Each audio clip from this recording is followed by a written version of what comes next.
And we'll continue to work together to continue to make it safe. Towson community coming together in solidarity following the murder of a 17-year-old. The efforts from leadership to ensure safety. The new Department of Juvenile Services secretary is under scrutiny again. Just ahead, what he is saying when it comes to probation and parole. We've got a cool morning, but our warmer afternoon awaits. We'll talk about just how warm we get.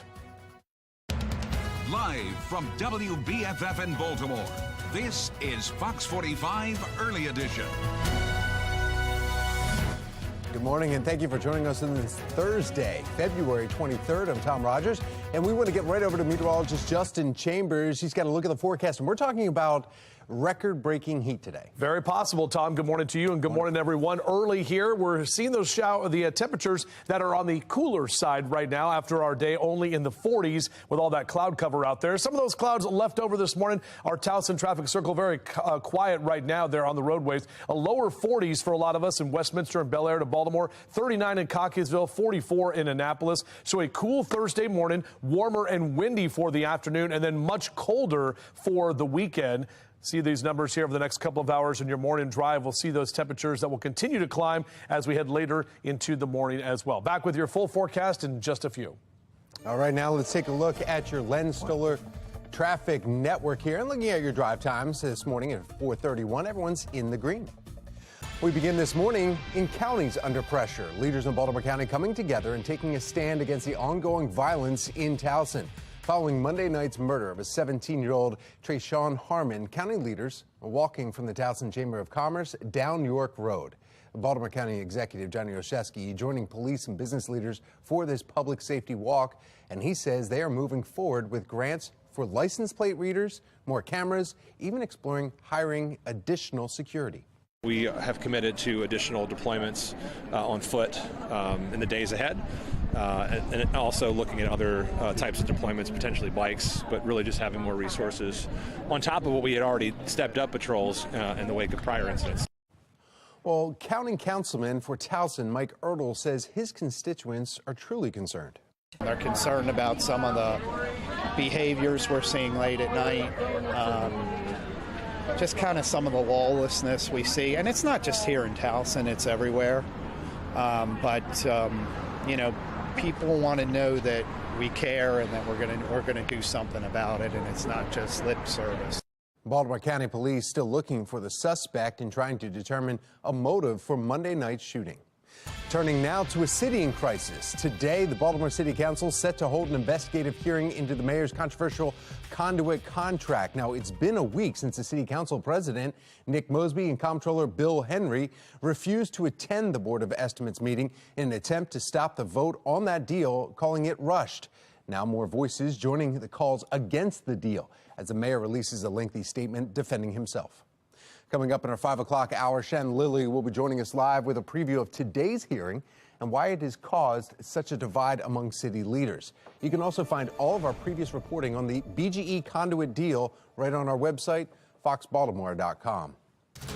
Well, topping your session 2023 coverage, concerns this morning about Maryland's new Secretary of the Department of Juvenile Services, Vincent Schiraldi. Schiraldi spoke as part of a virtual panel for the Kennedy School Program in Criminal Justice at Harvard University. Now, in the video recorded just last week, Schiraldi said he's supporting research that considers the abolition of supervision systems. Now, meaning he wants to eliminate probation and parole for offenders. He shared research showing that parole and probation typically fail to provide either diversion from incarceration or rehabilitation. One of the two things probation and parole are supposed to do is keep us safer. Parole made us less safer. Probation had no impact. Now, it's a policy Schiraldi, as Secretary of the Department of Juvenile Services, could encourage lawmakers to adopt in Maryland. But critics argue supervision is critical to the juvenile justice system. These are the things that really keep the wheels of justice moving. There needs to be some type of supervision for these people. I don't agree that all juveniles need to end up in a juvenile detention center, but again, some of them need to have some type of correctional supervision, aka probation, because again, it's important for them to understand that what they did was wrong. Now, Schiraldi has been the target of criticism, at one time suggesting no criminal, regardless of the crime, should be exposed to the adult system until they turn 21 or 25 years of age. 4:35 on this Thursday morning, turning now to the crisis in the classroom. Today, Baltimore City School Board of Commissioners will decide the fate of Baltimore Collegiate School for Boys. The charter school is at risk of being shut down because of what the school calls technicalities. Even though 95% of its students go on to graduate high school, compared to city public schools where just 67% of students graduate. Earlier this month, City School CEO Dr. Sonia Santalisa is recommending the school keep its charter with a few conditions. Today, the board will make their final decision. Fox 45 News will keep you updated on the outcome of today's board meeting. You can find all of our past reporting on this school, on the school on our website, foxbaltimore.com. An update this morning, Maryland's Senate committee is considering a bill that would launch a work group to look into the failings of Maryland's 529. Parents would be included in the group with state officials. Parents and students who have waited all day in Annapolis and online finally got a chance to speak after 7 last night, sharing the pain and frustration of seeing prepaid savings accounts just drained overnight due to what 529 officials claim was an interest calculation error. I am a single mother of 3. And I work for Prince George's County Public Schools. I do not have the luxury of time nor the funds to change how I save for my kids' college. My dad missed spending time with me in order to fund an account that was more expensive then than now. Families need to pay tuition and make life-changing decisions right now. Maryland 529 leaders have dodged our questions on behalf of parents, including asking exactly when all accounts would be freed up and if money will be returned. At least 2 members of the 529 in Maryland have resigned in the wake of these issues. A program that provides scholarships to low-income Maryland families could see a big cut just ahead this morning. The concerns about what could happen to those who utilize this benefit. Plus, a warm day ahead. Meteorologist Justin Chambers tracking possible record-breaking temperatures for us today. 4:37, and you're watching Fox 45's Early Edition, all local, all morning.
4:39 is your time right now. On our Weather Authority forecast, overall our temperatures in the 30s and 40s. Those clouds still kind of hanging around from yesterday's colder temperatures, but very average numbers for February. These numbers are going up and well above average over the next 12 hours. We'll stay in the 40s for the morning time and then quickly rise to the 50s, 60s, and even the 70s on the way later this afternoon. We're back with your full forecast. We'll do that in just a few. Well, happening today, the Baltimore City School Board of Commissioners will decide whether to shut down Baltimore Collegiate School for Boys. And there will be an oversight meeting regarding Baltimore's controversial conduit deal and the CIAA tournament. Their play enters its third day with the men's and women's quarterfinals continuing at CFG Bank Arena. With so many illnesses going around, how do you know if it is just a cold? I'm Liz Bonus. We help you separate the symptoms to get the right treatment. It is just ahead. A big COVID vaccine site could soon close its doors. The reason the health department says it's making that move. And here is what's ahead this morning on the National Desk. I'm Gian Jeffcoat. This morning on the National Desk, America's News Now. Inflation feeding the Fed's next interest rate move. The real story on what to expect when a leading economist joins us. That's this morning on the National Desk. America's News Now, weekday mornings. You can watch the National Desk right on our sister station, CW Baltimore, weekday mornings from 6 to 9. Time now, it's 4:41. Look at this shot coming up over the Inner Harbor. You're watching Fox 45's Early Edition, all local, all morning.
.44 and in your health headlines this Thursday morning, a lot of illness going around right now with similar symptoms.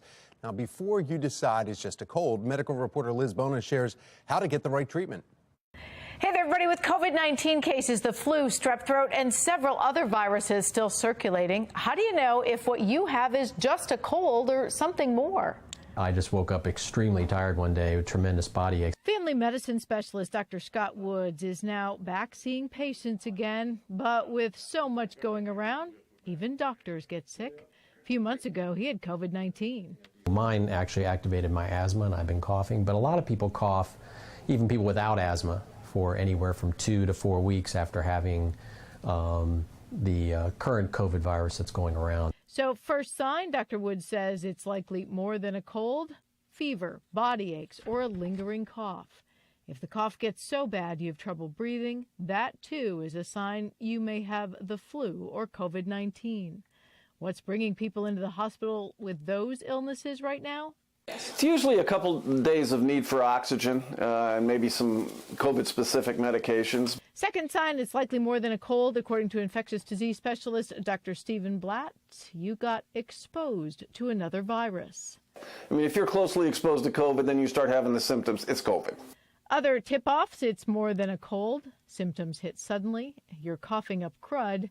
Your throat continues to hurt even after cold symptoms clear up, and you have a severe headache. Part of the reason separating these symptoms is so critical is that the antiviral medications for both COVID-19 and the flu work best when taken within the first 3 to 5 days when you're feeling these symptoms. I'm medical reporter Liz Bonus. Now back to you. 4:45 on this Thursday morning, and if you're stepping outside in just a couple minutes, you're going to realize it's a little bit warmer, and just wait. We have meteorologist Justin Chambers here. Yeah, we've been talking about this for almost a week now. You've been saying the roller coaster ride that we're on, we're about at the top of it. Well, today we'll be up at the top, hey, and then whoo, go right down after that. Yeah, so yeah, that's what we're going to do. But it's kind of cool right now. In fact, our numbers are in the 40s, even some 30s out there. Some leftover clouds from all of that cloud cover and some of that rain that we had yesterday. But overall, not too bad. Looking out over the Inner Harbor on your Thursday morning. Happy Friday Eve, everybody, as we get closer to the final weekend of February. Officially 42. That's your number at BWI Thurgood Marshall. Not much in the way of wind. Wind will kick up later today, and that's what's going to help to bring in some of those warmer temperatures. So what we have going on our HD radar is not a whole heck of a lot. Now, we have a few showers that are moving into western Maryland. Some of those may try to get through the area over the next hour or two, but overall, it's that warmer air that is going to be in place. And you can see in the larger picture, thankfully, we're not in Minnesota or the Dakotas or areas in the northern tier states, because all of those areas still dealing with that large winter storm, while we've got all of this warm weather here along the East Coast. Rise and shine cast looks like this. Temperatures staying in the lower 40s here for the next couple of hours, right about 44 through 7 a.m. Sun comes up 6:48, goes to bed tonight at 5:52, and we're getting closer to that spring equinox. Here's a look at the day planner out and about there in Fed Hill. We'll be in the mid-40s by 8 a.m. Quickly seeing those temperatures rise. So by noontime, you're going to see those numbers in the mid to upper 60s. And then we're going to see some 70s move in as we get into that 2 and 3 o'clock hour this afternoon, especially with that warmer westerly wind that we'll be talking about for the day today. And check out all of the orange on this map right here across central Maryland, mid to upper 70s. Even the eastern shore, you're going to be in the mid 70s today. 73 in Annapolis, 77 in Columbia. How about 80 in the district this afternoon, with mid 80s in Richmond and even mid 70s in Cumberland. Warmer in western Maryland than it'll be down the ocean there, 68 Ocean City. Now, we were talking about that temperature roller coaster. Well, as we mentioned, we're going to be right here on the top today, but look how we do that free fall down into Friday and Saturday. And we're actually going to drop below average by the time we get into Saturday afternoon, with temps barely getting into the lower 40s. We start to moderate things a bit. Sunday, Monday, Tuesday next week, you can actually see those numbers kind of leveling out in the 50s, which is still in the above average category as we wrap up the month of February. All right, so here's our future scan. Overall, staying dry today with that wind. There's the cold front coming through tonight. The wind is going to shift and be more northwesterly tomorrow. That's going to bring in the colder air. And then as we get into Saturday, we do have some of the models that bring some of that cloud cover around. Some want to put a stray flake or two flying around parts of Maryland, but just not looking very excited about that right now. And Sunday will warm back up, as I mentioned, staying mainly dry as well. Here's a look at your holiday countdown. 17 days from now, we spring forward with our time change. 3 weeks from tomorrow is St. Patrick's Day. Opening day in 6 weeks from right now. How about that for your O's back here at Camden Yards? And a week earlier than that, actually the season starts. So spring training, first game this weekend down in Florida. Here's a look at your 7-day forecast. Upper 70s today, lower 50s tomorrow, lower 40s Saturday before those numbers come back up as we head toward the second part of the weekend. Tom? All right, thank you, Justin. We want to see how you're enjoying all this warmer weather today. Just use your phone's camera, scan that QR code you see right there on your screen. It will take you to our website, foxbaltimore.com/chime in, where you can submit your pictures, your videos. You can also use your Fox 45 News mobile app. Just click the Explore tab, then chime in. And the warmer temperatures today reminding us spring break is not far off. And if you're looking to make some travel plans, you may get some sticker shock from the price of the flights. Experts say domestic fares are about 20% higher than they were the same time last year. But there are some steps that you can take to save money on these flights. First, be flexible on when and where you fly. Experts say flying in the middle of the week can also save you hundreds compared to a weekend flight. Monitor the price of a trip through an app. You'll be notified when is the right time to actually click yes, purchase, and book it, right? And if you can, avoid taking a trip during peak travel times. Well, now we want to get a check of your Len Stoller traffic network here and see what's going on around the Baltimore region. Taking a look at some of the cameras, no issues to report around Baltimore, even from Frederick to Ocean City. Wide open roadways for you now.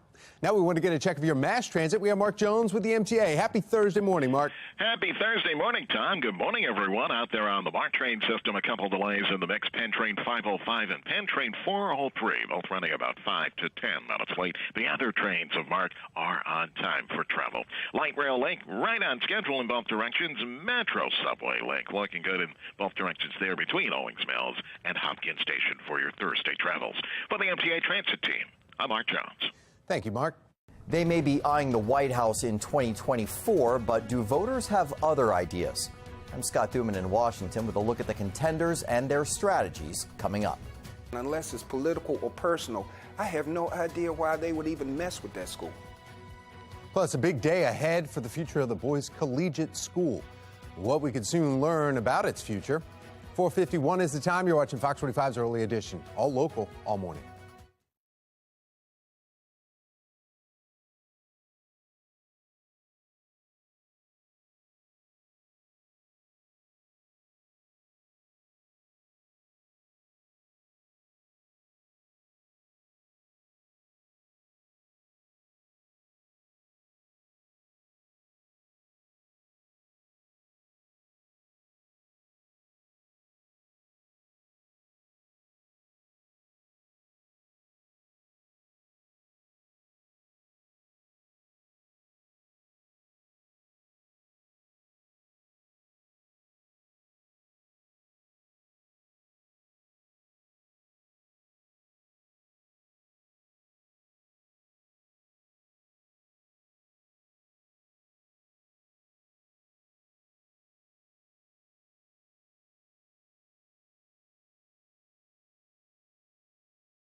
.454 and making your headlines this morning, President Joe Biden condemning Russia's decision to pull back from the last remaining nuclear arms treaty between the two nations as the president is wrapping up his tour of Eastern Europe. Over the past few days, President Biden spoke with leaders of the 9 NATO nations most worried about Russia's invasion of Ukraine. We will defend literally every inch of NATO. What literally is at stake is not just Ukraine, it's freedom. Meanwhile, Russia is strengthening ties with Beijing as President Putin meets with China's top foreign policy official. The visit fueling fears China will step into the conflict and more directly support Russia in this war on Ukraine. Transportation Secretary Pete Buttigieg will visit the site of that toxic train crash in Ohio today. The area becomes a backdrop for a look ahead at the 2024 presidential election. Incredible video here. Former President Donald Trump visited that site yesterday, while President Biden has taken heat for his absence. Sinclair Chief Political Correspondent Scott Thuman takes us to a closer look. Former President Trump in Ohio talking to worried residents about safety after that train derailment with hazardous material and hoping it comes across as presidential, worthy of another term. We have told you loud and clear, you are not forgotten. You are not forgotten. We stand with you. We pray for you. The strategy twofold, separating himself from other GOP contenders and allowing him to take swipes at possible Democratic opponent President Biden for not yet going there himself. That was the biggest slap in the face. That tells you right now he doesn't care about us. Trump telling voters the administration failed to act or care quickly enough. And he's doing so on safe turf in a county that was competitive as recently as 10 years ago, but supported him with more than 71% of the vote in 2020. For Trump, it is a move to rectify what for now are rough numbers nationally. Look, my message to President Trump is we thank you for your service, great, but we're moving on. Generally, more Republican voters want someone other than Trump on the ticket in 2024, just as the majority of Democratic voters also desire an option other than Biden, despite previous vows to serve 2 terms. And if that means a rematch against Donald Trump? You're trying to tempt me now. Meanwhile, Republicans are making the rounds. Already declared Nikki Haley was in early state Iowa this week with her mantra of out with the old and in with the new. But it's going to take every single one of you to be a part of the solution. And possibles, Senator Tim Scott in South Carolina. My story is the American story. And Florida's Governor Ron DeSantis talking policing in New York. They're putting woke ideology ahead of your safety. So while Trump and Biden may feel they're destined for a rematch, the question is that what Americans want? And can they convince a majority who right now say no? On Capitol Hill, I'm Scott Thuman. Well, Vice President Kamala Harris is announcing new action to save homebuyers and homeowners some money. Starting March 20th, the Federal Housing Administration will reduce its annual mortgage insurance premium by 0.3%. And now for most new borrowers. The White House says this will help save homeowners and home buyers with new FHA insured mortgages, an average of about $800 per year. Harris calls it an important step in making home ownership more attainable.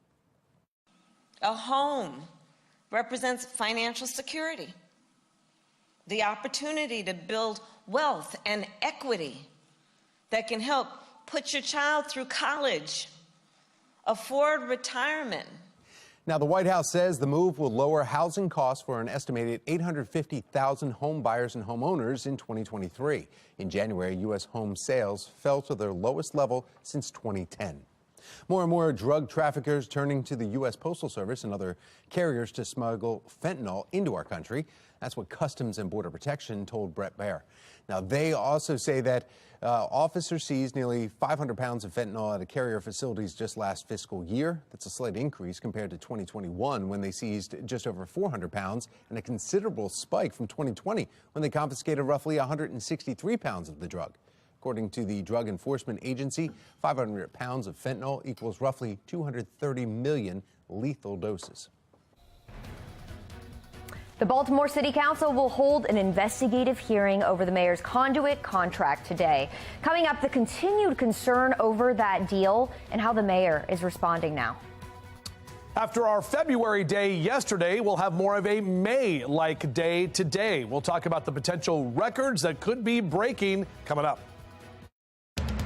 Live from WBFF in Baltimore, this is Fox 45 Early Edition.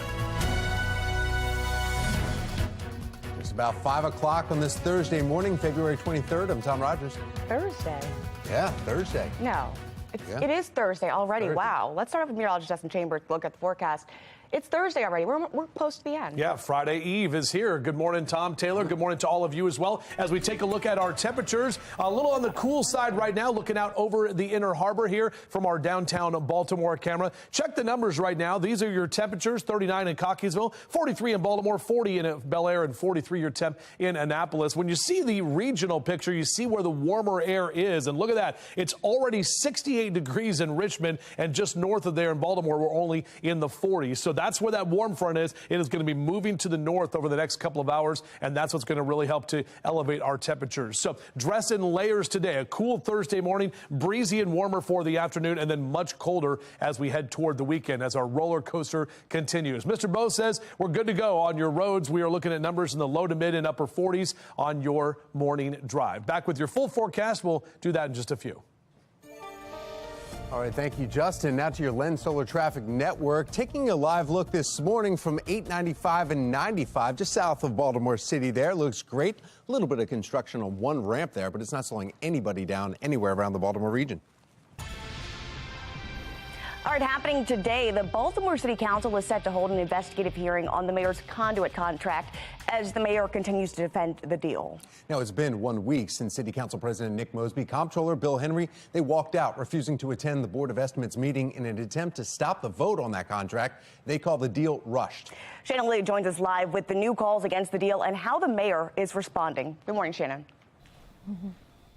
Good morning, Taylor. Yeah, the mayor is standing by his decision, like you said, but there are still plenty of questions among those at City Hall. And today they're hoping to get some of those questions answered by summoning BGE there for a meeting happening a little bit later on this evening. So we want to get to some of those details for this meeting happening later on today. Again, this will be a legislative oversight hearing discussing the deal with Baltimore's Gas and Electric regarding the city's conduit system. It's going to start at 5 p.m. and it's going to take place at City Hall. Now, it comes as many are still struggling to understand why Mayor Scott fast-tracked the multi-million-dollar deal when other city leaders were calling on him to slow it down. I'm really surprised that Brandon have taken this course. I'm really shocked that he's doing it. Who is he working for, the citizens of Baltimore or BG&E? The deal signed by the mayor last week gives BGE almost exclusive control over the city's underground conduit system. And that is a 700-mile system of utility cables, which BGE had paid the city $28 million a year to occupy. Well, now the city will lose that payment in exchange for BGE's one-time $134 million promise to make improvements to the system. And critics complain that the mayor's approval of this, Tom and Taylor, has no legal standing. Yeah, Shannon, with all this controversy and pushback, how's the mayor responding to it? Well, he's actually saying just the opposite, Tom, that he does have legal grounds to do this. In fact, he sent out a statement, and we want to read some of that to you. He says that the council president and comptroller's attempt to prevent the vote from happening would have violated the charter and no less than 6 of the BOE's rules. I refuse to let that happen. Meanwhile, City Council President Nick Mosby is calling this nothing more than a power grab. We're going to continue to see how this plays out in this evening's meeting at City Hall. Reporting live, I'm Shannon Lilly, Fox 45 News, Early Edition. All right, thanks, Shannon. Fox 45 News will continue to follow this developing story and bring you the outcome of tomorrow's meeting, both here on air and online. You can find all of our past reporting on our website, foxbaltimore.com. Well, now to the crisis in the classroom. Today, Baltimore City School Board of Commissioners will decide the fate of the Baltimore Collegiate School for Boys. Now, the charter school is at risk of being shut down because of what the school calls technicalities. Olivia Dance joining us live this morning with the ongoing fight to keep this school open. Olivia? Yeah, Taylor and Tom, that's right. The special school board meeting is happening tonight at 6, and during the meeting, a decision will be made on whether or not to keep the Baltimore Collegiate School for Boys here up and running. Earlier this month, City School CEO Dr. Sonia Santelises recommended the school keep its charter, but with a few conditions. She made this recommendation when she showed up at the school unannounced and saw that conditions had improved. Now, Fox 45 News spoke to the head of Baltimore Collegiate after Dr. Santelises made that recommendation. He was extremely relieved. Take a listen. Very gratified that the CEO is willing to take that chance on us, to continue to work for us to build a school that's going to be able to educate as many boys in this city as possible. The charter school is at risk of being shut down because of what the school calls technicalities. The city's report claims the charter's teaching practices and staffing levels are falling short, but 95% of the school's students go on to graduate high school compared to city public schools where only 67% of students graduate. And again, tonight the board will make the final decision. And if they decide to shut the school down, then hundreds of boys will need to find a new school. Of course, you can get the latest updates on our website at foxbaltimore.com. But for now, reporting live in Baltimore, I'm Olivia Dance, Fox 45, Early Edition. Thank you, Olivia. 5:05 now and topping your session 2023 coverage. Concerns this morning about Maryland's new Secretary of the Department of Juvenile Services, Vincent Schiraldi. Schiraldi spoke as part of a virtual panel for the Kennedy School Program in Criminal Justice at Harvard University. Now, in that video recorded just last week, Schiraldi said he's supporting research that considers the abolition of supervision systems, meaning that he wants to eliminate probation and parole for offenders. He shared research showing parole and probation typically fail to provide either diversion from incarceration or rehabilitation. One of the two things probation and parole are supposed to do is keep us safer. Parole made us less safer. Probation had no impact. It's a policy Schiraldi, as Secretary of the Department of Juvenile Services, could encourage lawmakers to adopt in Maryland, but critics argue that supervision is critical to the juvenile justice system. These are the things that really keep the wheels of justice moving. There needs to be some type of supervision for these people. I don't agree that all juveniles need to end up in a juvenile detention center, but again, some of them need to have some type of correctional supervision, aka probation. Because, again, it's important for them to understand that what they did was wrong.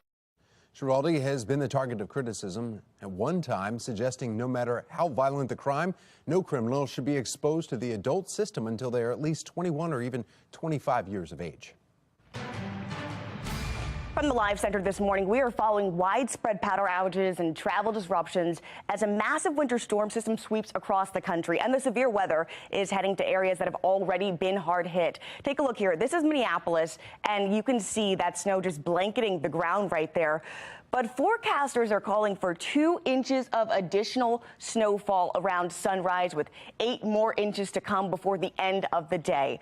Now, Michigan right now is reporting more than 600,000 people in the dark. Most of those are in Detroit-based DTE Energy areas. Now, here's a look from Detroit's Metro Airport, where crews are de-icing planes and runways. Expect another day of flight cancellations. Up to 1,300 flights this morning already canceled, and it's climbing.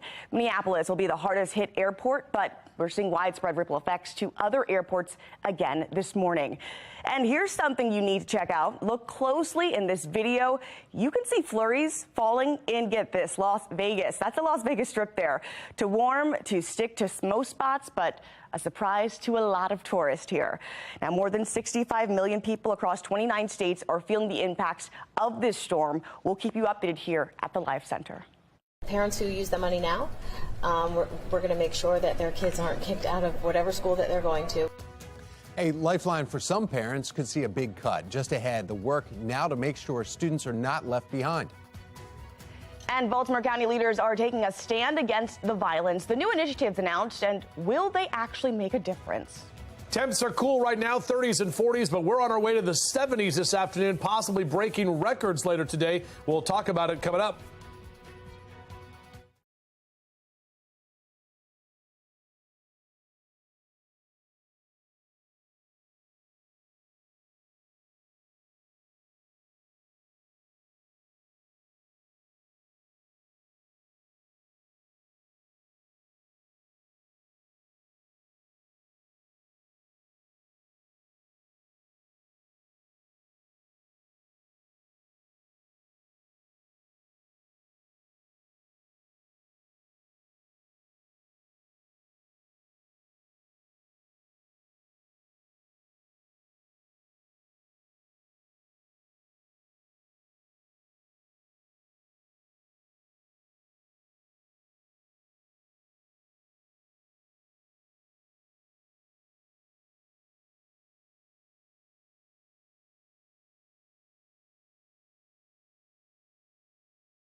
Welcome back. 5:11 is your time right now on our Weather Authority forecast. Happy Thursday, everybody. Overall, not too bad right now when you look out over the Inner Harbor. We've got some clouds kind of hanging around from what we saw yesterday, that leftover cooler air. It's an interesting map right here. If you have a moment to check your TV screen, look at the 30s and 40s for most of northern and central Maryland, but 57 in Oakland, 64 in Salisbury. So some of that warmer air is trying to creep up from the south, and that's what we're going to see later today. So it's a dress in layers day for sure. Jacket this morning, and then definitely sunglasses with no need for the umbrella later this afternoon. Shout out to my buddy Timmy here, likes watching the show in the morning time. Met him over there at Conrad's in Perry Hall over the weekend. So Timmy, thanks for watching. Back for the full forecast in just a few.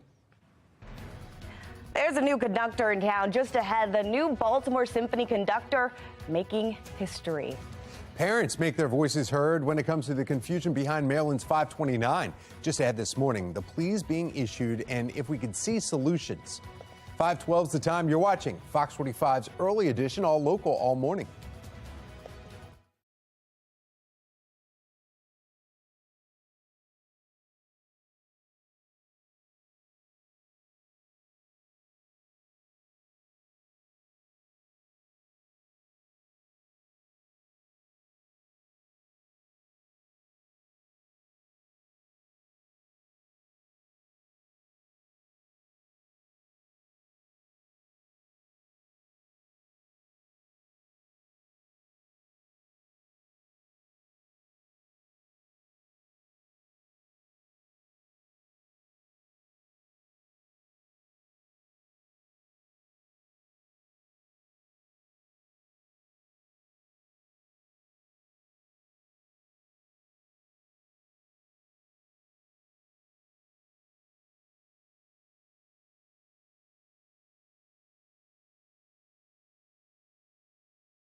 .15 on this Thursday morning, turning to the crisis in the classroom. Fox 45 News hearing from a Baltimore City mother pleading with lawmakers in Annapolis to continue funding for a program that's provided her son a better education.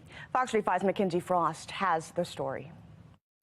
More than 3,000 families have received a scholarship through the Boost program. We spoke with a Baltimore City mom who was one of those scholarship recipients, and she says her son would have otherwise gone to a struggling school in Baltimore. Now Republican lawmakers are telling Governor Wes Moore if he wants to leave no one behind, fully funding the Boost program is one way to help. In East Baltimore, you'll find Johnston Square Elementary, where not one student who was tested on the latest state testing could do math at a grade level. One of 23 schools across Baltimore in the same situation. The school selections weren't great. It's also where Nefertari Lee's son would have been a student, but instead, he attended a private all-boys school. Boost made the transition and made the everyday monthly bills in the household still affordable. Her son Bryce, one of the 3,268 students who have gotten a scholarship from the Boost program. Boost provides financial help for low-income families to take their students students out of failing schools and put them in a private school. Every option should be on the table. Republican lawmakers backing a bill to make the Boost program law, restoring the $2 million Governor Wes Moore is proposing to cut and fully fund the program. We're committed to our public schools, all of us are.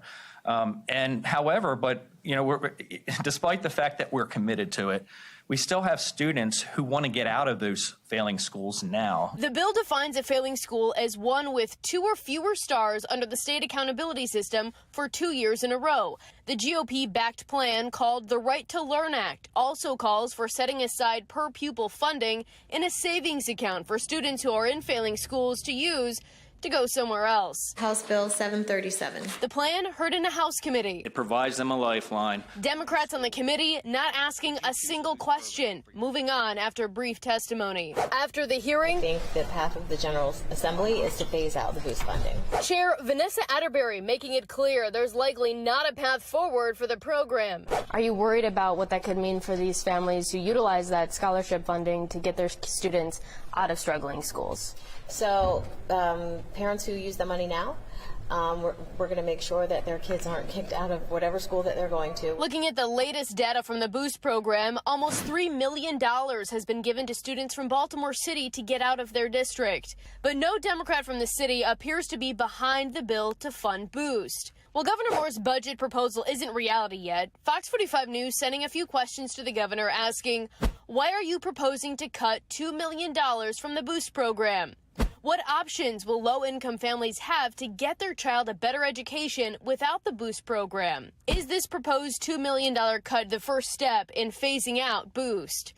The governor's office not exactly answering the questions, instead offering a lengthy response, saying Governor Moore's, quote, biggest priority is creating a Maryland that leaves no one behind, and he's working toward that goal by proposing record-breaking investments in education across the board. But this time, Sponsor Delegate Jeff Grice says the money is there to fund the program. Guaranteed that $2 million means a heck of a lot more to the families that are impacted by this lifeline than it is us. Nefertari Lee says the scholarship has changed her family's life. I just don't think that this is an area that we should cut. We are ultimately cutting kids' futures if we do that. So I can't imagine, and I don't want to think about what it would have been like without it. I'm told Republicans are open to other amendments that would strip out other portions of this legislation, really focusing on just fully funding the Boost program. But as it stands right now, it's unclear if Democrats would be on board. In Annapolis, Mackenzie Frost, Fox 45 News. All righty, let's get over to meteorologist Justin Chambers because it's Thursday, and what are we expecting? A good, nice weekend intro or what? Yeah. Beach weather. Not too bad. Yeah, right? Definitely. Now, listen, Taylor, this guy's initials are TPR, right?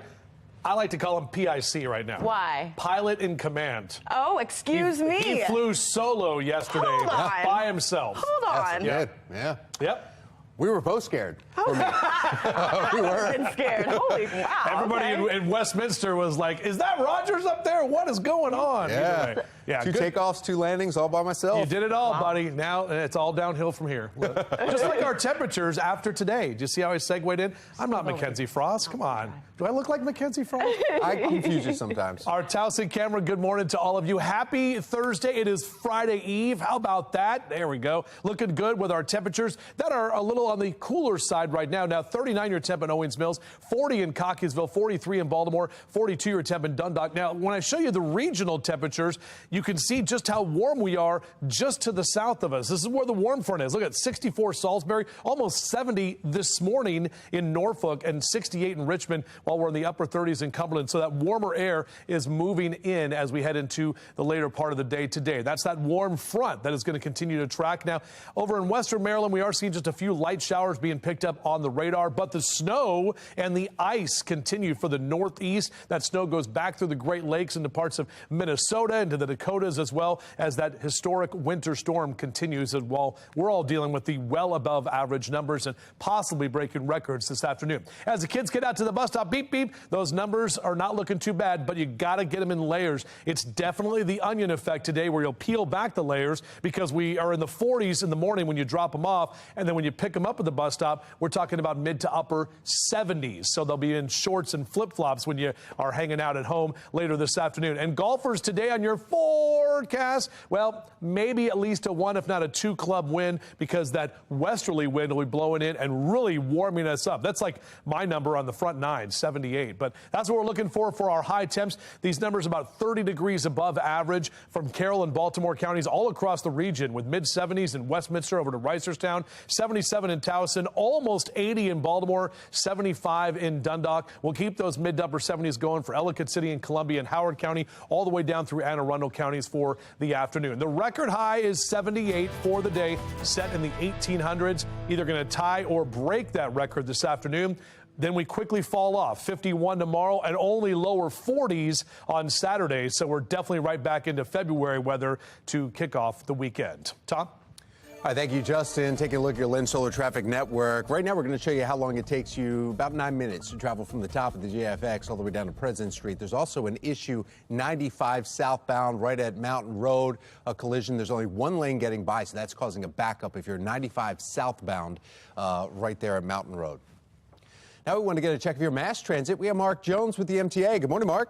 Well, good morning, Tom. Good morning, everyone. On the MARC train system, we've got train 505 on the Penn line and Camden train 841, both running about 5 to 10 minutes late. The other trains of MARC look good for the commute start. If your ride is on Light Rail Link, looking good there from end to end. No delays or issues. And Metro Subway Link on schedule between Owings Mills and Hopkins Station for travel. For the MTA Transit team, I'm Mark Jones.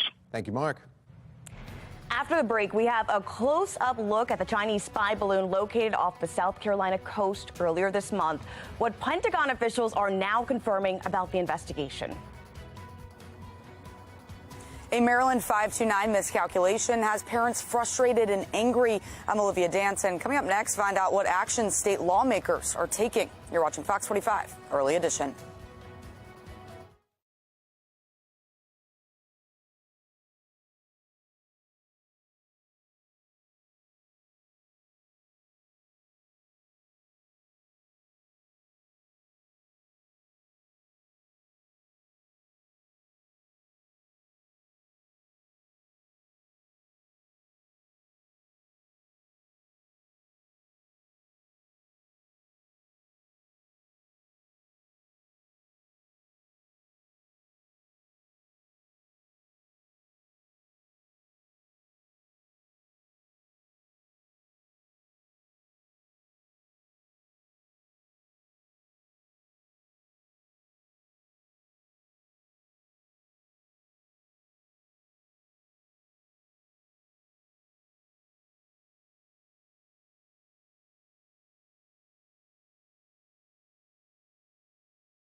Making your headlines this morning, court resumes today at 9:30 in the trial of Alec Murdaugh.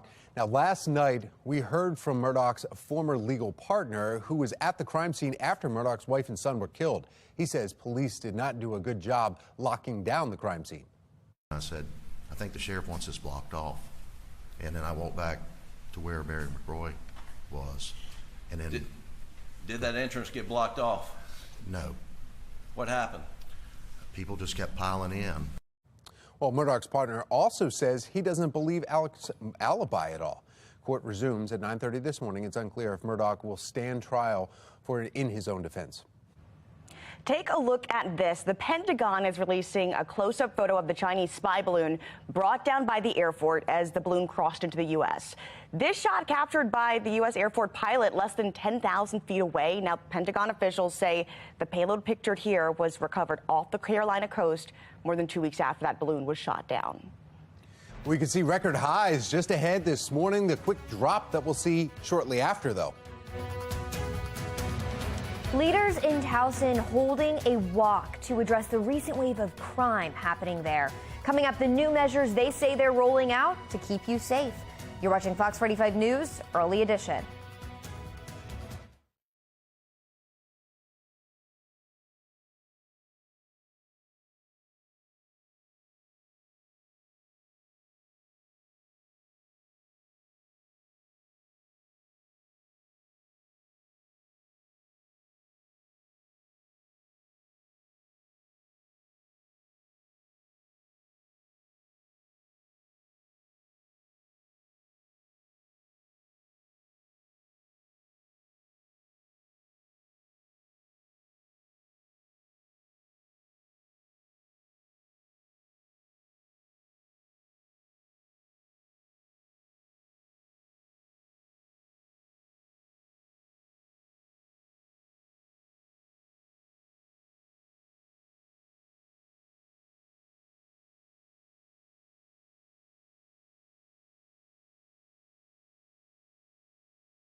Live from WBFF in Baltimore, this is Fox 45 Early Edition. And good early morning to you. It is Thursday, February 23rd. I'm Taylor Stewart. I'm Tom Rogers, and we want to find out exactly what the meteorologist has for us today. Because, exactly. Breaking records here, possibly? It's unbelievable. It feels like spring. Meteorologist Justin Chambers. Yeah, more May 23rd than February 23rd, guys. That's what we're going to feel like later this afternoon. It feels February-like right now, basically how we've been the last couple of mornings with numbers in the 40s. A little cloud cover. May see a stray shower roll through here in the next couple of minutes or so. There's just a little bit of moisture out there left over from what we saw yesterday. 40 your Tempe, Cockeysville, and Hunt Valley. 39 Towson and Owens Mills. 43 Glen Burnie and Pasadena. Dundalk, good morning to you. You're at 42 right now. So a cool Thursday morning leading to a breezy and much warmer afternoon. And then we get colder again right as we head into tomorrow. Morning drive looks like this. Numbers staying in the 40s for the next couple of hours. Eventually, those temperatures quickly rise into the mid to upper 50s. And check out your high temps. 78 today, not a misprint. Lower 50s Friday, lower 40s on Saturday. So a pretty big temperature swing here over the next couple of days. Strap in. We'll have another look at that full forecast for you coming up. 531 and now to your Len Stoller Traffic Network. Taking a look southbound 95 at Mountain Road in Clayton right here. You see the flashing lights. Crews are still working the scene of a one-vehicle collision. They say they only had one lane earlier. It looks like they just opened up a second lane, so hopefully the delays will be very brief for you there. We're going to walk tonight to walk the walk literally and show that Towson is, in fact, a safe place to live. Turning now to counties under pressure, leaders in Baltimore County coming together to take a stand against the ongoing violence in Towson. The walk comes after a 17-year-old was shot and killed in Towson Monday night. Shannon Lilly is joining us live this morning with the measures being put in place to ensure safety for the residents there. Shannon? Yeah, county leaders are vowing to get ahead of this crime, Tom, and they're doing that, as you saw, by physically walking through Towson to demonstrate their commitment to that. So let's get another look at that walk last night. County Executive Johnny Olszewski was joined by police and business leaders as they marched from the Chamber of Commerce and down York Road. Now, as for what they're actually doing to curb crime, Olszewski tells us they're moving forward with grants for license plate readers and more cameras, and they're even exploring hiring additional security to help police. We're going to move as quickly as we can. If we can deploy grants or resources tomorrow, we will. And this weekend, can people expect to see more police on the streets again? We have committed to additional deployments on foot in the days ahead, and also looking at other types of deployments, potentially bikes, but really just having more resources on top of what we had already stepped up patrols in the wake of prior incidents. And he mentioned those prior incidents as the Towson community has been interrupted and many left stunned by several recent crimes. Monday night, 17-year-old Trayshawn Harmon from Baltimore City was murdered along Delaware Avenue. And within the past 3 weeks, another shooting, a stabbing, and 3 rapes also happened just feet from the Towson Circle. Now, as for Monday's deadly shooting, that suspect is still at large this morning. Reporting live in the studio, I'm Shannon Lilly, Fox 45 News, Early Edition.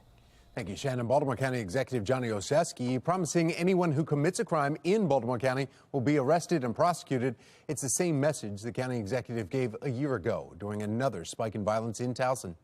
If you are going to engage in inappropriate behavior, particularly violent behavior, you will be found, you will be held accountable. If you commit a crime in Baltimore County, we will find you, we will arrest you, and we will prosecute you. Those comments came 1 year ago after just 6 juveniles were arrested for assaulting officers and mall security and damaging some property at the Towson Town Center Mall. Now, that incident came just days after shots were fired during a fight in downtown Towson on a busy Saturday night. Fox 45 News spoke with Towson residents after Monday's shooting. They tell us they feel things have only gotten worse. It's becoming a very unsafe place to live, and this is not what we expected living in Towson. You've just been seeing more and more crime in this area, and it just feels like you'll see it, like my wife sees it, like posted in Towson University. Now, we've been asking, do you feel safe in Towson? 165 people have responded at this point, and the majority, 154 people, or 93%, say no. Fox 45 News will continue to demand answers about the violence in Towson. You can find all of our past reporting on our website, foxbaltimore.com. 534, and an update. Maryland families have apparently lost thousands from their college savings accounts over an interest calculation error. And now a Maryland Senate committee is considering a bill to launch a work group to investigate the failings of Maryland 529. That's right. Olivia Dance joins us live with the latest from this push. Olivia. The work group isn't scheduled to report its findings or recommendations until next year, but take a listen as last night parents and students finally got the chance to share their frustrations in Annapolis. I am a single mother of 3. and I work for Prince George's County Public Schools. I do not have the luxury of time nor the funds to change how I save for my kids' college. My dad missed spending time with me in order to fund an account that was more expensive then than now. Families need to pay tuition and make life-changing decisions right now. But I guess Maryland 529 is too busy hiring PR firms and dealing with board member resignations to honor their contracts, let alone to honor my children and my father. We need a work group and a resolution. Thank you. Sir. Parents and students waited all day in Annapolis and online to share some of the frustrations that you just heard of seeing prepaid savings accounts drained overnight due to what Maryland 529 said was an interest calculation error. Now a Maryland Senate committee is considering a bill that would launch a work group to look into the failings of Maryland 529. That group would include parents and state officials. Now, Maryland 529 has continued to dodge our questions on behalf of parents, including asking exactly when all accounts would be freed up and if money will be returned. And at least 2 members of Maryland 529 have resigned in the wake of all these issues. Of course, Fox 45 News will continue to follow this as it all unfolds. But for now, reporting live in Baltimore, I'm Olivia Dance, Fox 45 Early Edition. Fox 45 News has been following the issues with Maryland's 529 board for months now. You can find the previous reporting on our website, foxbaltimore.com. 5:36, and from the Live Center this morning, gun violence erupts in Central Florida, and now police are searching for a motive. Police say 5 people were shot, 3 of them died. The others reportedly in critical condition. Among those who were killed, a child and a television news reporter with Spectrum News 13. Parent company of that station, Charter Communications, releasing a statement on Twitter, writing in part, "We are deeply saddened by the loss of our colleague and the other lives senselessly taken today. Our thoughts are with our employees, family, friends, and coworkers during this very difficult time. We remain hopeful that our other colleague who was injured makes a full recovery." Police say 19-year-old Keith Melvin Moses shot and killed a woman in her 20s early Wednesday afternoon. Then less than 6 hours later, Moses allegedly targeting an Orlando news crew covering the prior shooting, killing a news reporter and injuring their photographer. No one in our community, not a mother, not a 9-year-old, and certainly not news professionals, should become the victim of gun violence in our community. Now, police say Moses has a lengthy criminal history, including assault with a deadly weapon, aggravated battery, burglary, and grand theft offenses. Right now, we are waiting to learn more, including the identities of those victims. And we'll be sure to continue this, following this throughout the morning and bring you any updates as soon as we learn more. The back and forth over Mayor Brandon Scott's controversial conduit deal continues. The latest from the mayor and city council president as more voices join the calls against the contract. An alternative to Christian clubs or just straight up devil worshiping. Why one school in Philadelphia is coming under fire for an after-school activity. Plus, we could see record-breaking temperatures this afternoon. Our Weather Authority team is tracking the 70-degree conditions. You're watching Fox 45 Early Edition, all local, all morning.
5:41 is your time right now. We are 19 minutes in front of 6 o'clock. Our temps here, well, mainly in the 30s and 40s. We are going to see those numbers really rise as we head later into the day today. So dress in layers, grab the jacket this morning. No need for the umbrella, but definitely the sunglasses later this afternoon as that sun comes up, and will be a bright day today with more wind as well. If you do want to get out for a run or a jog in the morning time, just know you'll probably need at least a layer, maybe just one extra layer, with temps in the 40s. But again, much warmer for the afternoon with potential record-breaking numbers. We'll back with that coming up in just a few. Turning now to counties under pressure. In Anne Arundel County, another car was stolen this week. Now, police say just before 9 Tuesday night, a victim was approached by a man in their late teens or early 20s wearing all black with a face mask. The suspect allegedly threatened the driver with a rifle and then stole their vehicle. That vehicle that was stolen was dark blue Toyota Camry. Anyone with information on the carjacking should contact Anne Arundel County Police. With car thefts up, Baltimore County Police are giving away steering wheel locks to Hyundai and Kia owners in the wake of the viral social media challenges showing people how to start those cars with a simple USB connection. There has been a nationwide increase in the number of Kias and Hyundais targeted by thieves. New anti-theft software is being rolled out in the coming weeks. Harbor East is making some changes to try and bring crime down in that area of the city. The new protections now in place to deter criminals. And a big question mark over the conduit contract. Just ahead, why Mayor Scott is standing by his decision and why it's still on the board's next estimates agenda. You're watching Fox 45 Early Edition, all local, all morning.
Trending this morning, the first black BSO conductor in history getting his official welcome to Baltimore. Jonathan Hayward says he hopes Baltimoreans can be inspired by music's power to unite. I would love to see people of all ages, people of all race in the same place. To be able to realize that there's this beautiful common ground of the power of seeing live orchestral music together. Hayward says he wants concerts to be a learning experience for the audience, and he also is working on a partnership with the University of Maryland. Well, a new club is causing some debate at a Pennsylvania school. A middle school north of Philadelphia is starting an after-school Satan club, which organizers argue gives students an alternative to the Christian clubs. The National Satanic Temple says their Satan is not the same one depicted in the Christian faith, but some parents are frustrated by the idea. We do not view Satan as evil. We do not view Satan as trying to, wreak havoc on communities and do terrible things. We look to Satan as a positive symbol. If we don't speak up for this type of outlandish disregard to those of us who do have Judeo-Christian values, then when is it going to stop? Opponents are planning a prayer event outside of that school next month, the same day the after-school Satan Club is supposed to have its first meeting. Yeah, 547 now. I'm sorry. How do you follow that story? I just didn't, yeah. All right, let's just get over to the weather, because I didn't have Go over to thoughts. Justin Chambers. Talk about Bring the us up, heat. man. We got some heat coming today. That's right, coming in from the south, yes. from below. That's what we're going to see, the warmer temperatures that will be moving in. Here's a look at our live cam out over the Inner Harbor right now. We do have some of that cloud cover at this time and maybe some misty conditions for some of you. We saw that rain yesterday and those cloudy conditions as well with temperatures that were more February-like. This is what it's like just to the north of us. We've got icy conditions in parts of Massachusetts, and then in the northeast, the snow continues there as well. Even a few light rain showers in Charleston, West Virginia at this time, but most of that heavy snow right over Minneapolis, St. Paul, getting hit with that winter storm. And they're used to seeing winter, but I mean, this last couple of days with that snow that's been over the northern tier states and the Great Lakes continues to cause a lot of issues, especially in the way of flight cancellations and delays. Low to mid and upper 40s here as you rise and shine with us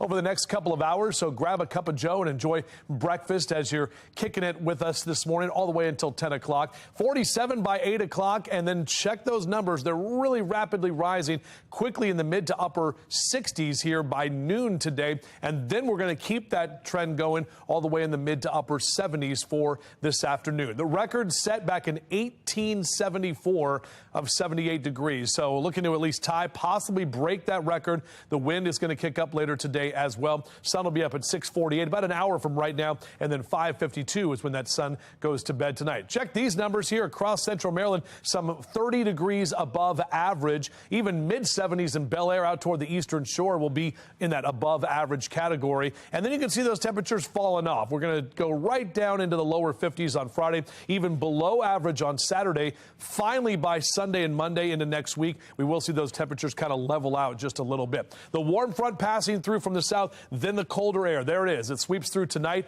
Back behind that, we've got that colder and blustier type day on Friday, and then Saturday, a little cloud covers hanging around. Some of us may see a few flakes flying, not really tracking much here because it will just be too warm at the ground. And then Sunday, we start to see those numbers come back up in terms of our temperatures. Here's your holiday countdown. 3 weeks from tomorrow, St. Patty's Day. The spring equinox is officially in 25 days from now, but meteorological spring starts next Wednesday. That's right. Even though it's felt like spring pretty much for most of this, we're going to feel most of this season so far. We're going to feel more February-like on Saturday. And then, as I mentioned, we warm right back up with another chance of actual rain. That's coming in by Monday of next week. Tom? Thank you, Justin. Now to your Lens Solar Traffic Network here on this Thursday morning. We're tracking the backup 95 South right near Mountain Road 152. Where the right lane continues to be blocked. The marker right there just shows that there's one vehicle involved, but crews have been out there for at least a half hour, if not more. Looks like 2 lanes are getting by before they had shut down, just releasing 1 lane. But still, you see the backup behind it. Here's a live look now from our Lens Solar mobile track. It's actually in the area of 95, traveling northbound near White Marsh and just north of White Marsh, and hopefully we'll be getting up to Clayton. We'll be able to see exactly what's going on there when our photographer Graham makes it that direction. Now we want to get a check of Mark Jones. He's got our mass transit with the MTA. Good morning, Mark. Well, good morning, Tom. Good morning, everyone. On the MARC train system, a couple delays in the mix. Train 407 on the Penn line in Camden 843, both running about 5 to 10 minutes late. The other trains are on time for your travels. If your ride is light rail link and no delays there, Metro Subway link chiming in on time between Owings Mills and Hopkins Station. For the MTA Transit team, I'm Mark Jones. Thank you, Mark. New asylum restrictions for migrants ahead of the lifting of Title 42. I'm Christine Frizzau in Washington, where the plan is being slammed by both Democrats and Republicans. Unless it's political or personal, I have no idea why they would even mess with that school. We could find out the fate of a charter school in Baltimore, the guidelines they may need to follow to stay open. 5:51, you're watching Fox 45's Early Edition, all local, all morning.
.54 and making your headlines this Thursday morning, a live look from the White House. And President Joe Biden is back in Washington following his historic trip to Ukraine and Poland. Before leaving Warsaw yesterday morning, the president met with leaders from NATO's eastern flank, pledging his support should Russia turn their attention to them. It follows his fiery speech Tuesday when he vowed to continue to support Ukraine in their fight against Russia. The president visiting the war-torn country Monday in a surprise trip to Kyiv, where he announced new weapons deliveries and upcoming sanctions against Russia. Russian President Vladimir Putin met with China's top diplomat. People's Republic of China has refused to criticize Russia's invasion of Ukraine, instead blasting the sanctions imposed by the UN. Now, U.S. military leaders say they're concerned China could provide arms and ammunition to Russia. Putin says China's President Xi Jinping will visit Russia soon. There will certainly be consequences for China should they deepen their relationship with Russia. Now, we haven't seen them give lethal aid to Russia at this time for the war, but they haven't also taken that off the table. The two nations have conducted military drills amid growing tensions over Taiwan. Russia, China, and South Africa are all holding naval drills in the Indian Ocean later this week. Now to the crisis at the border. New proposal from the White House updating asylum rules for illegal immigrants. This is due to an anticipation of major boost in the number of migrants planning to come to the U.S. That's right. National correspondent Christine Frizzau brings us the details and reaction. A tightening of the rules at the southern border. The Department of Homeland Security and Justice Department laying out a new plan, assuming presumption of asylum ineligibility for all migrants, allowing them to be immediately deported if they didn't first seek protection in countries through which they traveled. Immigrant rights advocates slamming the proposal. We're talking about transit countries like Mexico, Guatemala, El Salvador, Honduras, countries that themselves are experiencing mass migration as a result of violence and war, gangs. These are also countries that don't have functioning asylum systems. It also expands the use of the CBP One app to schedule an appointment to file a claim at the port of entry, a rule already given to those from Cuba, Haiti, Nicaragua, and Venezuela, credited with bringing the numbers down between the ports of entry in January to their lowest levels since February 2021. The administration seems to be reaching into the dustbin of history and resurrecting a Trump administration rule. But those who want to crack down on illegal migration say the plan is simply a disguise to lower the numbers of those coming between the ports of entries, but will increase those showing up at the ports, and is an abuse of the parole system because it could allow those who don't have valid asylum claims to be welcomed in. The fact of the matter is that there's going to be a wide-scale abuse of the asylum process when these illegal immigrants are claiming asylum for economic or political reasons, which is not a justifiable claim. Still, Lieutenant Chris Olivares says it could still benefit border agents who will hopefully be able to focus more on those trying to sneak in illegally, sometimes with drugs or weapons, but isn't convinced the new rule will be effective. It's not going to help stem the flow of mass migration. All it's going to do is create a much larger problem in the long run. On immigration, a new approach from President Biden ahead of a potential launch of his 2024 campaign. In Washington, I'm Christine Frizzell. Baltimore Collegiate School for Boys is at risk of getting shut down. I'm Olivia Danson. Coming up next, I'll tell you about the decision the school board is making tonight. The Baltimore City Council will hold an investigative hearing on the mayor's conduit contract. Coming up, the ongoing concern about the deal and how the mayor is responding. Cooler temperatures this morning, but tracking the warmer numbers for the afternoon. Just how warm do we get, and will a record be broken? We'll talk about it on Fox 45 Morning News. Let's do this. Live from WBFF in Baltimore, this is Fox 45 Morning News. 5:59 on this Thursday morning, February 23rd. I'm Tom Rogers. I'm Taylor Stewart. All right, we want to talk to meteorologist Justin Chambers because this is going to be a spring-like end to our week. Absolutely. You know, we talk about records being broken. Yeah.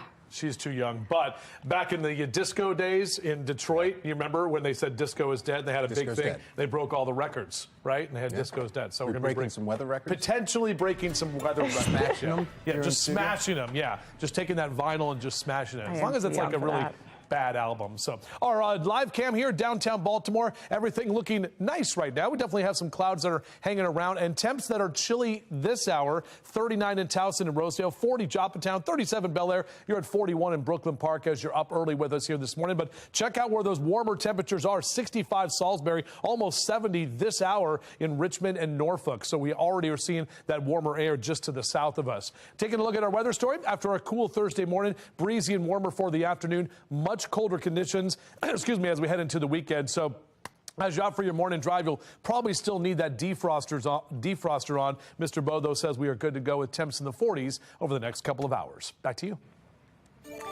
Now to the Len Stoller Traffic Network. We are getting reports of an accident in Joppa. This is 95 southbound after Maryland 152. Now, the right lane is blocked. Our cameras are showing cars moving a lot quicker now, though, in that area. Happening today, the Baltimore City Council is set to hold an investigative hearing into the mayor's conduit contract, and the mayor is continuing to defend this deal. Now, it's been 1 week since City Council President Nick Mosby, Comptroller Bill Henry left a meeting refusing to attend the Board of Estimates meeting when they were voting to stop that vote of the contract. They call the deal was rushed.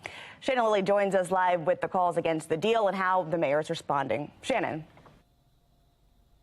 Yeah, like you said, Taylor, the mayor is standing by his decision to approve this deal. Meanwhile, there are still plenty of questions, among others, at City Hall. And today, they may have a chance to get some of those questions answered, as BGE has been summoned there for a meeting later on this evening. So we want to get you to some details ahead of this meeting right there on your screen.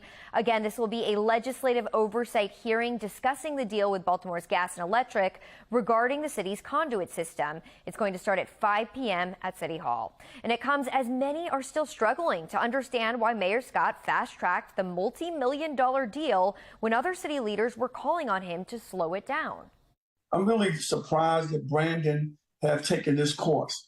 I'm really shocked that he's doing it. Who is he working for, the citizens of Baltimore or BG&E? And that's the question there. The deal signed by the mayor last week gives BGE almost exclusive control over the city's underground conduit system. That's a 700-mile system of utility cables, which BGE had paid the city $28 million a year to occupy. Well, now the city will lose that payment in exchange for BGE's one-time $134 million promise to make improvements to the system. And critics complain that the mayor's approval of this, Tom and Taylor, has no legal standing. Well, Shannon, how is the mayor responding to that? So the mayor is saying just the opposite, Taylor, that he is complying with the law. In fact, he sent out a statement, and we want to read part of it to you. He says, quote, "The council president and comptroller's attempt to prevent the vote from happening would have violated the charter and no less than 6 of the BOE's rules. I refused to let that happen." Meanwhile, City Council President Nick Mosby is firing back, saying this is nothing more than a power grab. Of course, we're going to continue to see how this all plays out at tonight's meeting. Reporting live in the studio, I'm Shannon Lilly, Fox 45 Morning News. Thank you, Shannon. Now to the crisis in the classroom today. The Baltimore City School Board of Commissioners will decide the fate of a Baltimore collegiate school for boys. That's right. Now, the charter school is at risk of being shut down because of what the school is calling technicalities. Olivia Dan joining us live this morning with the ongoing fight to keep that school open. Olivia. Yeah, Taylor and Tom, that's right. The special school board meeting is happening tonight at 6. And during the meeting, a decision will be made on whether or not to keep the Baltimore Collegiate School for Boys here up and running. Earlier this month, City School CEO Dr. Sonia Santelises recommended the school keep its charter, but with a few conditions. Now, she made this recommendation when she showed up at the school unannounced and saw that conditions had improved. Fox 45 News spoke to the head of Baltimore Collegiate after Dr. Santelises made that recommendation. He was extremely relieved. Take a listen.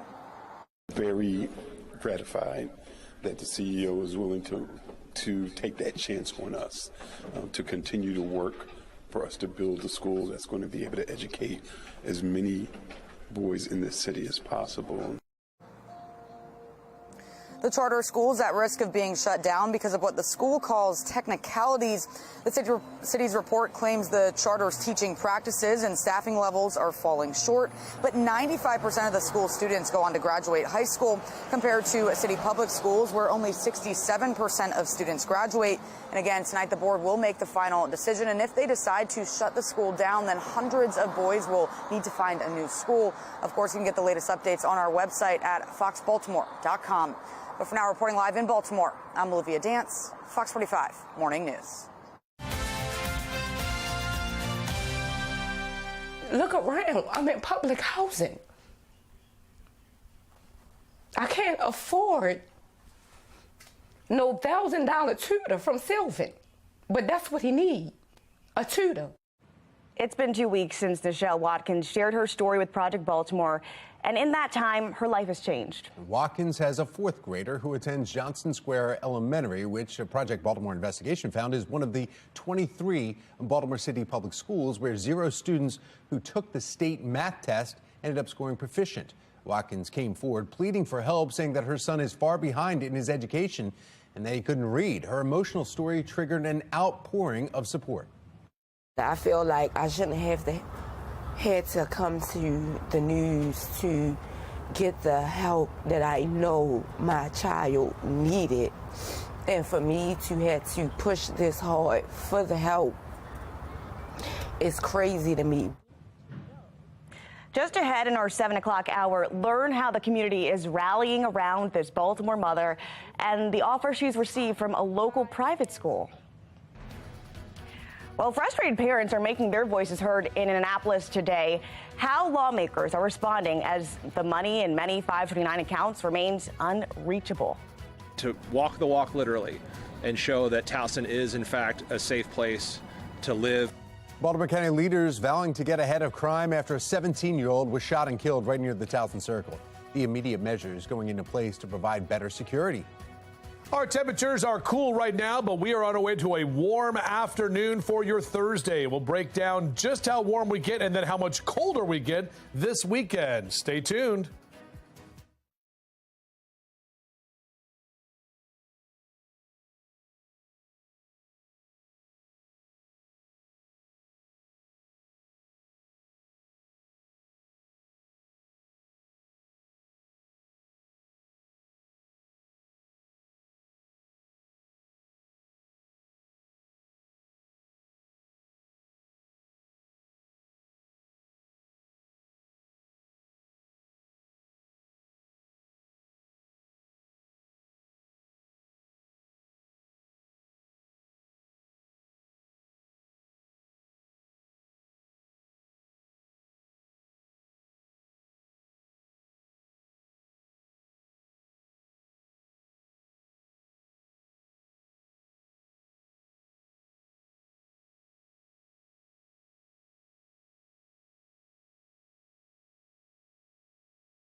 .09 and from the live center this morning, we're following widespread power outages, travel disruptions. Taking a look at this.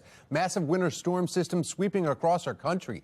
And its communities that have already been hit hard are gearing up for another round of snow this morning. In fact, we're seeing the worst of it this morning in Minneapolis. Taking a live look at the conditions. Now it's frozen right now. This car's slowly moving up, but you can see barely seeing the roadways there because of all that. Forecasters are calling for 2 inches of snowfall per hour starting around sunrise, with up to 8 more inches on the ground before we are done.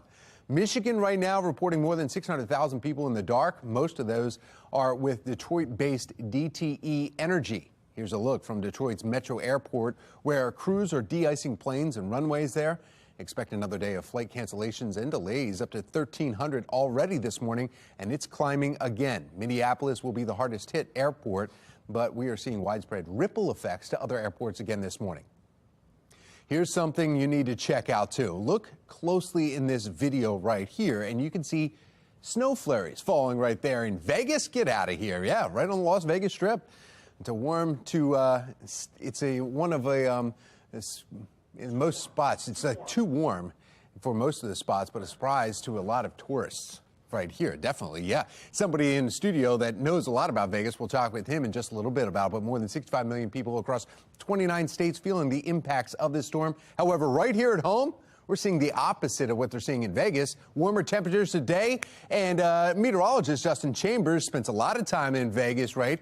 But here we could see some record-breaking heat. Yeah, and we dealt with a lot of record-breaking heat in Las Vegas, my hometown, but that's the second time this year that they've actually had snow in that part of the U.S. In fact, they've had more snow in Las Vegas than Baltimore, if you can believe that, this season. Here's a look at our numbers. Yeah, we're on our way to some record highs. We're at 38 in Cumberland, but look at the statewide temperature, 55 already in Oakland, 65 in Salisbury. So there is some warmer air that is trying to move closer to us. That warm front will be moving through. Low to mid 40s is where we're starting the morning right now. After a cool Thursday morning, the wind is going to pick up as well, and those warmer numbers on the way, and then we get much colder again for this weekend. Love to say this heat wave is going to stick around, but it's just not as we go back to February numbers after feeling like May today. Back with your full forecast. We'll do that in just a few minutes from right now.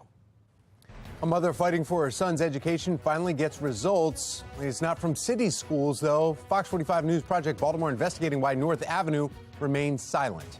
Families from across Maryland descending on Annapolis after having trouble accessing their funds in their 529 college savings program. Just ahead in our 8 o'clock hour, the solution lawmakers need in order to fix the problem. 6:12 is the time. You're watching Fox 45 Morning News, all local, all morning.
Taking headlines this morning, court resumes at 9:30 today in the trial of Alec Murdaugh.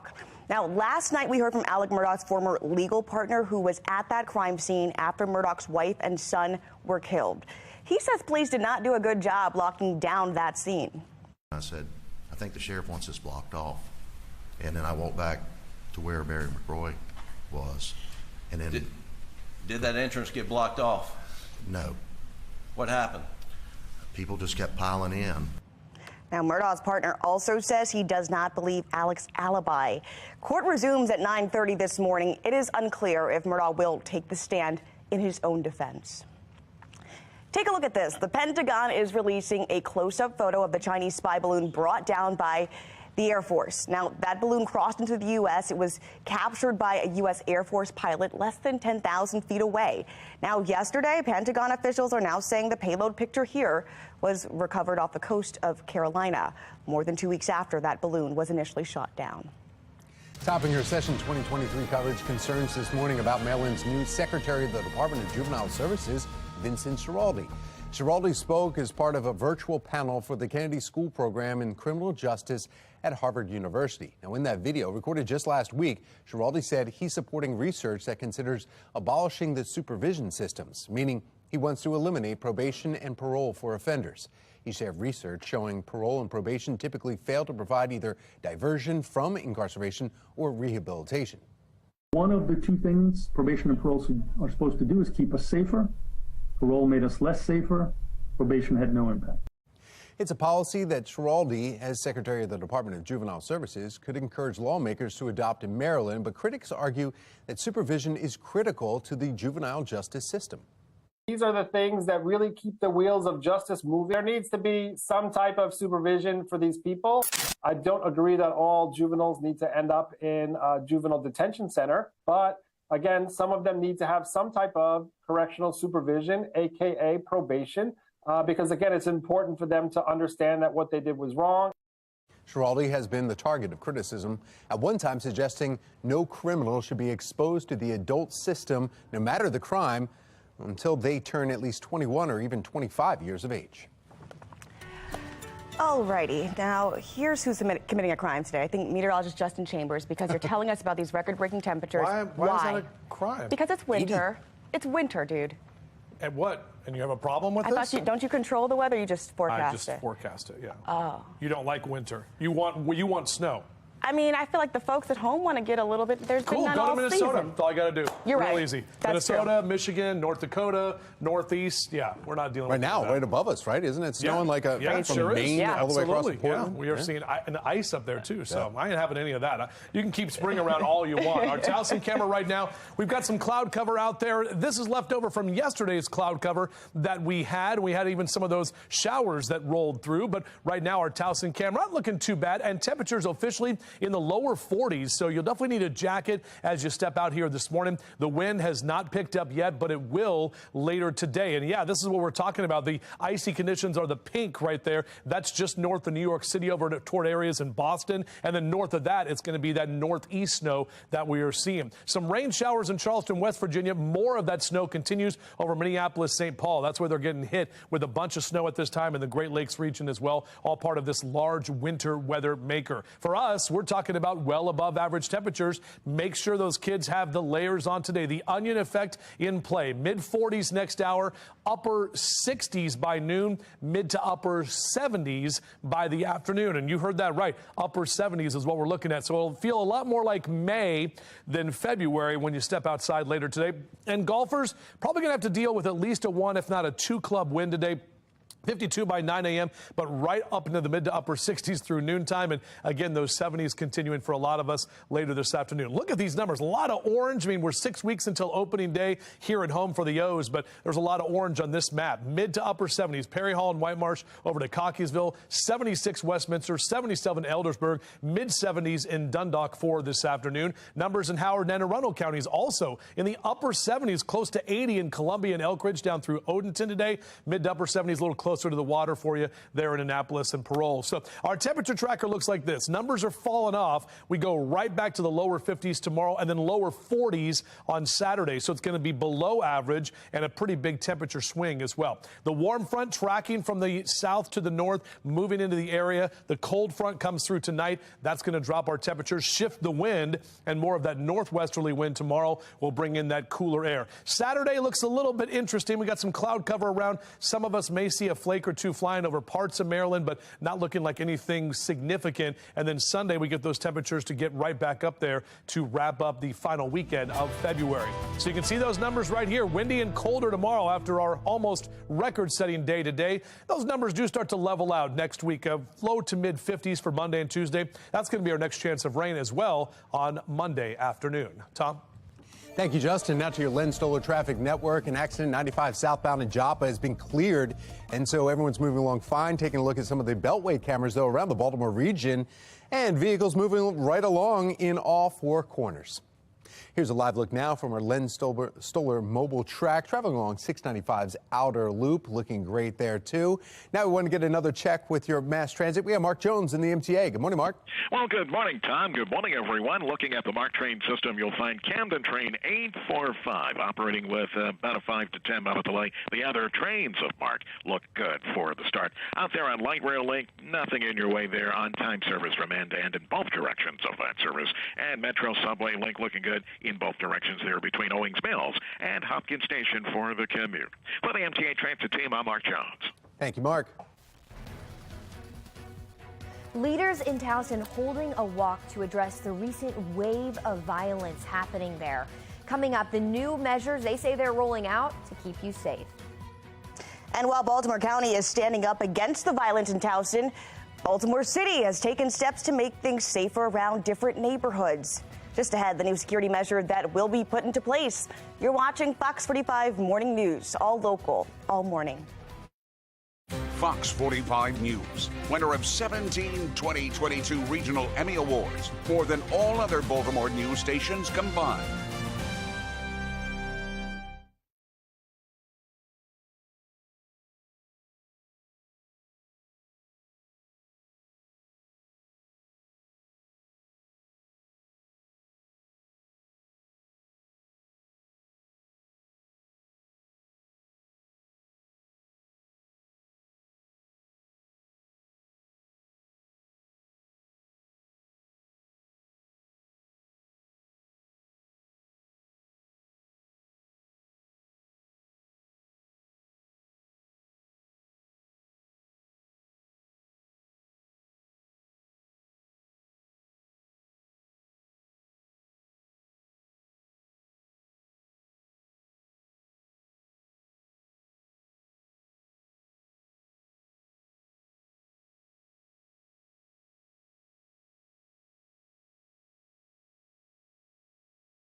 .624 and in your consumer news this Thursday, the Food and Drug Administration wants to clear up some confusion in the milk aisle. Officials issued new guidance for labeling things like soy, almond, coconut, and oat milk.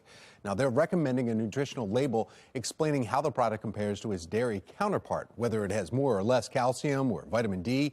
Milk producers have fought to ban alternatives from using the word milk. The agency is accepting comments on these proposed rules through April 23rd. Now, if you've been thinking about getting a Costco membership, this discount might convince you. Marketplace Stack Social, selling a one-year Costco Gold Star membership. The purchase includes a $30 digital discount on your Costco shopping card. The Gold Star membership is $60 per year, so the discount essentially cuts that price in half. All this comes as Costco's membership fees are predicted to rise soon. American Express grounding some of its airport perks. Starting this month, it will no longer allow free guests at its airport lounges. Travelers with American Express premium credit cards will now pay $50 per guest. The charge for kids ages 2 to 17, $30. American Express's Platinum card includes access to Centurion lounges and to Delta Sky Clubs when cardholders fly Delta. The company says it's logged record signups in 2022 as travel picked back up. All right, spring break is not far off, and if you're looking to make some travel plans, you might get some sticker shock from the price of flights. Experts say domestic fares are up about 20% higher than they were this time last year. Here are some steps you can take to save some money on those flights. First, be flexible on when and where you fly. Experts say flying in the middle of the week can save you hundreds of dollars compared to a weekend flight. Now, monitor the price of a trip through an app. You'll be notified when it's the right time to book. And 3, you can avoid taking a trip during the peak travel times. Do it. Experts say you could save as much as 30% if you travel in September or October compared to peak summer prices. All right, we are getting some warm temperatures today in the forecast, 70s. Yeah, our weather authority team is going to let us know how long we can enjoy this sunshine. A Maryland 529 miscalculation has parents frustrated and angry. I'm Olivia Danson. Coming up next, find out what action state lawmakers are taking. You're watching Fox 45 Morning News, all local, all morning.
Live from WBFF in Baltimore, this is Fox 45 Morning News.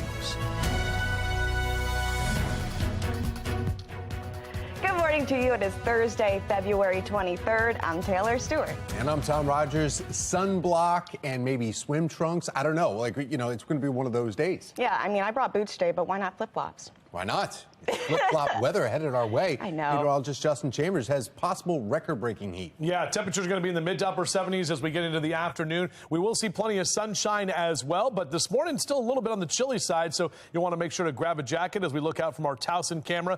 Overall, we've got a few of those clouds hanging around at this time, and temperatures statewide all over the place. 30s in Hagerstown and Cumberland, 50s in Oakland, 60s in Salisbury. Meanwhile, we're in the low to mid 40s for Bel Air and Baltimore down through Annapolis. So those numbers will keep rising. Upper 40s next couple of hours here. Mr. Bo says we are good to go. Eventually lower 50s by 9 a.m. And on our way to a high of 78 degrees, which is more like May 23rd than February 23rd. Right back to the 50s Friday and then right back to the 40s on Saturday. Those numbers coming back down to closer to February numbers. Back with your full forecast in just a few minutes from right now.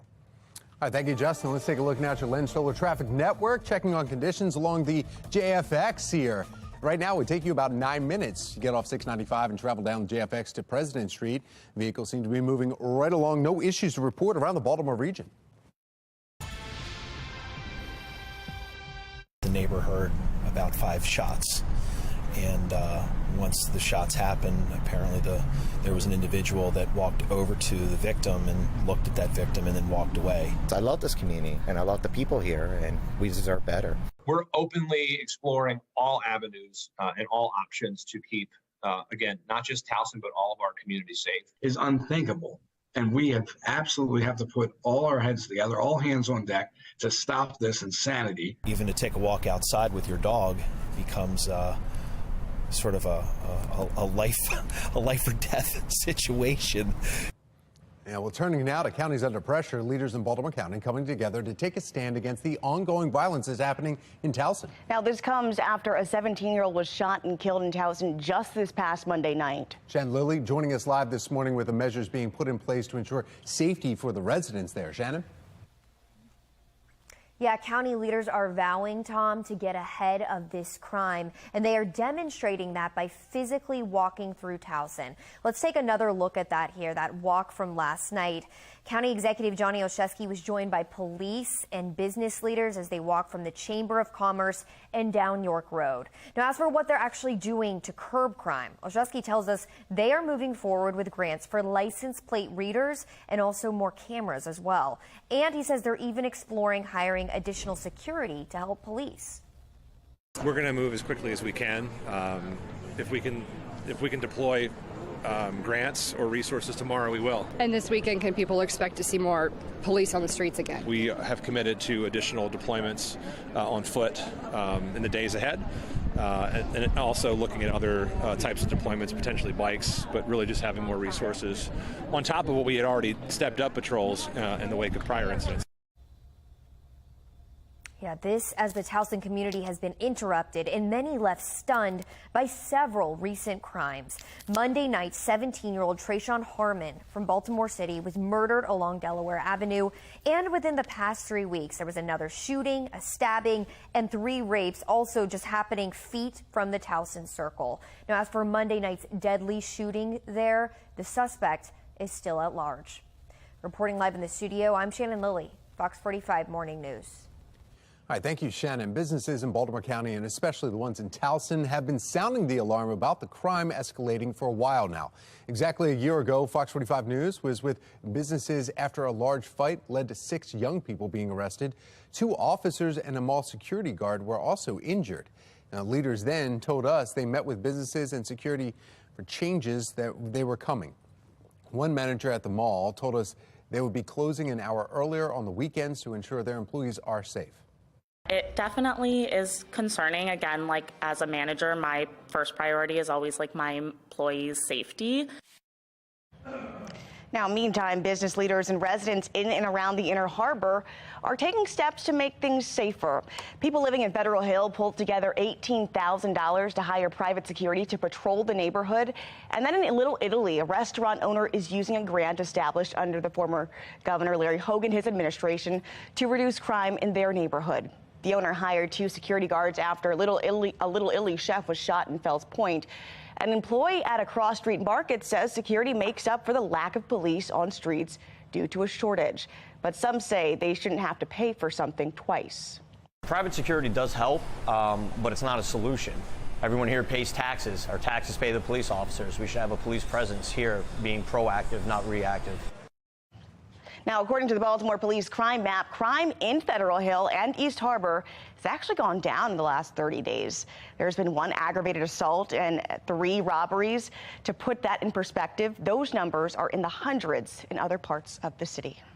Maryland families have apparently lost thousands from their college savings accounts over the interest miscalculation error. And now a Maryland Senate committee is considering a bill that would launch a work group to start looking into or investigating the failings of Maryland's 529. That's right. Olivia Dance joins us now with the latest from this push. Good morning, Olivia. Well, good morning, Anya. The work group isn't scheduled to report its findings or recommendations until next year. But take a listen as last night parents and students finally got the chance to share their frustrations in Annapolis. I am a single mother of 3, and I work for Prince George's County Public Schools. I do not have the luxury of time nor the funds to change how I save for my kids' college. My dad missed spending time with me in order to fund an account that was more expensive then than now. Families need to pay tuition and make life-changing decisions right now. But I guess Maryland 529 is too busy hiring PR firms and dealing with board member resignations to honor their contracts, let alone to honor my children and my father. We need a work group and a resolution. Thank you. Parents and students waited all day in Annapolis and online to share some of the frustrations that you just heard of seeing prepaid savings accounts drained overnight due to what Maryland 529 said was an interest calculation error. Now, a Maryland Senate committee is considering a bill that would launch a work group to look into the failings of Maryland 529. That group would include parents and state officials. Now, Maryland 529 has continued to dodge our questions on behalf of parents, including asking exactly when all accounts would be freed up and if money will be returned. And at least 2 members of Maryland 529 have resigned in the wake of all of these issues. Of course, Fox 45 News will continue to follow this as it all unfolds. But for now, reporting live in Baltimore, I'm Olivia Dance, Fox 45 Morning News. The Baltimore community comes together to help a mother fighting for her son's education. Project Baltimore investigates why North Avenue remains silent. Enjoy the warm temperatures while they last, because just ahead, how cold it's going to get for the weekend. Are we talking about snow after possibly 80 today? You're watching Fox 45 Morning News, all local, all morning. Weather Window, presented by the National Weather Desk. An ice storm in the Kalamazoo, Michigan area saddled trees Wednesday afternoon. Snap. It also left behind temporary sheets on windows and tents. This storm knocked out power to many. Temperatures are expected to warm up Thursday before snapping into the 20s Thursday night and Friday. Hopefully the warmth is long enough to get these birdies easier access to this feeder. Want to see your weather photos and videos on TV? Click Chime In on this station's website to share.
Welcome back. 6:40 is your time right now on our Weather Authority forecast. Looking out on our Toyota Inner Harbor Skycam, some clouds kind of hanging around, but sun coming up shortly, and we are on our way to a very warm afternoon. We're only in the lower 40s right now, so make sure to grab a jacket as you step outside, but you will not need that. We're talking summertime clothes for this afternoon.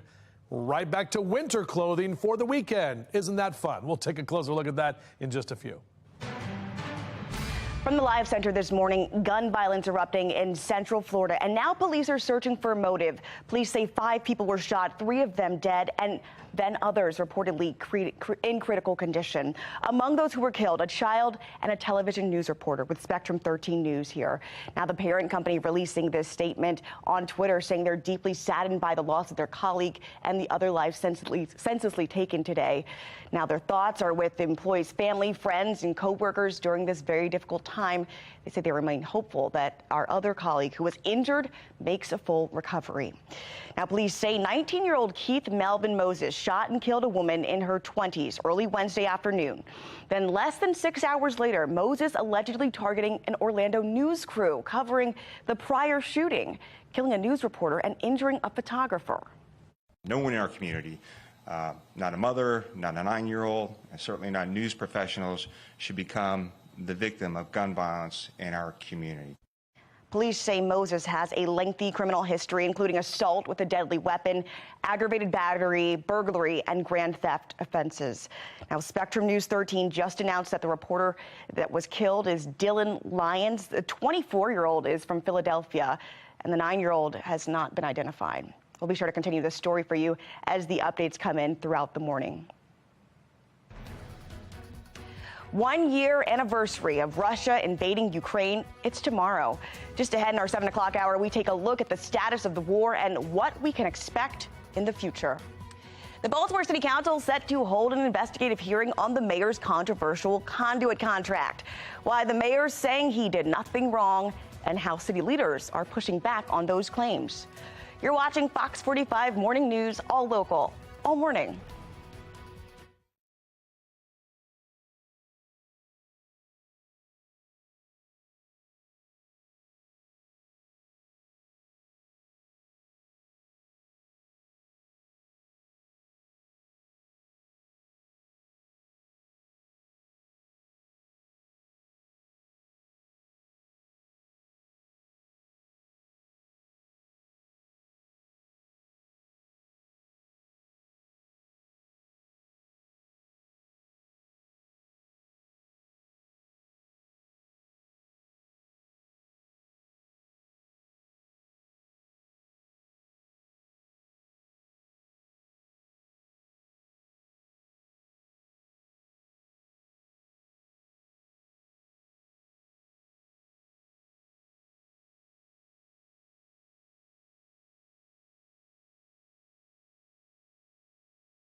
6:45 today, the Baltimore City School Board of Commissioners will decide the fate of Baltimore Collegiate School for the Boys. Now, the school is at risk of being shut down because of what the school calls technicalities. Olivia Dance joining us live this morning. And Olivia, what is the latest in the fight to keep this school open?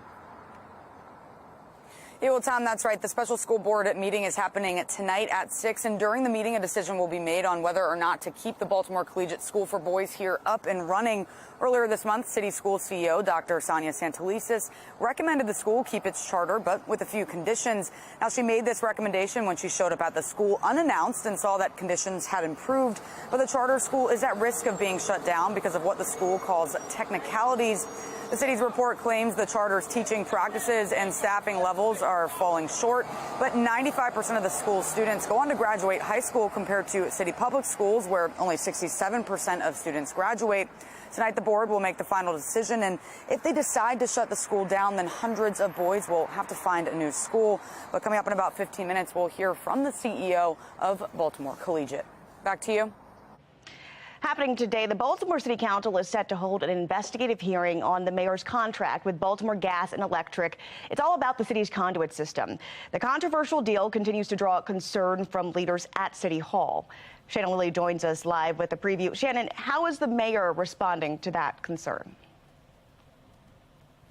Well, the mayor, Taylor, is standing by his decision to approve this deal, even though City Council President Nick Mosby and Comptroller Bill Henry, they are vehemently opposing it. But today, those who do oppose this deal at City Hall, well, they may have a chance to get some of their questions answered because of this investigative hearing that's happening a little bit later on today, where BGE has been summoned to talk about this. And so stay with us, because in 15 minutes, I'm going to have more information ahead of that meeting, plus why some say this deal was rushed and how the mayor is responding to all of this criticism.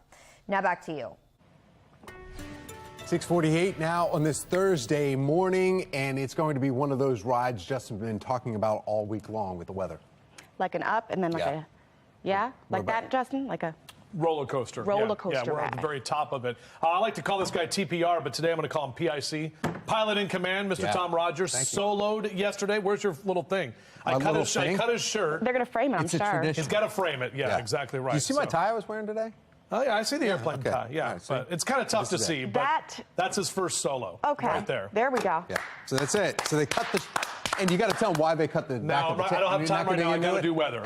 Flying weather today, is it good to fly? It's going to be a bit windy this afternoon, Taylor. Right. So great segue as we take you into the afternoon. It will be warm, however. So if you want to get your flights in this morning, you're fine. It's just going to be the potential for some wind shear out there, and then those strong westerly winds later this afternoon. That is the crosswinds that we'll have to talk about. But look at that beautiful shot right now. You can see our Toyota Inner Harbor Skycam and all of its full beauty right there with those clouds that are out there just before the sun comes up. Look at the difference in temperatures on this map. 38 degrees New York City, 43 Philly, 44 Baltimore, 65 in Salisbury, almost 70 in Richmond and Norfolk right now. That's where the warmer air is. Taking its sweet time to get here, but that warm front's going to lift to the north and eventually really pick up our temperatures as we head toward the afternoon. A couple of light showers in the mountains of West Virginia over there to Charleston, but overall, we've just got those clouds hanging around here. The snow and the ice well to the north of us, and then more snow over the upper Midwest, especially in Minneapolis, St. Paul. They're dealing with a lot there in terms of winter weather. Mid to upper 40s over the next couple of hours as you rise and shine with us here. Lower 50s by about 9 a.m. and that sun will be up until 5:52 this evening as our daylight hours continue to expand. 57 here in that 10 o'clock hour if you're hanging out in Towson. And look at these numbers outdoors today. Yes, please. Mid to upper 70s. Enjoy this May, even early June like day today. And even in that 4 and 5 o'clock hours, you get set for happy hour. We're still talking about numbers in the 70s, which is happy hour for a lot of folks. And speaking, of that pilot cast, visual flight rules, but windy today. So you're really tracking that westerly wind that you'll have to deal with out there, pilots. 48, that's typically where we are. That's nowhere near that number. We were there yesterday, and we're going to be about 30 degrees warmer for the afternoon. Remember, the record for the day is 78 degrees set in 1874, so we're going to at least tie the record, if not break it. As we get the cars cleaned up today and tomorrow, and your car wash gas, you're fine. I have a yellow light on Saturday only because we have some clouds rolling in and maybe a stray shower or two, but definitely will be colder. So after upper 70s today, we are only going to get to the upper 30s and lower 40s on Saturday. Definitely feeling that difference. But finally, by next week, those numbers kind of level out a bit in the low to mid 50s. And really, our next chance for actual rain comes on Monday afternoon. All right, trading now. Party like it's 1999. The Maryland Zoo is hosting an adult prom and is sharing advice on how to take your mate on a special zoo date. Nice. Well, embrace the nostalgia as this 21 and older event will have all the prom classics, music, dancing, delicious food, plus what high school did not have, an open bar. The 90s throwback prom will be on April 29th at the zoo's historic Mansion House. Tickets go on sale right now. Well, severe weather striking across the U.S. The incredible footage this morning of snow falling along the Las Vegas Strip. And add a local antique piece to your living area. Just ahead, for Baltimore, where you can shop for local vintage brands all under one roof. One place you can shop right now for some caffeine, that's Royal Farms. Oh, hallelujah. It's time for a coffee break.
Making headlines this morning, at least 10 Palestinians are dead following a rare daytime raid in the West Bank.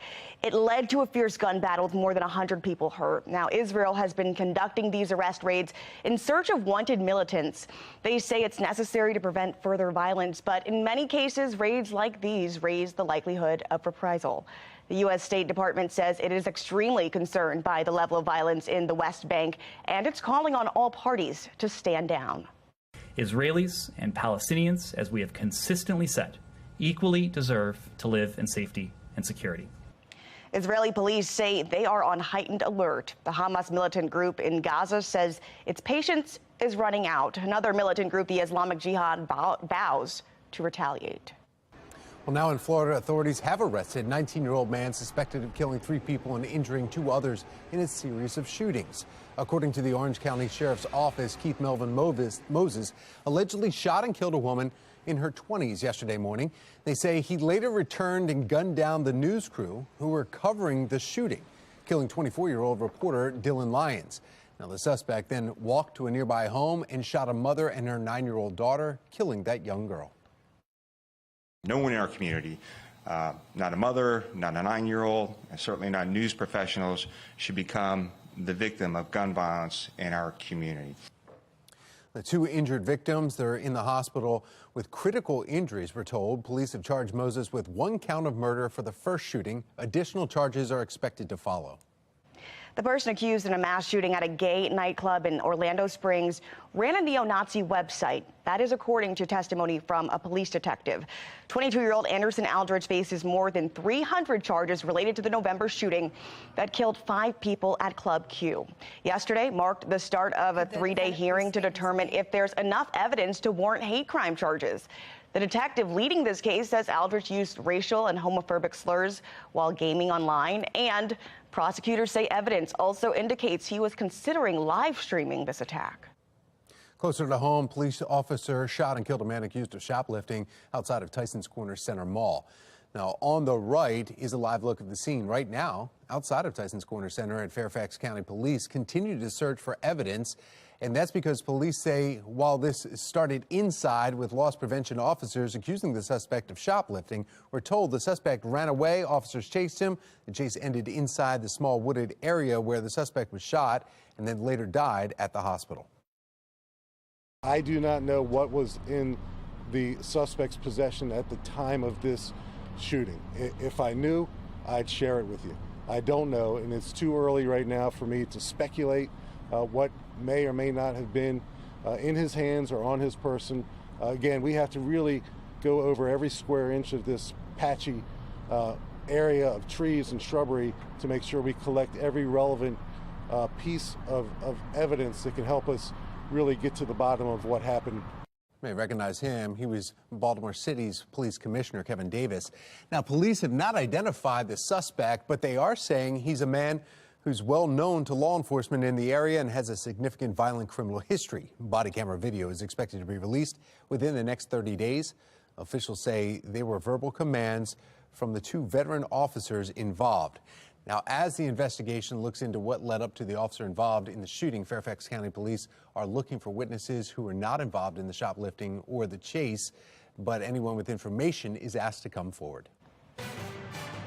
Go ahead and download that FOX45 News app for your breaking news, up-to-the-minute coverage, traffic conditions, school closings, and weather anytime. Just search WBFF in your app store. The Baltimore City Council will hold an investigative hearing into the mayor's conduit contract today. Coming up, the ongoing concerns about the deal and how the mayor is responding. The Baltimore Collegiate School for Boys is at risk of getting shut down. I'm Olivia Danson. Coming up next, I'll tell you about the decision the school board is making tonight. I have so many people reaching out. I mean, it's been crazy. Baltimore community comes together to help a mother fighting for her son's education. Coming up, the response from Baltimore City schools. Temperatures are cool now, but that is not going to last, my friends, as we are on our way to potentially record high numbers this afternoon. We'll break it down right here on Fox 45 Morning News. Let's go. Live from WBFF in Baltimore, this is Fox 45 Morning News. All right, come on. Yeah, it's Thursday morning, February 23rd, and it's just going to keep getting warmer and warmer and warmer today. And that's my favorite song, Tom. Yeah? Taylor Stewart. Tom Rogers, yeah. Meteorologist Justin Chambers here with a look at our forecast for us. History in the making right now. Potentially, yes. Some record-breaking numbers on the way potentially this afternoon. Looking for that high in the upper 70s. 78 is the record that was set back in 1874, and we're forecasting that number for today. Now, we haven't realized those warm numbers yet. Looking out over our Toyota, our Mile 1 Auto Group Towson camera, that sun is poking through right there. So the sun is up. We will definitely see more sunshine later today, as well as that wind that's going to pick up as we head into the afternoon. So look at that number, 54 in Oakland, 66 in Salisbury right now, while most of us along the Chesapeake are in the low to mid 40s. So that warm air is just to the south and west of us. Breezy and warmer for the afternoon, and then we get much colder as we head toward the weekend. So Mr. Bowe says on your morning drive, we are good to go. Numbers in the 40s and 50s over the next couple of hours. Tom? All right, thank you, Justin. Now to your Len Stoller traffic network here, and not bad morning at all for the commutes here this morning at 7:01. 15 minutes to travel from 795 to 95. That's typically 9 minutes. You see the other ones are doing really well, so no issues to report around the Baltimore region. All right, happening today, the Baltimore City Council is set to hold an investigative hearing on the mayor's conduit contract as the mayor continues to defend the deal. It's been 1 week since City Council President Nick Mosby and Comptroller Bill Henry refused to attend the Board of Estimates meeting while they were making that vote. They tried stopping the vote on that contract. They called the deal rushed. Shannon Lilly joins us live with the new calls against the deal and how the mayor is responding. Shannon. Well, the mayor is still standing by his decision, Taylor. Meanwhile, there are many questions, among others, at City Hall. But today they have summoned BGE to City Hall to hopefully get some of those questions answered. Now, we want to take a look at some of the information and details ahead of this meeting right there on your screen. Again, this will be a legislative oversight hearing discussing the deal with Baltimore's Gas and Electric regarding the city's conduit system. And it's going to start at 5 p.m. at City Hall. It comes as many are still struggling to understand why Mayor Scott fast-tracked the multi-million-dollar deal when other city leaders were calling on him to just slow it down. I'm really surprised that Brandon have taken this course. I'm really shocked that he's doing it. Who is he working for, the citizens of Baltimore or BG&E? And that's the question there.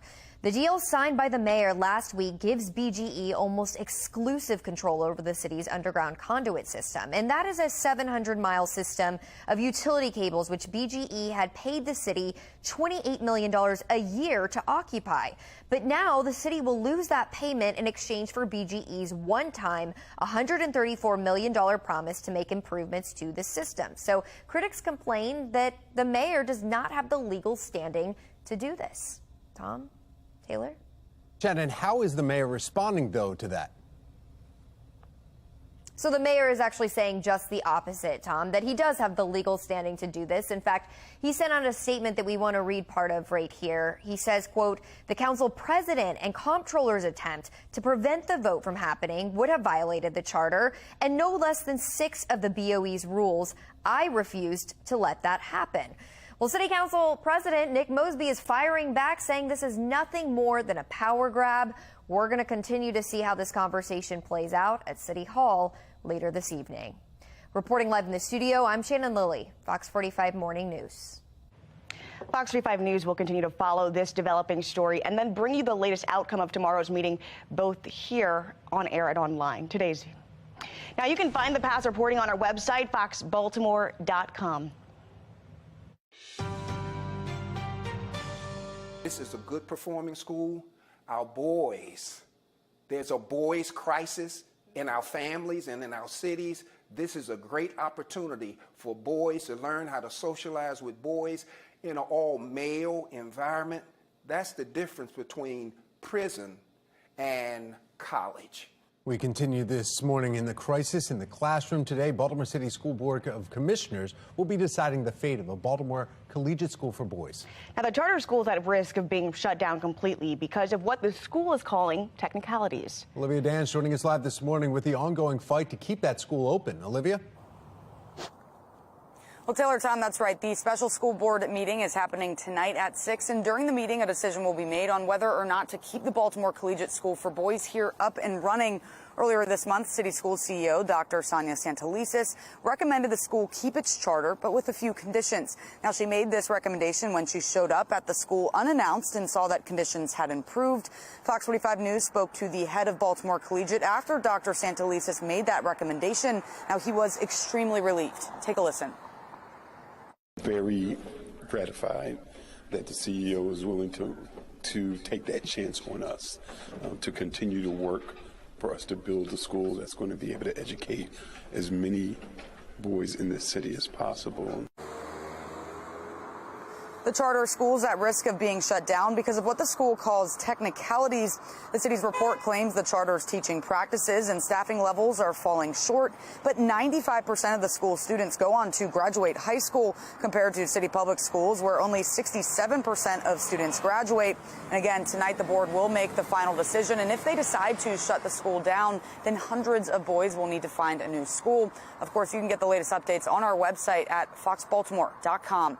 But for now, reporting live in Baltimore, I'm Olivia Dance, Fox 45 Morning News. Thank you, Olivia. Topping your session 2023 coverage, concerns this morning about Maryland's new Secretary of Department of Juvenile Services, Vincent Schiraldi. Schiraldi spoke as part of a virtual panel for the Kennedy School Program in Criminal Justice at Harvard University. Now, in the video recorded last week, Schiraldi said he's supporting research that considers the abolishing the supervision systems, meaning that he wants to eliminate probation and parole for offenders. He shared research showing parole and probation typically fails to provide either diversion from incarceration or rehabilitation.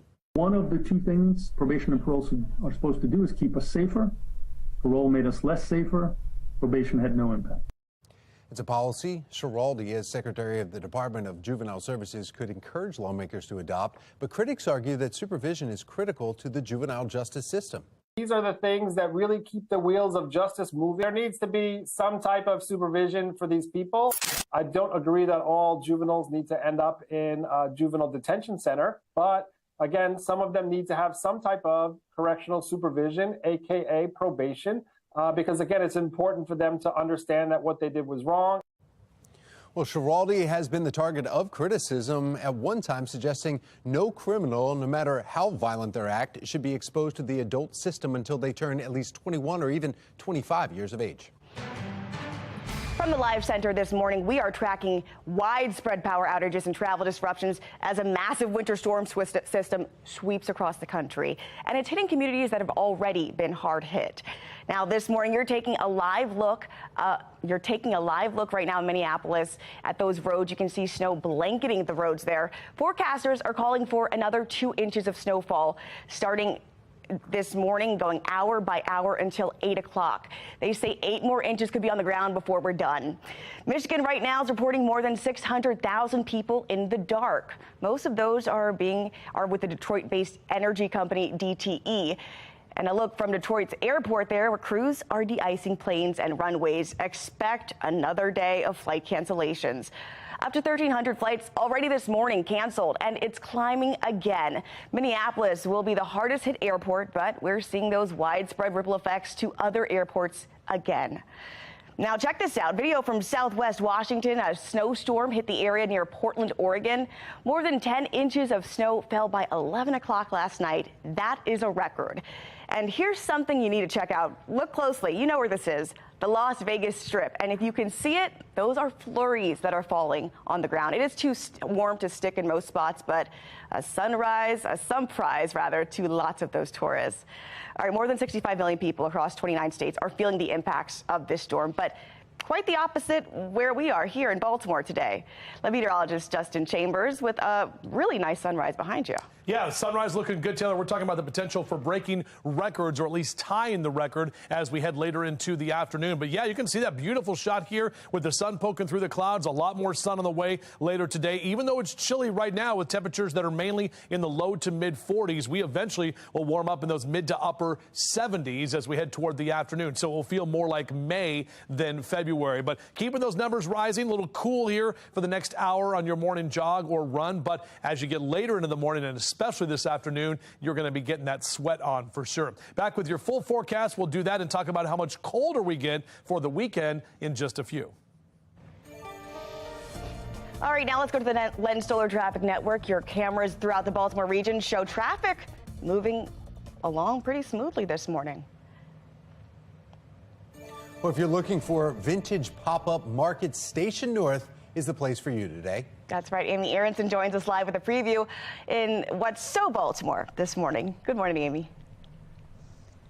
Good morning. Yeah, we're here at Pied-à-Terre Market, actually at the Parlor. So there's some history where we are, and it's a vintage pop-up market. So this morning we're actually going to take you inside the market, show you what's still left, because they actually have their final weekend coming up, and we'll let you know exactly how you can come out and do a little bit of shopping yourself if you're interested.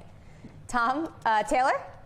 All right, thank you, Amy. Frustrated parents making their voices heard in Annapolis. Coming up, what the General Assembly is debating as fallout from the state's embattled college savings program continues. We have all these people here that have gotten together to stop it. Towson strong, Towson forever. A string of violent crimes striking Towson. After the break, the immediate measures going into place to provide better security. You're watching Fox 45 Morning News, all local, all morning.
Fox 45 News, winner of 17 2022 Regional Emmy Awards, more than all other Baltimore news stations combined. Place medal right there on the sunrise. Beautiful sunrise. Well, a vintage pop-up marketplace is happening this weekend at Station North. And meet creatives and shop small local businesses. This morning for our hometown hotspot, Amy Aronson, she's live at the Parlor, and she has a whole lot more. Just gave a little walkthrough earlier, Amy. Have you bought anything yet? Not yet, but I've been here like 5 minutes, so just give me time. By the end of the morning, I'm sure I'll make some choices. I'm here with Curry Lee, who's showing us around this morning. First of all, the backdrop for this pop-up market is so cool and so fitting. So tell everyone where we are. Yeah, so we are at the Parlor, which was originally a funeral parlor for about 100 years. And it is eventually going to be turned into kind of like an art space, speakeasy. I can see it. It's perfect. In the meantime, we're having some pop-ups. So we're having a vintage pop-up market here. It's been a lot of fun so far. Okay, cool. We've got one more weekend if we haven't had a chance to check it out. So we're seeing some of the things that are still for sale. They haven't been bought yet. What are some of the cool pieces that you all have here? It's quite a collection. Yeah, we have a lot of really fun vintage clothing, furniture, decor. All the furniture that you see in here is also for sale. A lot of really fun like 80s deco pieces. And then in terms of clothing, a lot of really fun 70s pieces. I have this really cool like 70s That is feather so jacket. cool. I It's, like, love that. One of my favorite things. And it's still here, which is amazing. Yeah. And you say you have some special events coming up this weekend, so if people haven't come out, this would be the weekend. Yeah, exactly. So on Friday, we'll be having a sip and shop from 3 p.m. to 7 p.m. We'll be serving wine. People can hang out, shop, etc. Sounds fun. And then on Saturday and Sunday, in addition to the vintage products that are here, we'll also be having local makers popping up with their wares as well. Very cool. Okay, and this is just one room, I should tell everyone. If you look all the way down here, I'll have Sean show you. This runs all the way down. So there's multiple rooms that you can kind of walk through and explore. And we look forward to seeing more as the morning continues here. But if you want more information right now on how you can come out and check it out yourself, head over to our website, foxbaltimore.com/newslinks. Tom, Taylor, see anything you want. Taylor, that jacket, I could see you in this. Amy, that's mine. You might Please need bring to it come home out with and you. sip and shop. It's perfect. I'll find something for you too, Tom. Don't worry. Thanks. All right, that sounds good. Maybe not as poofy. I don't need that.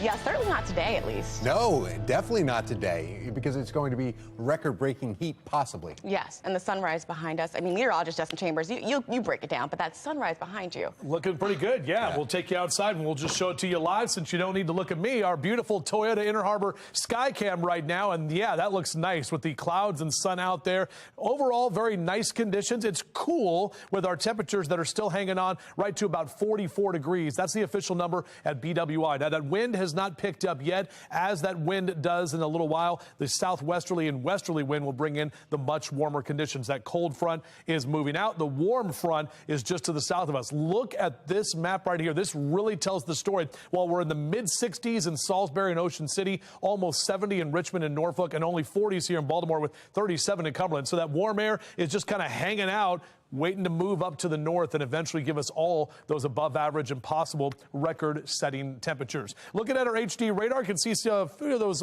snow showers in parts of the northeast, even some icy conditions there in central Massachusetts, and a few rain showers in Charleston, West Virginia over the mountains. But definitely that snow continues in the northern plains and in the upper Midwest. Minneapolis, St. Paul getting hit with more of that snow from that big winter blizzard. So it is the onion effect in play today. You peel back the layers as you get later into the afternoon, like one of them big bloomin' onions out there. 44 by 7 o'clock here this hour for the kids, mid to upper 70s as we head later into the afternoon, so they can peel back those layers. And Hank the bird, he's excited about this. Whoa.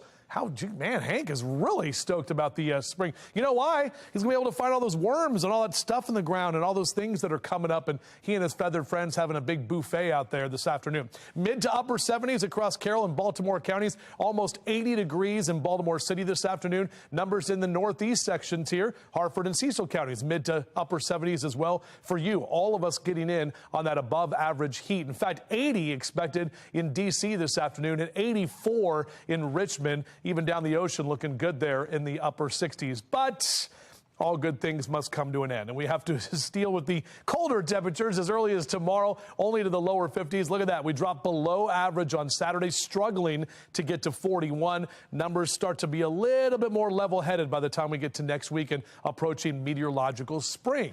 So here's the warm front. You can see the red right there. That's pushing in. Here comes the cold front tonight. Behind that, that wind will pick up from the northwest and be shifting in and moving in that colder air. Saturday gets a little bit more on the cloudy side. We'll see a few of those showers around, possibly a few flakes flying for some of us, but most of those models are kind of paring back that moisture chance. All right, 17 days until we spring forward. So that time change coming in just about 2 weeks from right now. St. Patty's Day, 3 weeks from tomorrow, and opening day for your Baltimore Orioles at Camden Yards 6 weeks from today. Man, I can't wait for that. Maybe it'll be snowing by then. I don't know. It snowed on opening day before. I mean, we don't get any snow in February. We get snow in April. So I hope that doesn't happen. Here's your 7-day forecast, and you can get more info as well, always at foxbaltimore.com, or just scanning that QR code, ding, right there. You take a picture of that little squiggly thing, and boom, that app is right there in the palm of your hand. All right, and just like that, the Len Stiller Traffic Network bringing you those live cameras throughout the Baltimore region. No accidents we're seeing right here. Traffic is moving smoothly. And a live look now from the Len Stoller mobile track. We're on I-95 heading south. You can see a little bit of volume. Just keep that in mind as you head out for your commute to work. Well, still to come this morning, controversy. Chick-fil-A's new cauliflower sandwich is stirring up. Yeah, you're watching Fox 45 Morning News, all local, all State House, all morning.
They're concerned about some of the behaviors we're seeing late at night,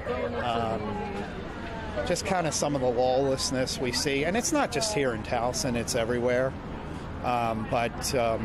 You know, people want to know that we care and that we're gonna do something about it, and it's not just lip service. Well, that was Baltimore County Councilman for Towson, Mike Ertl. Baltimore County Executive Johnny Olszewski led a community walk last night against crime in the Towson area in response to the violent crime. The executive still searching for a new county police chief, as other elected leaders say this is due to a, quote, woke culture and liberal politicians imposing bad policy. Joining us now, representing Northern Baltimore County, Delegate Nino Maggioni. Delegate, thank you so much for joining us. Thank you. Good morning, Tom. Thanks for having me. Sure. I took a little bit of your sound right there saying woke policies. You also say we spend too much time coddling criminals and not how we stop them. So how do we stop them? You just heard Councilman Ertl saying, you know what, we need to do something. We're going to do something and not lip service. So what do we do? Well, I'll start by saying this, that of course the first duty of government is to protect its citizens, and public safety ought to be the top priority in Baltimore County. And if we are to make any progress in reducing violent crime, then our top priority must be we need to identify, target and incarcerate hardcore repeat violent offenders throughout the state. And the simple fact of the matter is, Tom, that we ought to make a decision as a community, as elected officials, that show that our priority is to keep people safe. And there's no reason, you talk about what we can do. First of all, no reason to hold the police back. We need to let them do their job. And with the possible exception, what we need to do in Annapolis, with the exception of Ivan Bates, the state's attorney from Baltimore City, his bill, all that ever happens in Annapolis is being focused on ways to excuse violent behavior. And what really needs to happen is that violent behavior needs to be punished. It can't be overlooked. It can't be excused. And until we do that, we won't have anything but trouble. We put people at risk, and we don't have a community if you're not safe. And we also need to change their culture from a position really of making what we do now, as I said in my post, excuses for positions. We need to stop making excuses, but accountability is what we need. We need harsh punishment for violent criminals. And that brings up a valid point. A lot of people are arguing. They're saying, okay, police are doing theirs, and we constantly read stories or hear stories about repeat violent offenders back out on streets. So wouldn't that be up to the judges? Should we start holding the judges more accountable? Well, yeah, and we need to enact mandatory minimum sentences for gun offenders and armed criminals and repeat violent offenders. And yeah, I mean, the judges, absolutely, we need to make sure they're held accountable here, but we need legislation, strong legislation from our elected officials that are going to put violent criminals in jail for a long time. And until we change the way we think about these things as a community or as legislators, until we change that, we're not going to make any progress. Nino, last thing for you. We're talking about just the last 3 weeks in Towson, right near the Towson Circle alone. We've had 2 shootings, a stabbing, and 3 women were raped there just in the last 3 weeks. So people are saying, okay, there's a focus here. Baltimore County does not have a police chief right now after Chief Melissa Hyatt did not renew her contract here. Still not sure exactly what happened there, but now we have County Executive Johnny Olszewski who needs to appoint somebody. Other counties and lots of places all across our country, they elect their leaders or their sheriffs, chiefs, commissioners, but not here in Baltimore County and Baltimore City. Do you think that needs to change? Well, that's an interesting point. I haven't really thought about that. Either way, no matter what happens, whether they're elected or appointed, we need somebody that's going to set the tone. We need a strong leader, somebody that's going to make it known that crime will not be allowed in Baltimore County and that we are coming for the criminals and that we are not going to allow this violence to continue. Whether or not they're elected or appointed, that's a good discussion to have. I mean, I think we could probably debate that for hours. It's always nice to leave it up to the people. There's no doubt about that. Let the people's voice be heard. I'm always a proponent of that.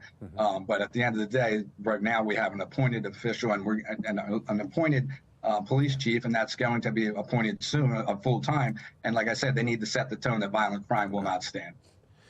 Delegate Nino Mangione, thank you very much. We appreciate your time. Yep, thank you, Tom. Have a great day. You too.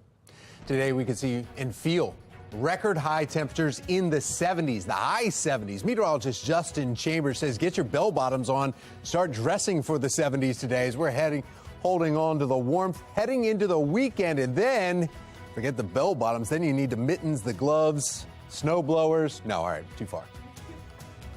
Baltimore County community coming together to help a mother fighting for her son's education. Project Baltimore investigates why North Avenue remains silent. 7:28 is the time. You're watching Fox 45 Morning News, all local, all morning.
Live from WBFF in Baltimore, this is Fox 45 Morning News. All right, we're having a great time in here. It's Thursday, February 23rd. I'm Taylor Stewart.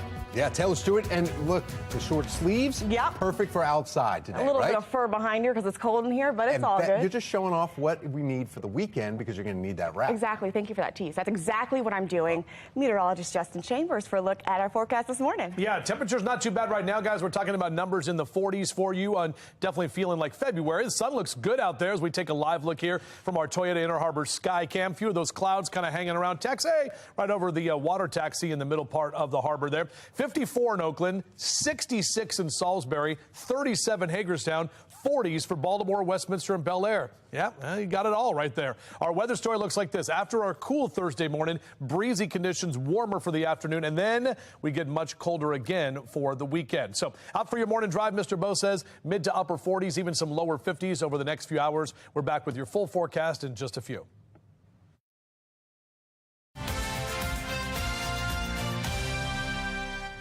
7:32, and a Baltimore City mother receiving an outpouring of support after an emotional plea for help. Her son, who is in the 4th grade, is far behind in his education. As Project Baltimore's Chris Pass explained, after we told Nichelle Watkins' story, that help came, but not from Baltimore City schools. I want to hear your assessment. I want to hear what happened. Give me a grade. What was my grade? Oh, you get an A+. You get an A+, okay. What'd you like? Okay, thank you. It's now been 2 weeks since Nichelle Watkins shared her story with Project Baltimore. They didn't want to leave, of course, and that's normal. And in those 2 weeks, her life has changed. You have hope? I do. Did you have hope before this? No, I didn't. Watkins' son, Logan, is in 4th grade at Johnston Square Elementary, which a Project Baltimore investigation found is one of 23 city schools where 0 students who took the state math test last year scored proficient. I feel like they don't care. It's not their children. They don't care. Following that story, Watkins came forward pleading for help for her son. He can't read. He's in the 4th grade. Look around. I'm in public housing. I can't afford no $1,000 tutor from Sylvan, but that's what he needs, a tutor. He actually read the paragraph the first time. And that is what he now has. I have so many people reaching out. I mean, it's been crazy. Watkins' story triggered an outpouring of support. Numerous tutoring services, including Sylvan Learning, contacted Watkins offering free tutoring for Logan. 2 viewers came forward, each offering $1,000 to pay for tutoring services. A local private school has offered Logan free tuition. Now, though, it's time for me to know. But the first to reach out. So this is Al. Okay. Was Blanca Tapuasco. It is sad that he's so far behind. As high as... For 25 years, Tapuasco has been a tutor, at one time for Baltimore City schools. Bedelia. Just notice that the word bed is there. When she saw Logan's story on Fox 45, she immediately offered to help. After assessing Logan and listening to him read, I have him at a 1st grade, definitely kindergarten for math, okay? Once a week through June, Tapuasco has agreed to tutor Logan for 1 hour in math and reading. A. E. It's sad to say this, but he's not the one who's failing. It's someone didn't spend time enough to give him what he needs. So he's not in the failing stage. He's been pretty much left. Baltimore City Schools has a budget of $1.6 billion a year to educate students. Because now you know that A-L is pronounced owl. Tapuasco is tutoring Logan for free. So it is hope, because any improvement that you can make is a step for him forward. Why couldn't the school system do for Logan what you're doing now? They could. But his mom says they're not. I don't know what they offer or if they're offering anything. According to Watkins, the school system has offered nothing. She says no one from Baltimore City Schools has reached out. Not the principal, not the school board, not the CEO, no one. She hasn't heard from any of her elected officials in Baltimore City either. Something must be done. But some in Annapolis have taken notice. Kathy Schlega is a state delegate from Baltimore County and a former Baltimore City Schools teacher. You know, it's heartbreaking when we see student after student that are falling through the cracks. Baltimore City is facing a devastating reality. On Monday, following Project Baltimore's reports on state test scores, Schlega wrote this letter to members of the Accountability Board. The board is appointed by the governor to implement the blueprint for Maryland's future, a massive increase in education funding known as Kerwin. The letter references serious concerns, saying there are too many persistently failing schools in Maryland. It asks how the state will remedy the poor academic outcomes so students can be functionally literate. With all the money and everything we're investing into schools, they should get a great public education. Shower. He's going to grow up. He has to be a man. He has to be productive. And that's my main thing for him. Like, I just want better for you. I'm Chris Pabst, and this is Project Baltimore. A Maryland 529 miscalculation has parents frustrated and angry. I'm Olivia Danson. Coming up next, find out what actions state lawmakers are taking. It may be cool right now as you walk the dog, but we could see some record high temperatures this afternoon. A Weather Authority team of meteorologists will let us know how that big temperature change is coming in and into your weekend. You're watching Fox 45 Morning News. All local, all morning.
.40 and now to an update for you this morning. A Maryland Senate committee is considering a bill that would launch a work group to look into the failings of the Maryland's 529 program. This comes as frustration continues for Maryland families who have apparently lost thousands from their college saving accounts over an interest calculation error.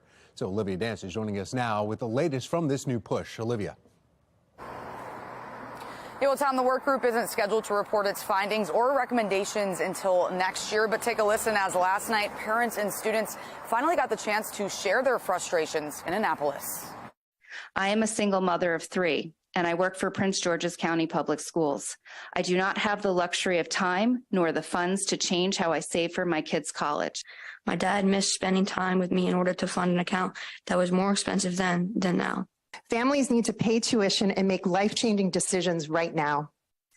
But I guess Maryland 529 is too busy hiring PR firms and dealing with board member resignations to honor their contracts, let alone to honor my children and my father. We need a work group and a resolution. Thank you. Sir. Parents and students waited all day in Annapolis and online to share some of the frustrations that you just heard of seeing prepaid savings accounts drained overnight due to what Maryland 529 said was an interest calculation error. Now, a Maryland Senate committee is considering a bill that would launch a work group to look into the failings of Maryland 529. Now, that group would include parents and state officials. Maryland 529 has continued to dodge our questions on behalf of parents, including asking exactly when all the accounts would be freed up and if money will be returned. And at least 2 members of Maryland 529 have resigned in the wake of all of these issues. Of course, Fox 45 News will continue to follow this as it all unfolds. But for now, reporting live in Baltimore, I'm Olivia Dance, Fox 45 Morning News. Thank you, Olivia. Baltimore Mayor Brandon Scott pushes back on the conduit criticism. Why he's pinning the blame on the 2 men who protested the Board of Estimates vote by sitting out.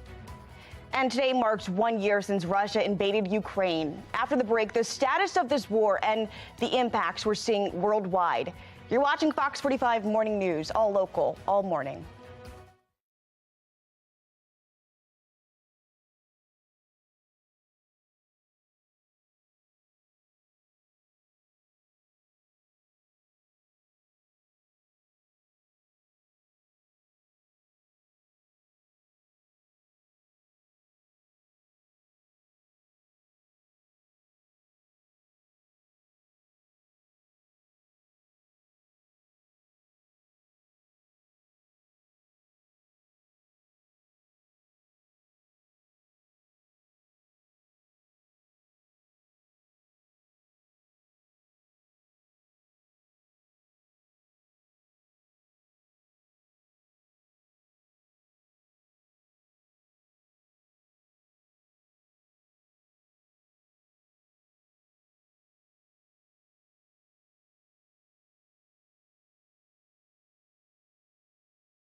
Keith stands strong.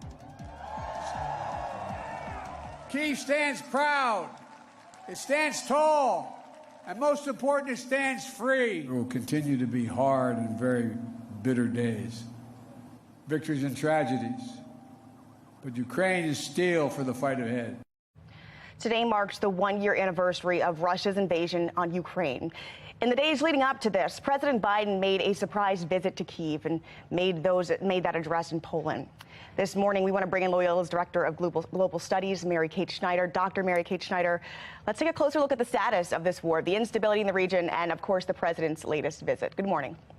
Good morning. Let's first talk about the address from President Biden. He said a year ago the world was bracing for the fall of Kyiv, then went on to say that what you just heard, like an report, Kyiv stands strong, Kyiv stands proud, and most importantly, it stands free. So not to take away from the bloodshed here, the families displaced, but by all accounts, Ukraine's military has relentlessly fought. Recap what we've seen this last year. Over the past year, we have learned a number of lessons, one of which is that Ukraine is a capable fighting force with a strong will to win. And we've also learned the strength of its alliances, including its relationship with the United States. We've seen that Ukraine and its allies are sincere in their commitment to fight against Russia, to fight against imperialism, to fight against this offense against democracy and human rights. And so I think that we've learned a lot about our relationships with other countries in the world, as well as with Ukraine, as well as Ukraine's will to fight and to win. We've also seen a relentless Russia that's willing to do whatever it takes to win, including targeting and killing civilians. And so Russia has really shown its true colors over the course of the past year. And that's taught us a lot about international relations writ large. And Russia has not balked at sanctions. Instead, they've begun strengthening their ties with North Korea, Iran, and now it appears China. Talk a bit about what lies ahead. So there are two issues here with the sanctions. One is that the sanctions haven't been adequately enforced by all countries. And for sanctions to work, everyone has to buy in, right? And so all countries have not adequately enforced those sanctions, including China. But the second and broader point is that war is long. War is long and hard, and I don't know that we've reached the midpoint of this war. Ukraine's demonstrated their continued resolve to fight, and so I think we can expect the fighting to continue. Final question here. We've seen the U.S. send more military aid, other countries as well. And as you said, you don't think we're probably at the midpoint yet. How could this go down? I mean, this is incredible to see this level of instability in the region and its ripple effects. What do you think is coming forward in the next year? So there are three basic ways that wars end, right? They end on the battlefield, one side wins. They end in a frozen conflict, no one wins, or they end in a negotiated settlement. And I think the real push is to get to negotiated settlement, to end the loss of life. And so my hope is that we get there. Unfortunately, that's a relatively rare outcome. And so what I expect to see is continued fighting until one or more sides are exhausted at this point. Unless we have a diplomatic breakthrough, I think we can expect to see more fighting. More time, a lot more displacement, and just terror for the entire community there in Ukraine. Thank you, Dr. Schneider. Appreciate it. Thank you. All right. 7:48 now on this Thursday morning. It's one of those days where you can have lunch outside. Yes, you can. Yeah.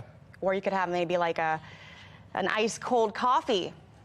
We could do that outside, too. Right? Yeah. 70s? Either way, right? We're talking about it. We have meteorologist Justin Chambers here for today, but then a huge change this weekend. Yeah. You said I had bell bottoms on earlier, talking about the 70s. 70s, yeah. Dressed for the 70s. I don't think I have the bell bottoms. I don't even own them. But 70s are a pretty good decade. And the 70s, temperature-wise, are also not bad. It's just weird that it's February because May 23rd, which is my half birthday, is typically when we'll see numbers in the upper 70s, close to 80 degrees as we get closer to June.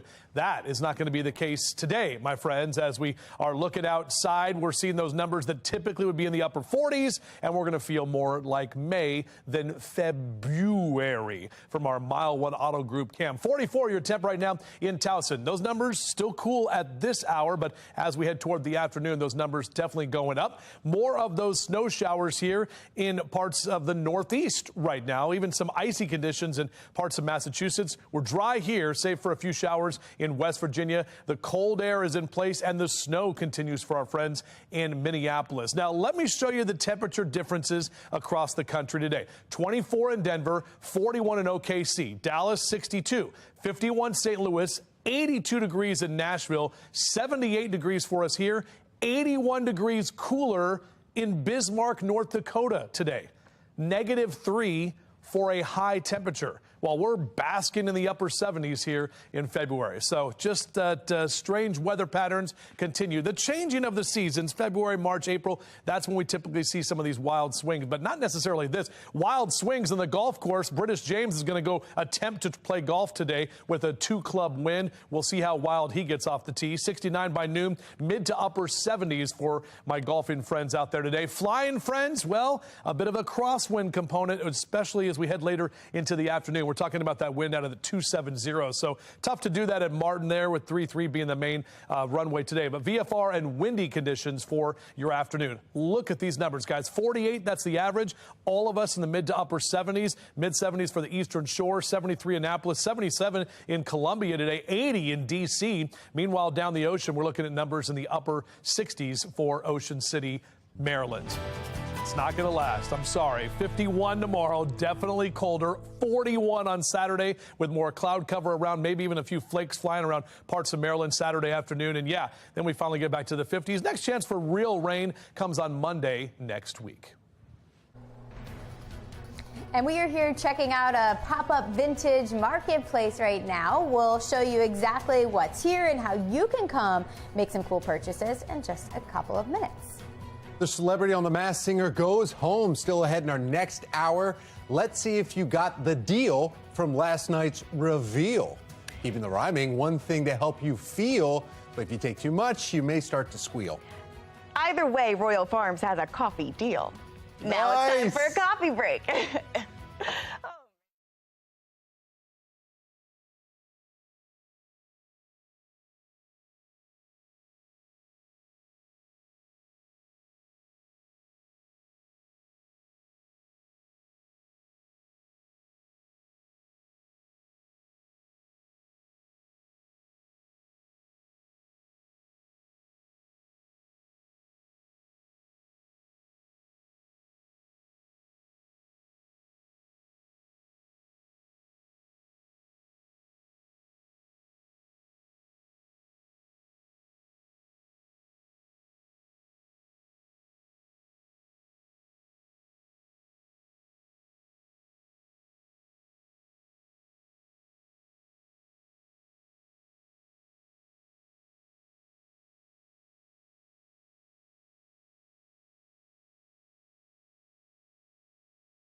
7:55 and topping your consumer news this Thursday morning. If you've been thinking about getting a Costco membership, this discount may convince you. Marketplace Stack Social is selling a one-year Costco Gold Star membership. Now, the purchase includes a $30 digital Costco shopping card. And the Gold Star membership is $60 at Costco per year, essentially cutting the original price in half. All this comes as Costco's membership fees, though, are predicted to rise soon. More restaurants are turning to monthly subscriptions in an effort to attract customers.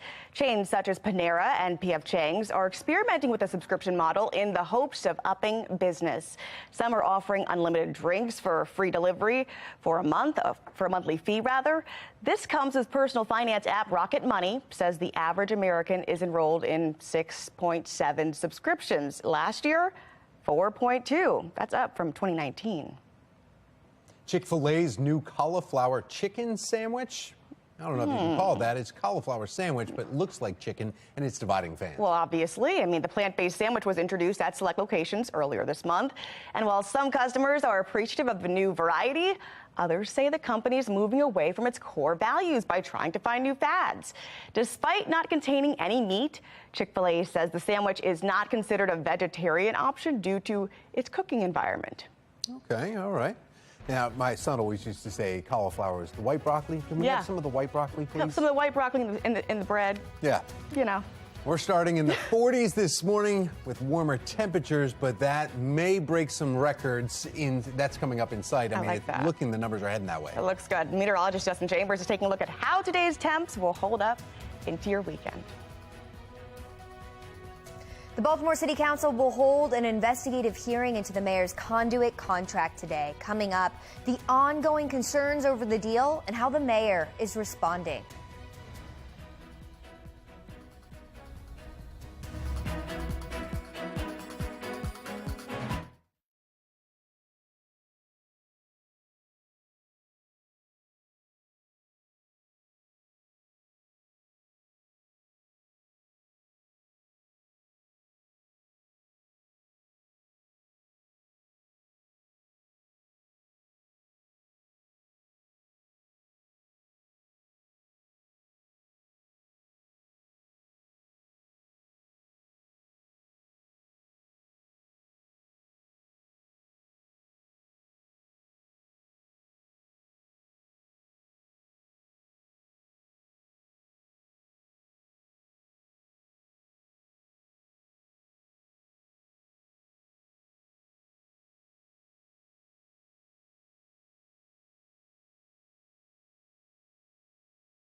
The Baltimore City Council will hold an investigative hearing on the mayor's conduit contract today. Coming up, the ongoing concern about the deal and how the mayor is responding.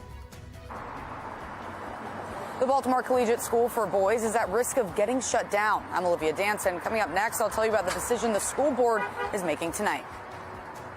Cool temperatures right now, but warm numbers on the way for the afternoon. We're going to break it down in your full forecast. Live from WBFF in Baltimore, this is Fox 45 Morning News. Thursday morning, 8 o'clock, February 23rd, and it feels more like, what, May 23rd? It really does. And this month is 28 days, so we're really heading into spring, it feels like. Meteorologist Justin Chambers with a look at the forecast. Not this weekend, though. Not this weekend, no. Definitely back to February-like numbers. And again, it's slap us back into exactly February. Right. Yeah, just get back down there into February. I'm not quite done yet. Our live cam here in Towson. Just stepped outside myself. Yeah, it's a bit chilly. Maybe just a light jacket if you're going to be heading out. With the clouds still kind of hanging around, we expect more of these clouds to roll out of here and that wind to pick up as we head toward the afternoon. Numbers right now in the low to mid 40s for Cockeysville and Towson, straight down the JFX into Baltimore City. 43 Rosedale, 41 your temp in Bel Air at this moment. And look at the warm air that's trying to get closer to us. We've hit 70 in Richmond, Virginia. That's the current temperature. It's now 67 in Salisbury, but the warm air has not made it up the 95 corridor just yet. It's on the way. Check out these numbers over the next couple of hours. Numbers rising to the mid 50s and even lower 60s through 11 a.m. And then those 60s and 70s start to materialize this afternoon. Back with your full forecast in just a few. All right, thank you, Justin. Let's take a look at your Lens Stoller Traffic Network, taking a look at the map around the area, and you see all those yellows and reds, and you're thinking, oh, man, this looks horrible, right? Not too bad at all. A little bit of volume. It looks worse than really what it is, especially up in the Parkville area. You're moving inner and outer loops moving along just fine. No accidents to report. All right, this happens today. The Baltimore City Council set to hold an investigative hearing into the mayor's conduit deal. Now, this as the mayor continues to defend the deal. Now, it's been 1 week since City Council President Nick Mosby and then Comptroller Bill Henry, they walked out of the meeting, refusing to attend the Board of Estimates meeting in an attempt to stop the vote on that contract. They call the deal rushed. That's right. Shannon Lilly joins us live with the calls against the deal and how the mayor is responding. Shannon. Yeah, like you said, Taylor, the mayor is standing by his decision to approve this deal, but many at City Hall still have a lot of questions. Well, today they may have an opportunity to get those questions answered as BGE has been summoned to City Hall for this meeting. So let's take a look at some of the details ahead of the meeting this evening. Again, this will be a legislative oversight hearing, and it's discussing the deal with Baltimore's gas and electric regarding the city's conduit system. It's going to start at 5 p.m. Now, it comes as many are still struggling to understand why Mayor Scott fast-tracked this multi-million-dollar deal when other city leaders were calling on him to slow it down. I'm really surprised that Brandon have taken this course. I'm really shocked that he's doing it. Who is he working for, the citizens of Baltimore or BG&E? And that's the question there. The deal signed by the mayor last week gives BGE almost exclusive control over the city's underground conduit system. That's a 700-mile system of utility cables, which BGE had paid the city $28 million a year to occupy. Now the city will lose that payment in exchange for BGE's one-time $134 million promise to make improvements to the system. So critics complain, Tom, that the mayor doesn't have the legal standing to approve this. So then how is the mayor responding to that, Shannon? So the mayor is actually saying just the opposite, Tom, that he is following, he does have the legal standing to do this. In fact, he sent this statement here, just part of it we want to read to you. The council president and comptroller's attempt to prevent the vote from happening would have violated the charter and no less than 6 of the BOE's rules. I refused to let that happen. Meanwhile, City Council President Nick Mosby is firing back, calling this a power grab from the mayor. We're going to continue to see how this conversation plays out later on this evening at that meeting. Reporting live in the studio, I'm Shannon Lilly, Fox 45 Morning News. And we'll continue to follow this developing story and bring you the outcome of tomorrow's meeting both on air and online. You can find all of our past reporting on our website, foxbaltimore.com. It's an outstanding program. The leadership is excellent. And unless it's political or personal, I have no idea why they would even mess with that school. We begin this morning in the crisis in classroom. Today, the Baltimore City School Board of Commissioners will decide the fate of Baltimore Collegiate School for Boys. Now, the charter school is at risk of being shut down completely because of what the school calls technicalities. And Olivia Dance joining us live this morning with the ongoing fight to keep the school you're standing in front of open. Right, Olivia? Yeah, Taylor and Tom, that's right. The special school board meeting is happening tonight at 6. And during the meeting, a decision will be made on whether or not to keep the Baltimore Collegiate School for Boys here up and running. Earlier this month, City Schools CEO Dr. Sonia Santelises recommended the school keep its charter, but with a few conditions. Now, she made this recommendation when she showed up at the school unannounced and saw that conditions had improved. Fox 45 News spoke to the head of Baltimore Collegiate after Dr. Santelises made that recommendation. He was extremely relieved. Take a listen. Very gratified that the CEO is willing to take that chance on us, to continue to work for us to build a school that's going to be able to educate as many boys in this city as possible. The charter school is at risk of being shut down because of what the school calls technicalities. The city's report claims the charter's teaching practices and staffing levels are falling short, but 95% of the school students go on to graduate high school, compared to city public schools where only 67% of students graduate. And again, tonight the board will make the final decision. And if they decide to shut the school down, then hundreds of boys will need to find a new school. Of course, you can get the latest updates on our website at foxbaltimore.com. But for now, reporting live in Baltimore, I'm Olivia Dance, Fox 45 Morning News. Thank you, Olivia. A major warm-up here at home, but not across the country. Next, the people being affected by widespread power outages and delayed flights. And Baltimore County leaders are trying to stop the rising trend of crime after a teen was shot and killed in Towson. The new policies being put into place to provide a safer environment. We got some cloud cover out there, but we are tracking warmer temperatures and the wind picking up as we head into the afternoon. We'll talk about that and the possible records being set. It's coming up.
8:09 is your time right now on our Weather Authority forecast as we're checking what's going on outside. Not much right now. We definitely have some of the cloud cover and temps that are still hanging out in the 40s. Westminster, Bel Air, over to Cockeysville, 45, Baltimore City, 44, your number in Annapolis. Numbers rising here over the next few hours. So if you do want to get out for a morning run or a jog, it will be cool, but much warmer as we head toward the afternoon. Look at all the orange on the map here. We're talking mid to upper 70s for our highs. Some of us some 30 degrees above average and possibly even breaking records later today. Back with your full forecast. We'll do that in just a few minutes from right now.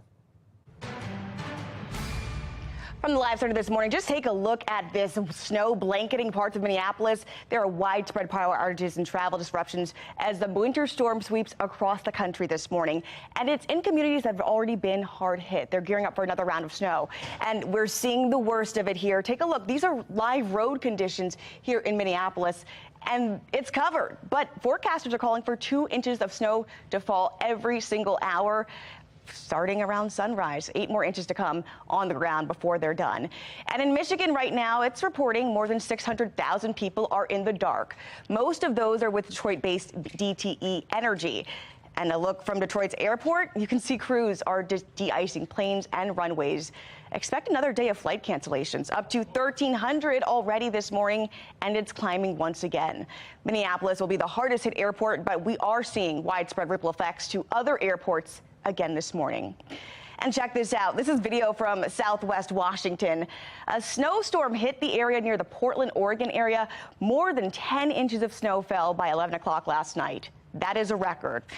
And here in Las Vegas, check this out. If you look closely, you can see some flurries falling on the Strip. It's too warm to stick in most spaces, but surprise to lots of tourists there.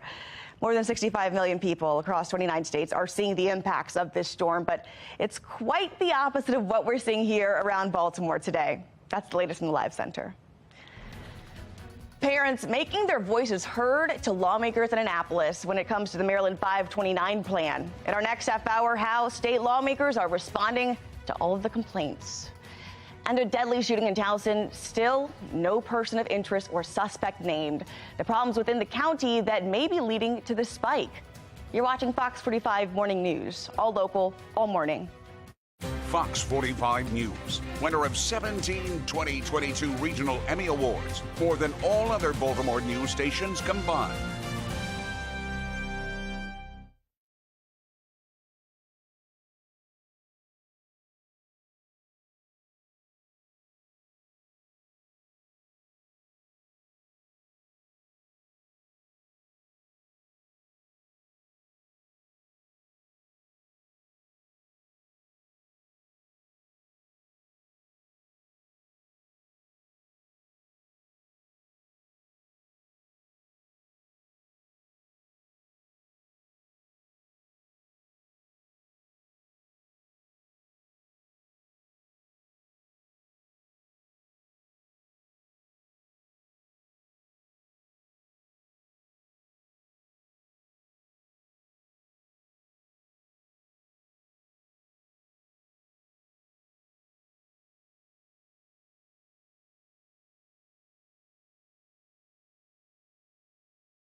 Now to your Waste Watch. A Maryland Senate committee is considering a bill that would launch a work group to look into the failings of Maryland's 529 board. Now, parents would be included in the group with state officials, and this problem that began last year was caused by an error calculation, but now parents say they cannot access their money.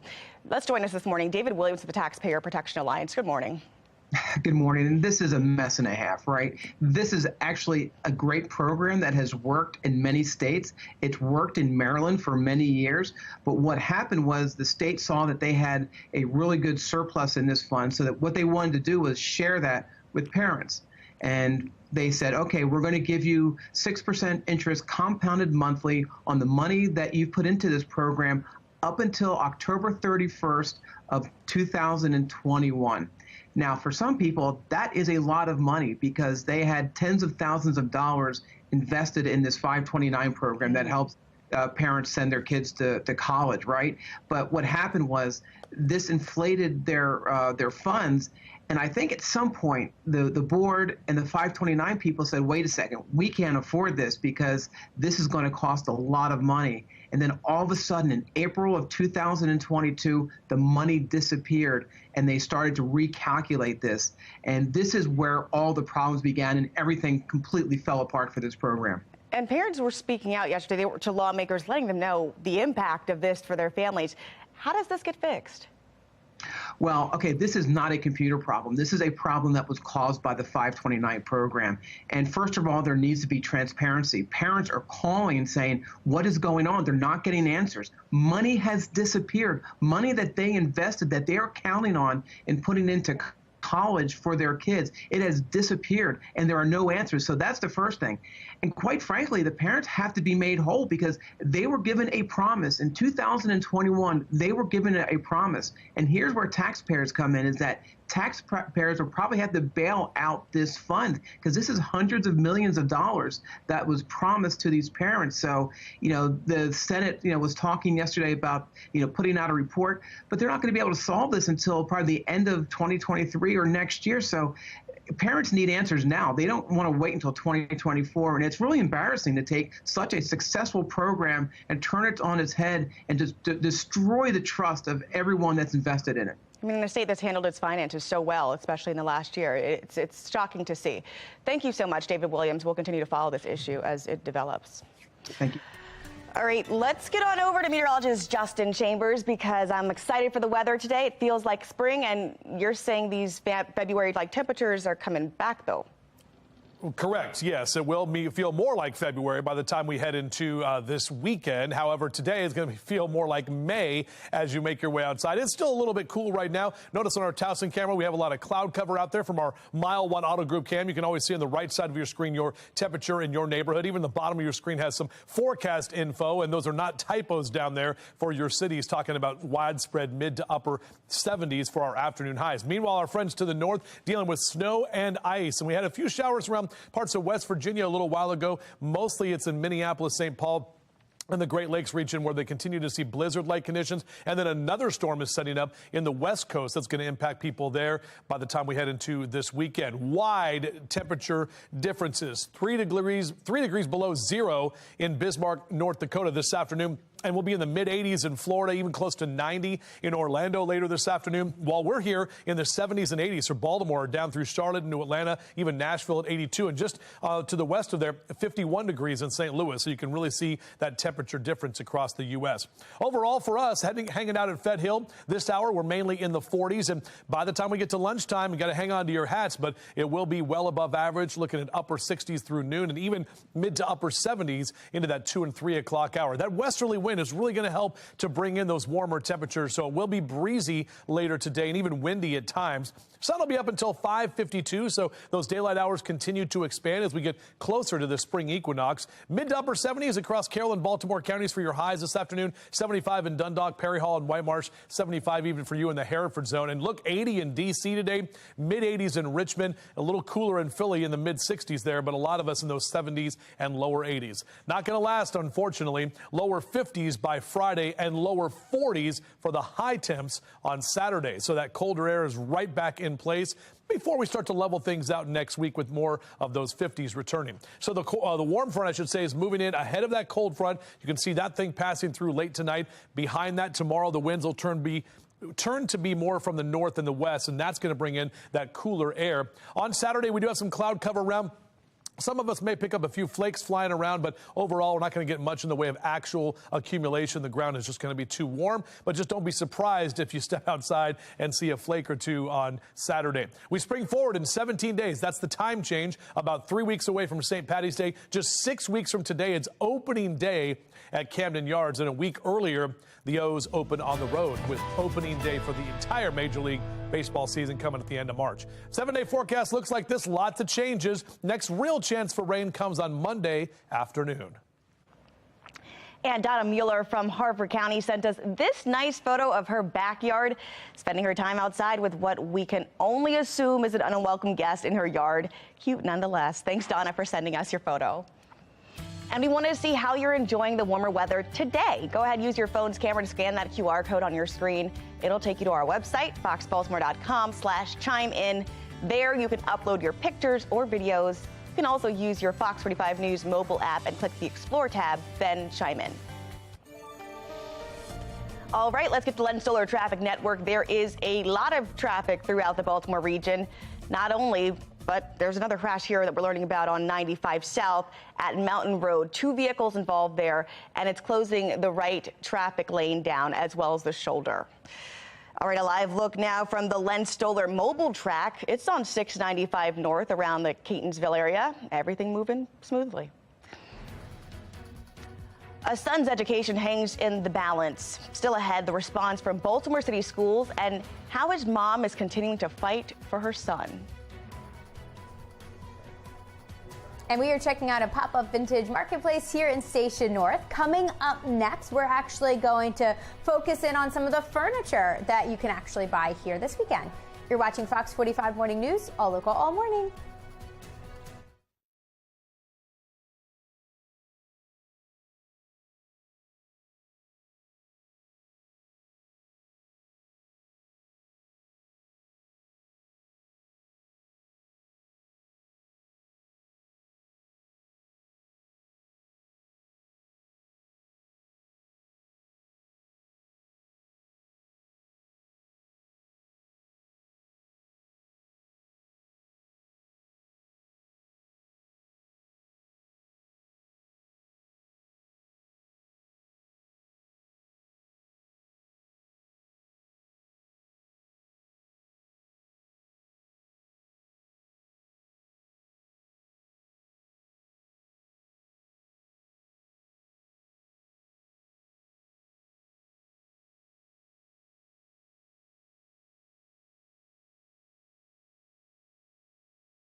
All right, meet some creative, shop small businesses and local businesses this weekend for a vintage pop-up shop.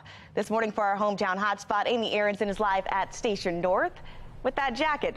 Let's talk about that jacket. What else are you looking at over there? Okay, so yeah, there's more than clothing here, actually. There's also some cool vintage furniture. I'm here with Lindsay Brown, who is the one who supplied all this cool furniture. Your business is A Day in June, so this is what you do. You know a thing or two about finding pretty cool pieces. Yes. And you brought some of them here. So let's take a look around. What pieces do you have here that people can still purchase? So my favorite right now would have to be this very 90s inspired sofa love seat couch that we have here. This is my favorite piece. It's super comfortable. I've been sitting on it, so I can say it is comfortable. The print is really cool. It goes with any style of apartment or home. So this is my favorite piece right now. And it's in good shape. Yes, very, very good shape. That was a good find. Okay. I also love this beautiful terrazzo coffee table. That is It's cool. really perfect size for like a small apartment, or if you want to use it as an end table in a bigger home. I really love that as well, with the brass legs. I love that. And also the Art Deco dining chair set. Yes. Those are So fun. have been a staple, and those are really cool and funky and will brighten up any space. Where do you find pieces like this? So I do a lot of estate sales. I travel really far I to bet. go hunting for things. So a lot of stuff right now I score at estate sales. Okay, cool. And I know this is a chance to kind of bring your stuff to a pop-up market, but dreams would include, of course, probably having your own store. Yes, yes, and that is in the works right now. But Awesome. having a space like Pied-à-Terre Market really gives a person like myself who only sells online and at markets a chance to really display my pieces to the public and get a chance to interact with my customers and get a chance to get positive feedback and just engage with my community. Okay, cool. And Pied-à-Terre is open this weekend. Yes. People still have a chance. If you want to get one of these items or the furniture pieces we just showed you, you still have an opportunity to do so. If you want more information on that and the hours, head over to our website, foxbaltimore.com/newslinks. So Taylor, I know you're new here. Maybe you need some furniture for your new place. Look, Amy, some I'm cool just options, right? I'm budgeting right now, from that jacket to the furniture to maybe the couch. I mean, come on. What a place to be. All right, thanks, Amy. Yeah, come shop this weekend. Leaders in Towson holding a walk to address the recent wave of violence in the area. Coming up, the new measures they say they're rolling out to keep you safe. A Maryland 529 miscalculation has parents frustrated and angry. I'm Olivia Danson. Coming up next, find out what actions state lawmakers are taking. You're watching Fox 45 Morning News, all local, all morning.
Live from WBFF in Baltimore, this is Fox 45 Morning News.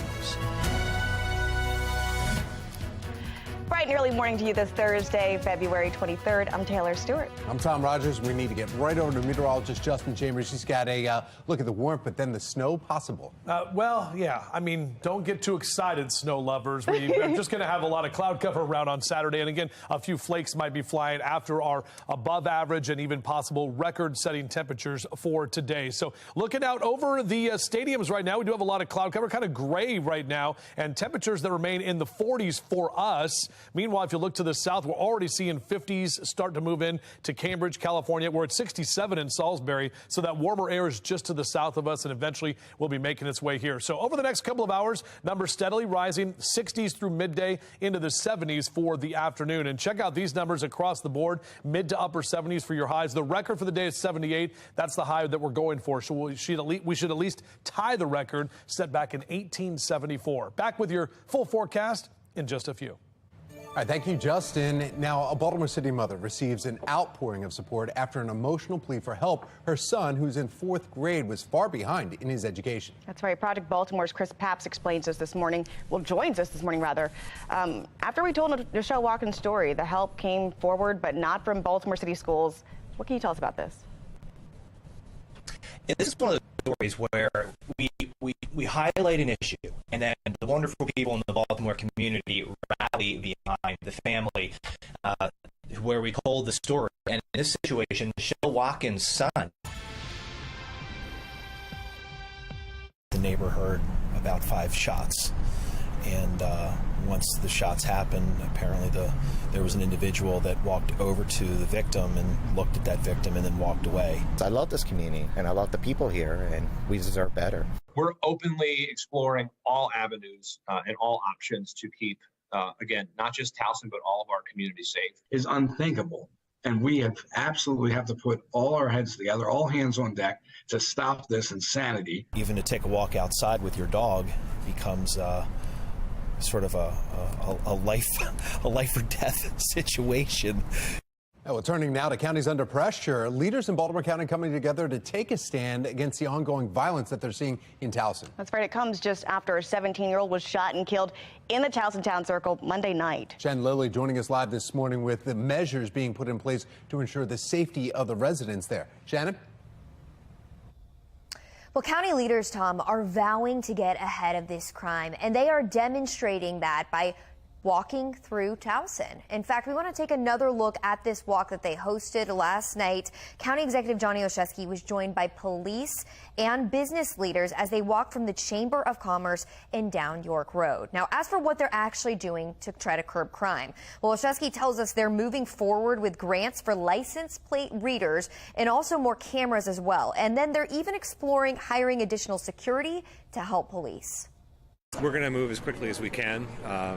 If we can deploy grants or resources tomorrow, we will. And this weekend, can people expect to see more police on the streets again? We have committed to additional deployments on foot in the days ahead, and also looking at other types of deployments, potentially bikes, but really just having more resources on top of what we had already stepped up patrols in the wake of prior incidents.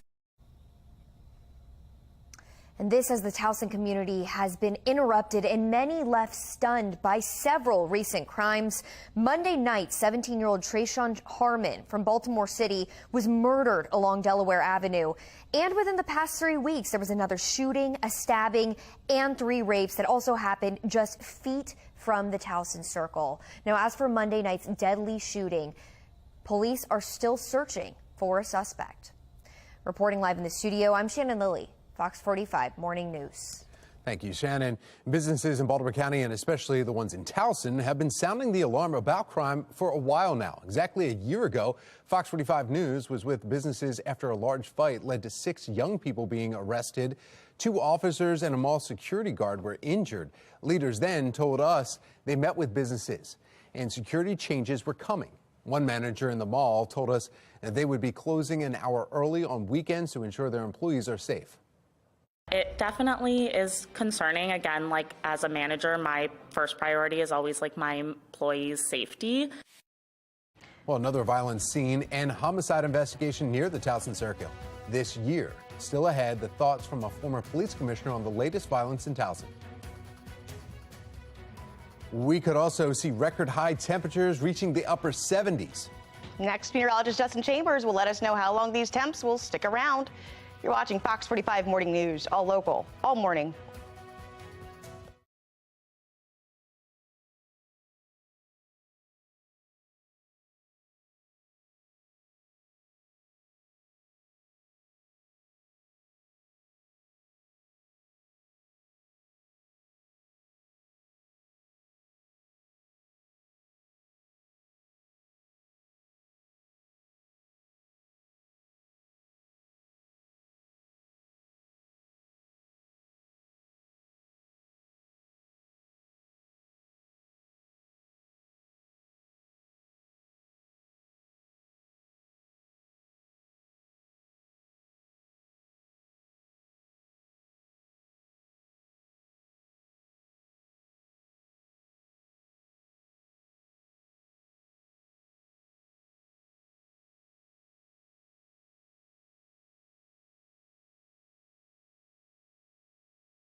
Welcome back on your Weather Authority forecast. Just about 22 minutes in front of 9 o'clock right now. We're still hanging on to some of the cloud cover out there from our Mile 1 Auto Group cam. We're seeing that right now in Towson. The sun is up. We will see a lot more of that sunshine as these clouds roll out of here, and the wind will start to pick up as well. We've been talking all morning about where that warm air is. You can see it here on this map. These are not high temps, y'all. This is the current temperature in Richmond and Norfolk. It's 70 degrees. Salisbury, Ocean City in the mid to upper 60s right now, while we're still hanging out in the 40s. So you can really see that frontal boundary right there on the southern end of the Chesapeake. Eventually, that warm front will continue to move to the north, and we'll see those temperatures pick up possibly in record-setting or record-tying categories later today. Out for a run or a jog next couple of hours, low to mid-50s. Get that exercise going today. But even if you want to do some more stuff outside when that wind is blowing this afternoon, get the sunblock ready to go. It's not going to be for long that these warm temperatures stay with us. We'll talk about a big cool down for the weekend. That's coming up in just a few. Tom? Thank you, Justin. 8:39, we have an update. Maryland families have apparently lost thousands from their college savings accounts through the 529 program because of an interest calculation error. And now a Maryland Senate committee is considering a bill that would eventually launch a work group to start looking into the failings of Maryland 529. That's going to take some time. Olivia Dance is joining us live now with the latest push here. Olivia? Hey, well, Tom, the work group isn't scheduled to report its recommendations until next year, but take a listen as last night parents and students finally had the chance to share their frustrations in Annapolis. I am a single mother of 3, and I work for Prince George's County Public Schools. I do not have the luxury of time nor the funds to change how I save for my kids' college. My dad missed spending time with me in order to fund an account that was more expensive then than now. Families need to pay tuition and make life-changing decisions right now. But I guess Maryland 529 is too busy hiring PR firms and dealing with board member resignations to honor their contracts, let alone to honor my children and my father. We need a work group and a resolution. Thank you. Parents and students waited all day in Annapolis and online to share some of the frustrations that you just heard of seeing prepaid savings accounts drained overnight due to what Maryland 529 said was an interest calculation error. Now a Maryland Senate committee is considering a bill that would launch a work group to look into the failings of Maryland 529. Now that group would include parents and state officials. Maryland 529 has continued to dodge our questions on behalf of parents, including asking exactly when all of the accounts would be freed up and if money will be returned. And at least 2 members of Maryland 529 have resigned in the wake of all of these issues. Of course, Fox 45 News will continue to follow this as it all unfolds. But for now, reporting live in Baltimore, I'm Olivia Dance, Fox 45 Morning News. All right, thank you, Olivia. And Fox 45 News has been following the issues with Maryland's 529 for months now. In fact, you can find all of our previous reporting right there on our website. That's foxbaltimore.com. Might need the shorts and the sunglasses today. The warm-up is coming. Just ahead, meteorologist Justin Chambers will tell us how long the possible record high temperatures will be sticking around. Plus, the most recent unmasking on The Masked Singer. It came out of the blue. Still ahead, we'll tell you the 2 celebrities that had to take it off. 8:41, you're watching Fox 45 Morning News, all local, all morning. Well, there's one. Sorry if we ruined it. There's the other.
Another violent scene and homicide investigation near the Towson Circle this year, and neighbors are frustrated and concerned. The latest is 17-year-old killed.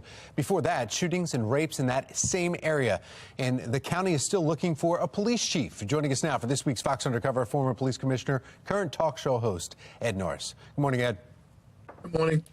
We hear two different messages coming out of Baltimore County. First, we've heard repeatedly the same line, though, for months now, really, even almost a year. Baltimore County executive saying we are, and he says this, he says, we are going to, if you commit crime in Baltimore County, we'll find you, arrest you, and hold you accountable. We've heard that. The other side of that, we had a Baltimore County delegate here, Nino Mangiano, who says that it's liberal politicians imposing bad policy in our communities, and they're coddling violent criminals instead of imposing swift, meaningful justice for violent crime. Well, I think Nino's correct, actually. I think this is a problem. This is a problem nationally, and that's why you're seeing such a surge in crime around the country.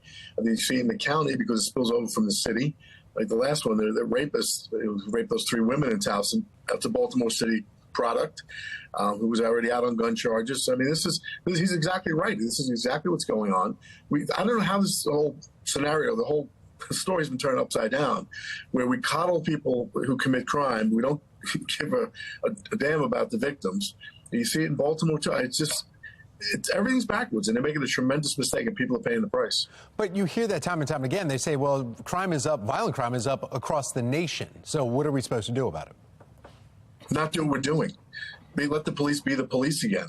Stop telling this false narrative that they're killing innocent people. They're not.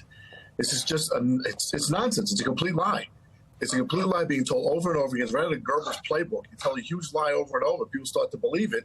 And then you have consent decrees like Baltimore where they can't put their hands on anybody. They're carrying guns again. And now you see what's happening in the city and the region, like Towson. Well, Ed, let's talk about this because we just had a victim who was caught in Harford County after shooting 2 Baltimore County police officers. Sheriff Gaylor there said he brought up the point. He said, look, I'm elected by the people. Baltimore County and the city, they're actually the police chief or the police commissioner, depending on where you are basically hired by the mayor or the person in charge, like Baltimore County Executive Johnny Olszewski. Mm-hmm. So he's saying, why not have the people vote? You'll be able to see a better product and you'll be able to see better competition with the police chief or officer in charge.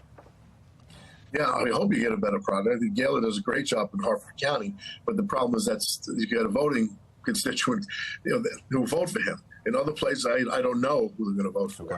I mean, that's the only downside to that because people tend to get the government they deserve. I'd like to think they get a better product, but I don't know if that's always the case. I think they do in a case like him. Florida, I think, has a great system because there's a lot of sheriffs. They're all elected. They don't answer to an elected official. They are elected officials.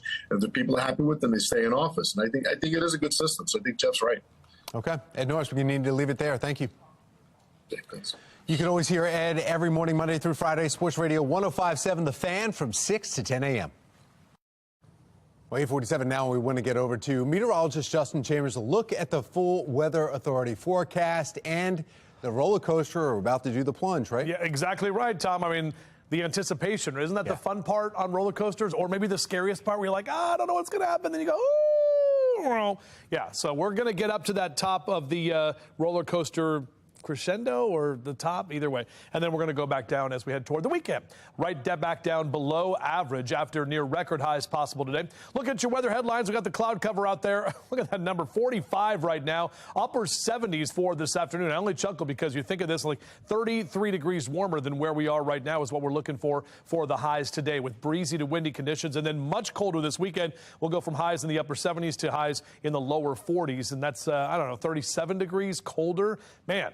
Anyway, let's take a look at your HD radar. Some snow showers to the north of us. We had a few random showers that were in parts of West Virginia. The snow continues in the Midwest, especially in parts of Minneapolis, St. Paul. 20, their high today. 40 in Chicago, but it's -3. That'll be the high temperature in Bismarck this afternoon, while we'll be hanging out in the upper 70s and even lower 80s for D.C. down through Nashville and Atlanta. So that's a huge temperature difference across the country. If you do want to get out there and play some golf today, golfers on our forecast next hour in the 50s, upper 60s by noon, and mid to upper 70s later today. At least a 2-club win, golfers, and probably some good crosswind training today. Pilots, we've got VFR conditions and visual flight rules, but that wind will be strong coming out of 270, especially later this afternoon. Mid to upper 70s here across central Maryland for your highs today. Again, about 30 degrees above where we typically are this time of year. That's the warm front moving in as we get to the afternoon. Then a cold front, the strong cold front. Look at that thing. Sweeps through late tonight into tomorrow.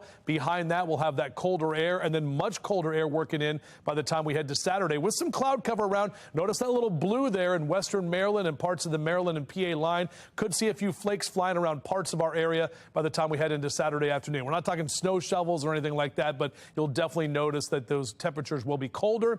By the time we get to Sunday, we start to get those numbers back up once again. So after these kind of wild few days with 70s, 50s, 40s, we get right back to the mid-50s Sunday. Next chance for rain is coming on Monday. And notice those temperatures stay in the 50s next week, even though we stay above average.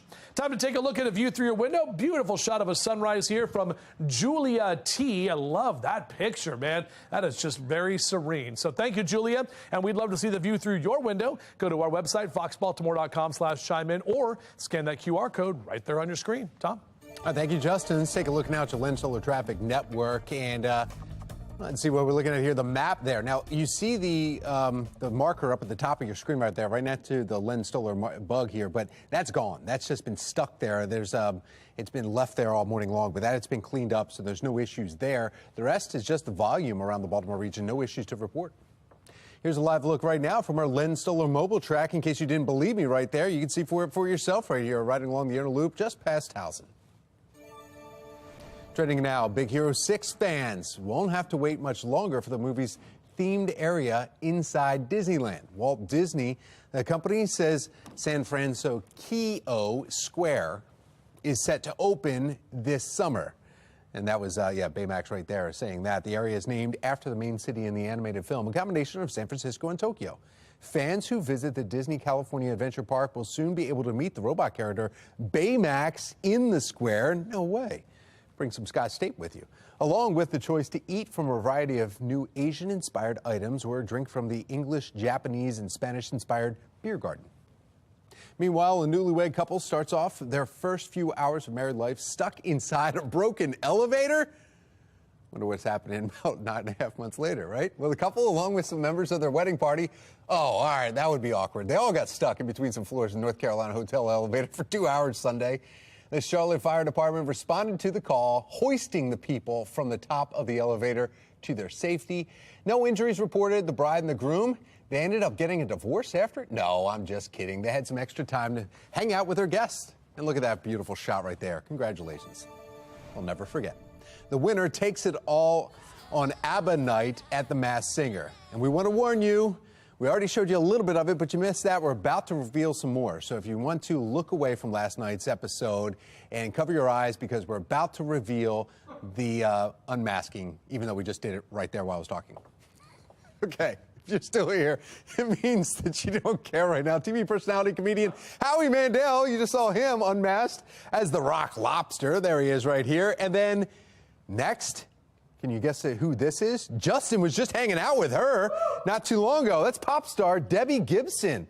She was unmasked as the Night Owl. A judge on the America's Got Talent, Mandel, says being on the other side of the panel gave him a newfound respect for contestants on his competition show. Gibson looking forward to returning to the road for an encore of her tour, The Body Remembers. We are here at a pop-up marketplace, a vintage pop-up marketplace in Station North. And coming up in just a little bit, we're going to find out more about what this means for the Station North area. You're watching Fox 45 Morning News, all local, all morning.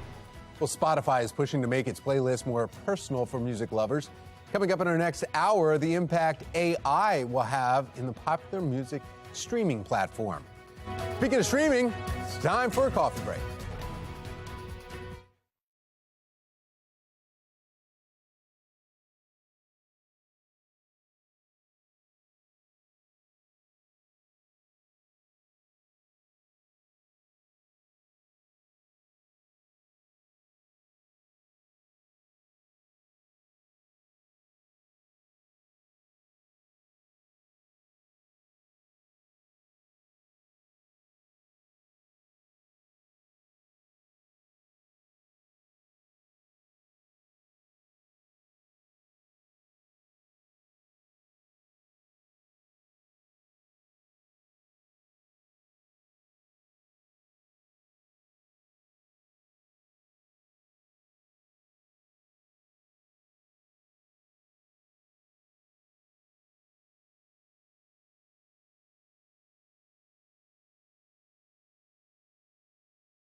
8:56, topping your morning business report, makers of milk alternatives are being told by the FDA to better label their products.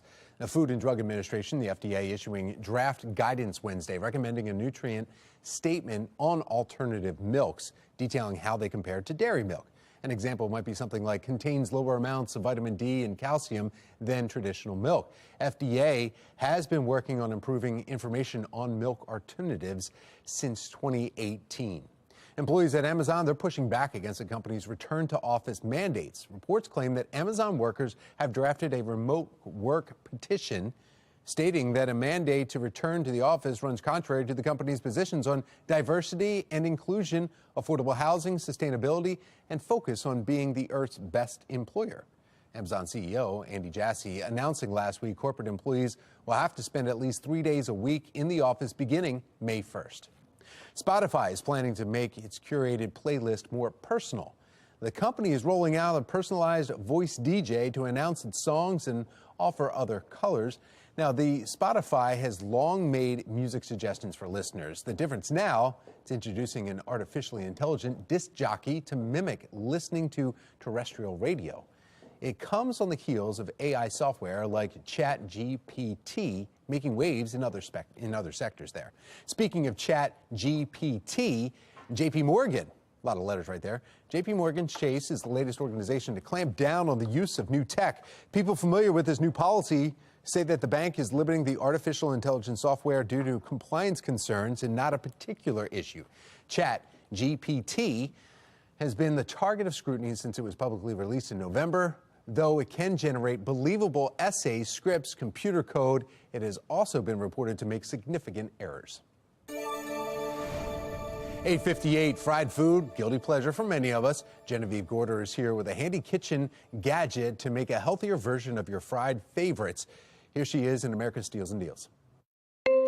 The following segment is sponsored by Knocking. Everybody, I've got something to show you today that you're all very familiar with, but there's an extra twist. Now, we all love a good air fryer. It's quick. We avoid the oil, the calories, seriously, like 70% less calories. But as a designer, and I'm sure a lot of you share this with me, I think they're bulky, they're not so cute, and they take up way too much space on the counter. Okay, my rant is over. Needless to say, when the air roll showed up in the mail, I was doing a little dance. Let me tell you about this solution-based product that is going to solve all your bulky air fryer issues. It's called the Air Whirl Crisper, and it can turn any pan into an air fryer. So you just place this lid on any pan that you already have, and your food will be air fried in a fraction of the time. I used it the same day it arrived. Put the lid on, press the button, done. And then you're winning because you can put it all away in the drawer. The Air Whirl is so easy to use, battery operated. You can store it without any of those tangled wires. And the thermometer is right here in the front of the lid. So you always know what temperature you are cooking at, just like you would on any traditional air fryer. Right now on ASA Deals, we are offering an exclusive 33% off the Air Whirl Crisper. You guys take advantage of this deal because they're not going to last long. Go to asadeals.com.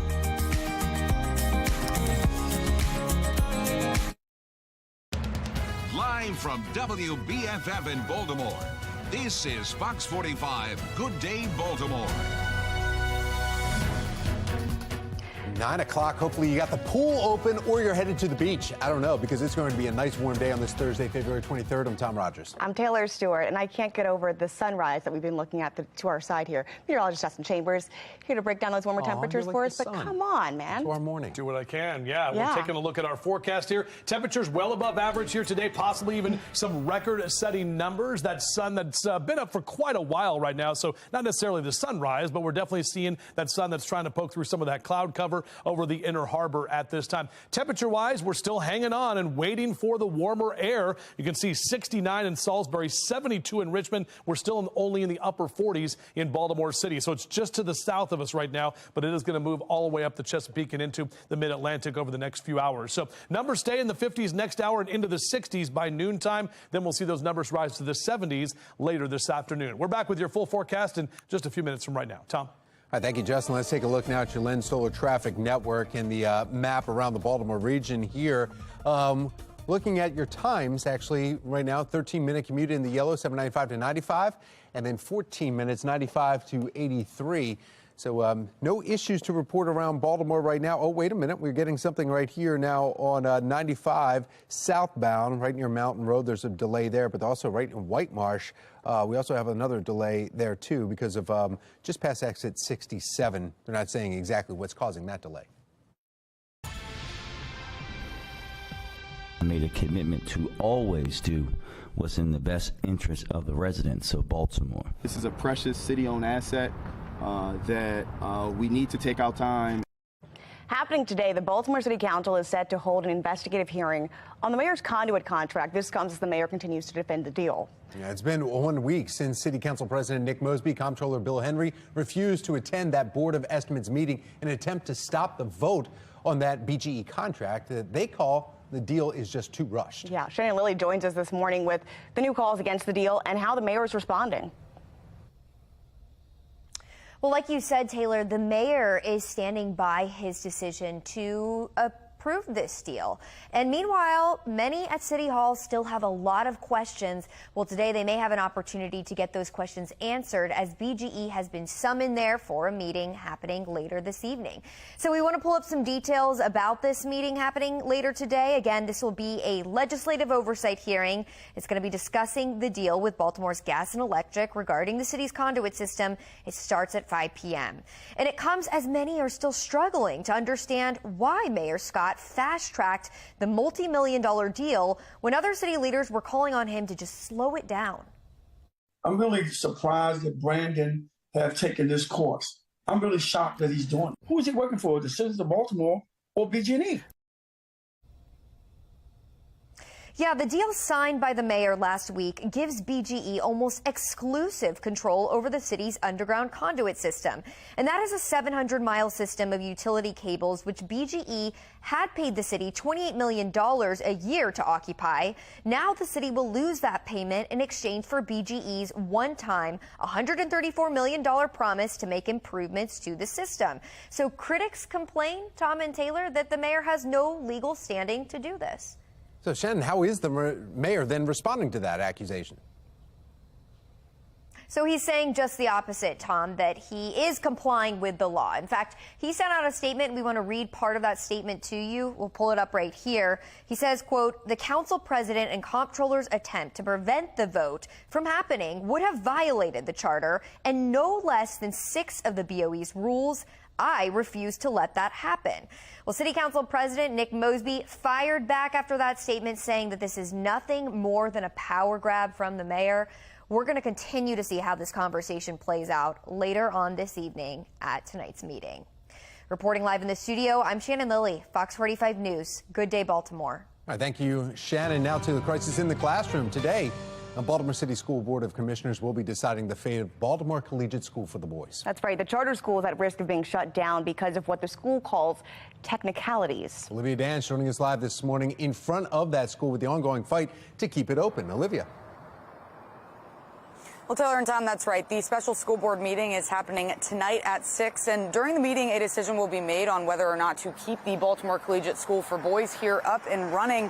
Earlier this month, City Schools CEO Dr. Sonia Santelises recommended the school keep its charter, but with a few conditions. Now, she made this recommendation when she showed up at the school unannounced and saw that conditions had improved. Fox 45 News spoke to the head of Baltimore Collegiate after Dr. Santelises made that recommendation. He was extremely relieved. Take a listen. Very gratified that the CEO is willing to take that chance on us, to continue to work for us to build a school that's going to be able to educate as many boys in this city as possible. The charter school is at risk of being shut down because of what the school calls technicalities. The city's report claims the charter's teaching practices and staffing levels are falling short, but 95% of the school's students go on to graduate high school, compared to city public schools where only 67% of students graduate. And again, tonight the board will make the final decision. And if they decide to shut down the school, then hundreds of boys will need to find a new school. Of course, you can get the latest updates on our website at foxbaltimore.com. But for now, reporting live in Baltimore, I'm Olivia Dance, Fox 45. Good day, Baltimore. Thank you, Olivia. 9:06 now, and topping your session 2023 coverage. Concerns this morning about Maryland's new Secretary of the Department of Juvenile Services, Vincent Schiraldi. Schiraldi spoke as part of a virtual panel for the Kennedy School Program in Criminal Justice at Harvard University. In the video that was recorded just last week, Schiraldi said he's supporting research that considers abolishing the supervision system, meaning that he wants to eliminate probation and parole for offenders. He shared research showing parole and probation typically fail to provide either diversion from incarceration or rehabilitation. One of the two things probation and parole are supposed to do is keep us safer. Parole made us less safer. Probation had no impact. Well, it's a policy that Schiraldi, as Secretary of the Department of Juvenile Services, could encourage Maryland lawmakers to adopt. But critics argue that supervision is critical to the juvenile justice system. These are the things that really keep the wheels of justice moving. There needs to be some type of supervision for these people. I don't agree that all juveniles need to end up in a juvenile detention center, but again, some of them need to have some type of correctional supervision, aka probation, because again, it's important for them to understand that what they did was wrong. Schiraldi has been the target of criticism at one time, suggesting no criminal, no matter what they do, should be exposed to the adult system until they turn at least 21 or even 25 years of age. From the Live Center this morning, we are following widespread power outages and travel disruptions as this massive winter storm sweeps across the country, and it's impacting areas that have already been hard hit. Now, at this point, forecasters are saying they're expecting to see 2 inches of snowfall each hour until the end of today. This is a look right now in Minneapolis where the brunt of it is, and things should slow down, though, by mid-morning. However, accumulations with snow should end at around 9 to 8 inches, forecasters are saying. Now, conditions won't instantly improve, but Michigan is reporting more than 670,000 people are in the dark, most of which are in the Detroit-based DTE Energy area. Tens of millions of people from California to Maine under that winter weather advisory and alert for severe icing, extreme cold, and sleet up to 1,500 already this morning, and it's climbing. Take a look at all those cancellations on the board. Minneapolis will be the hardest hit airport, but we're seeing those ripple effects to airports across the country this morning. And check out this video from Southwest Washington. A snowstorm hitting that area near Portland, Oregon. More than 10 inches of snow fell last night. That's a record. And take a look at this video from South Dakota. That area is under a blizzard warning. They could see anywhere from 9 to 17 inches of snow when this system finally moves out. Now, more than 65 million people across 29 different states are feeling the impacts of this storm. Luckily, we are not feeling any impacts in our region. In fact, it's going to be a much warmer day here today, right? Meteorologist Justin Chambers in the 70s. Exactly right, Taylor. Later this afternoon, more than likely getting close to that record high temperature. That sun trying to break through that cloud cover right now, and those temperatures are still hanging on to the 40s. So February just does not want to let go. Statewide, we're at 54 in Oakland, 40s for most of us in Westminster and Baltimore down through Annapolis. But look at that, 69 already in Salisbury, 52 in Cambridge. So you're seeing some of that on the Eastern Shore, and that's going to cruise right up to Chesapeake over the next couple of hours. Yes, on our way to a high, a high of 78. That, if we hit that number, will tie the record set back in 1874, just 2 years into when they actually started doing record keeping here in the Baltimore region. We're back with your full forecast and talking about how much colder it'll be as we head into the weekend. All right, let's take a look at some of the events happening today in our region. At 11, Center Court will be hosting kickoff ribbon cutting and official opening of Center Court Baltimore during the CIAA weekend. It's happening at 601 East Pratt Street. And then also at 11 a.m., the Spirit of Children Associate volunteers will donate $114,000 to the Mount Washington Pediatric Hospital. Then at 7 tonight, there's a community meeting taking place at the Gunpowder VFW in White Marsh about widening Ebenezer Road, adding 2 more lanes. Baltimore County leaders coming together to tackle crime. This after a 17-year-old was shot and killed near the Towson Town Circle. How they're getting the community involved in curbing crime. Stolen insurance money, boat crashes, double homicides. Alec Murdaugh double murder trial will resume today at 9:30. Coming up next, why one witness says police did not properly handle evidence from the crime scene. 9:11 is the time. You're watching Fox 45. Good day, Baltimore.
We are halfway through the defense's case in the Alec Murdaugh double murder trial. That's right. Court resumes at 9:30 this morning, and we've even heard rumblings that Murdaugh may take the stand in his own defense.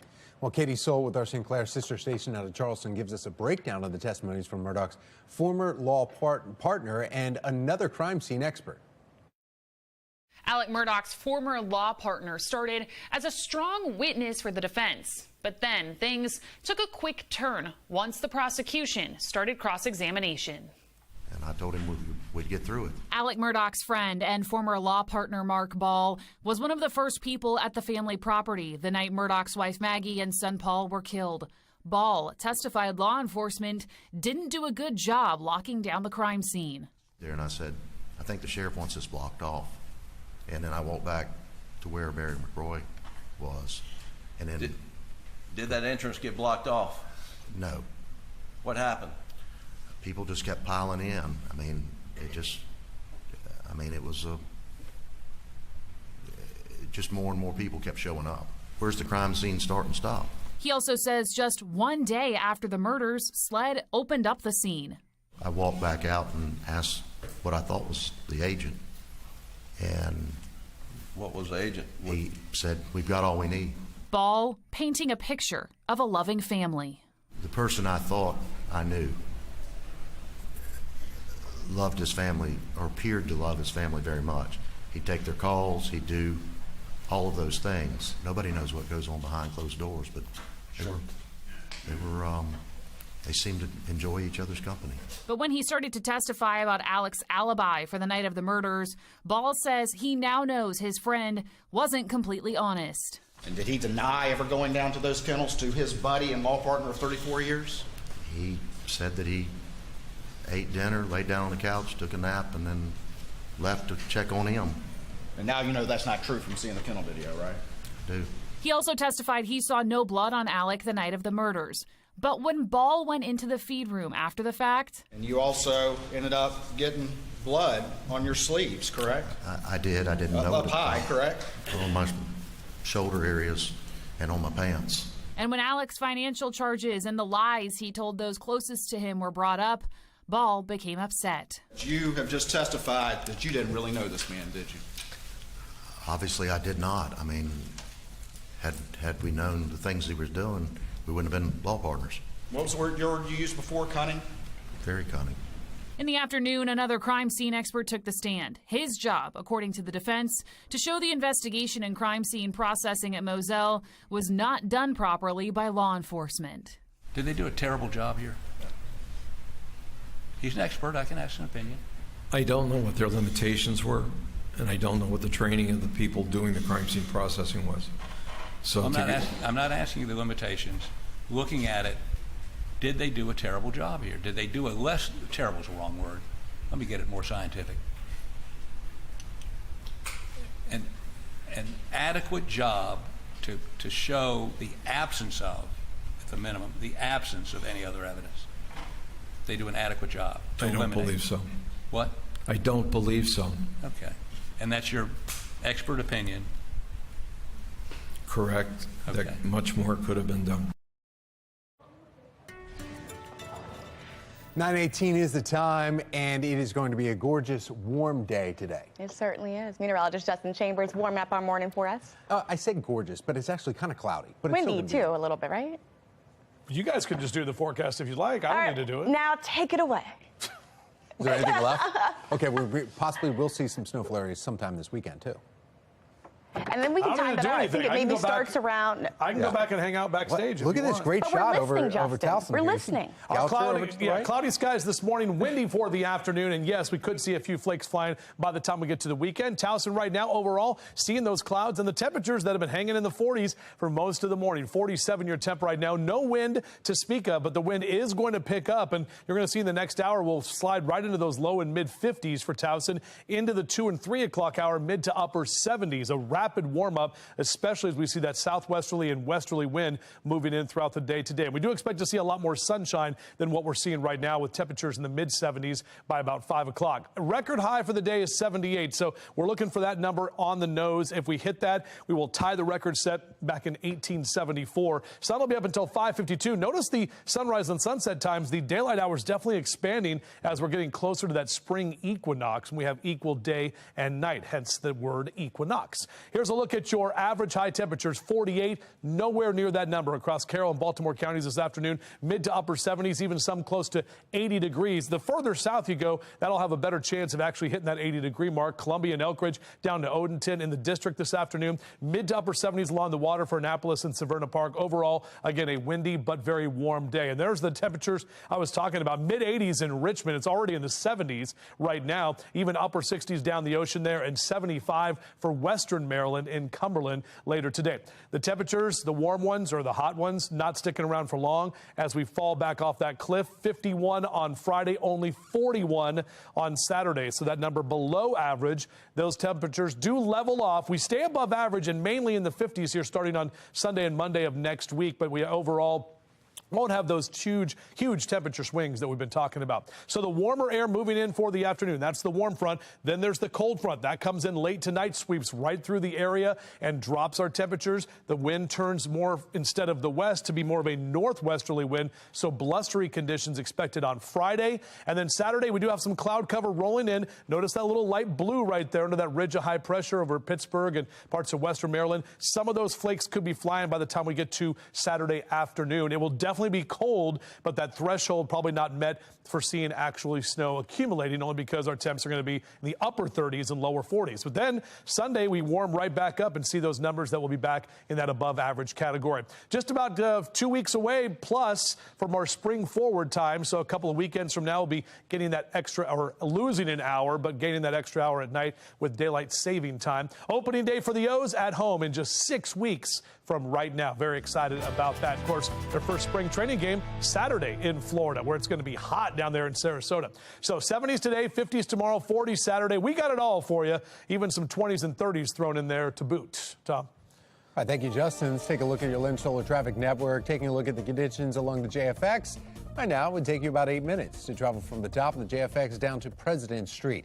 Now we want to bring you to a live look today from the Lynn Stoller Mobile Track. Now we're on the outer loop in Pikesville, right near the exit for Green Spring Avenue. And apparently, you see the flashing light. There's a truck fire.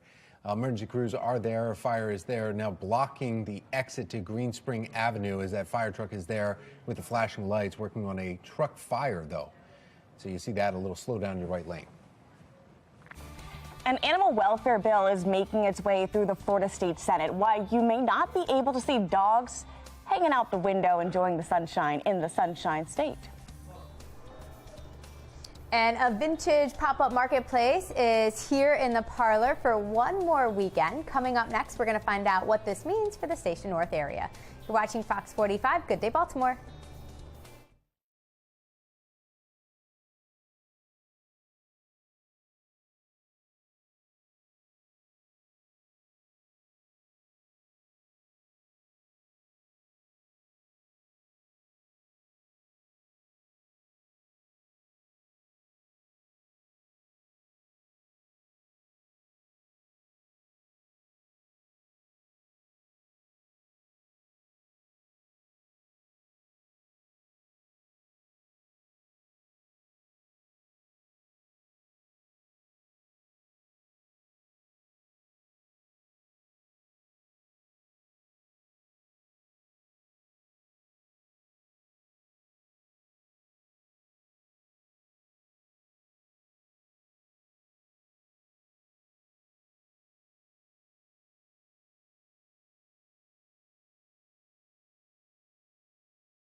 All right, shop small businesses all weekend long. Yeah, while supporting the revitalization of the art district in Station North. That's right. This morning for our hometown hotspot, Amy Aronson is live at the Parlor with more for us. Good morning, Amy. Dramatic camera work. Oh, yeah. Yeah, we're here. I'm here with Jack Dana, actually, and right now we're talking about the Central Baltimore Partnership and how you all are involved in this cool project that was set up in what's actually a historic space. So we're standing in the Parlor. A little bit of history here, right? Yes, and good morning to everyone. Thank you for coming out. Yes, Central Baltimore Partnership and the Station North Arts District really values these historic properties, and when there's an opportunity to team up with a developer to reimagine it for a retail production or maker space, we jump on it. But the real big dividend here, as we were discussing earlier this morning, is that it backs up to Graffiti Alley, which is the golden kind of egg here in the Arts District, the only free tagging place in the state. So we're kind of expanding that integration of Graffiti Alley into activating the alley a little more fully with a potential speakeasy. And we're getting close to perhaps, dig deeper with a lead tenant, and that's good for the corridor. So we're really happy. Yeah, and of course using this space right now for this cool pop-up market. One more weekend people can come in and kind of walk through and check it out. This is kind of just the beginning of what you envision for this space. I know you briefly just mentioned a speakeasy. More than even just that. So this space could become something actually pretty cool for the area. Yes, and we do that, but what Curry and Lindsay are doing here with Pied à Terre is really laying the foundation for market success. Right. And the beauty of their work and their commitment to Baltimore in these neighborhood commercial corridors speak volumes about helping us reimagine these vacant storefronts. Cool. Well, which we have a lot too. Yeah, apparently. I know. We're seeing it this morning. Thank you so much for joining us. If you want more information on everything happening here, head over to our website, foxbaltimore.com/newslinks. Tom, Taylor, pretty cool stuff that's happening down here at Station North. Lots happening this weekend. Great venue too. All right, we're seeing a big warm-up in our region, but it will not be like this for long. Meteorologist Justin Chambers tracking a cold front for us in his full Weather Authority forecast. Leaders in Towson holding a walk to address the recent wave of violence in that community. Coming up, the new measures they say they're taking to keep you safe.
Live from WBFF in Baltimore, this is Fox 45 Good Day Baltimore.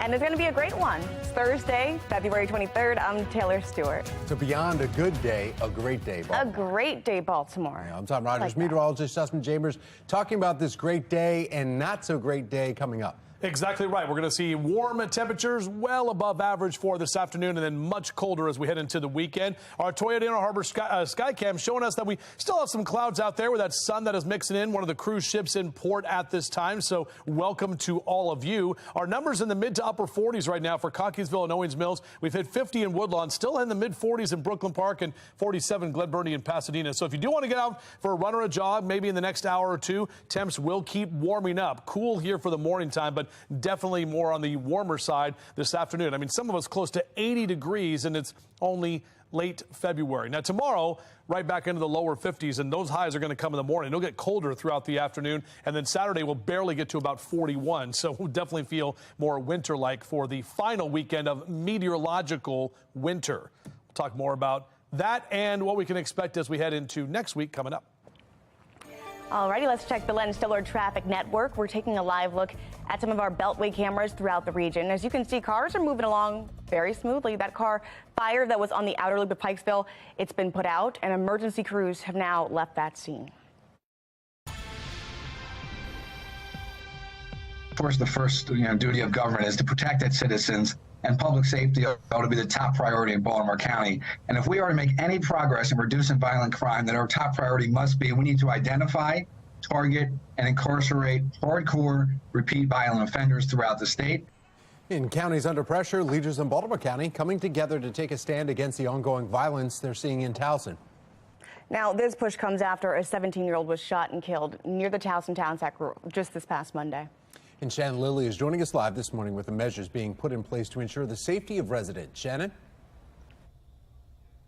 Yeah, Tom, county leaders are vowing to get ahead of this crime, and they are demonstrating that by physically walking through Towson, as you just saw there. And we want to take another look at that walk that happened last night. County Executive Johnny Olszewski was joined by police and business leaders as they walked from the Chamber of Commerce and down York Road.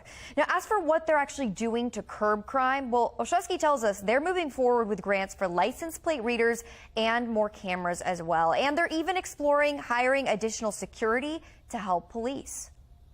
We're going to move as quickly as we can. If we can deploy grants or resources tomorrow, we will. And this weekend, can people expect to see more police on the streets again? We have committed to additional deployments on foot in the days ahead. And also looking at other types of deployments, potentially bikes, but really just having more resources on top of what we had already stepped up patrols in the wake of prior incidents. Yeah, this as the Towson community has been interrupted and many left stunned by several recent crimes. We're talking about that shooting Monday night that left 17-year-old Trayshawn Harmon from Baltimore City murdered along Delaware Avenue.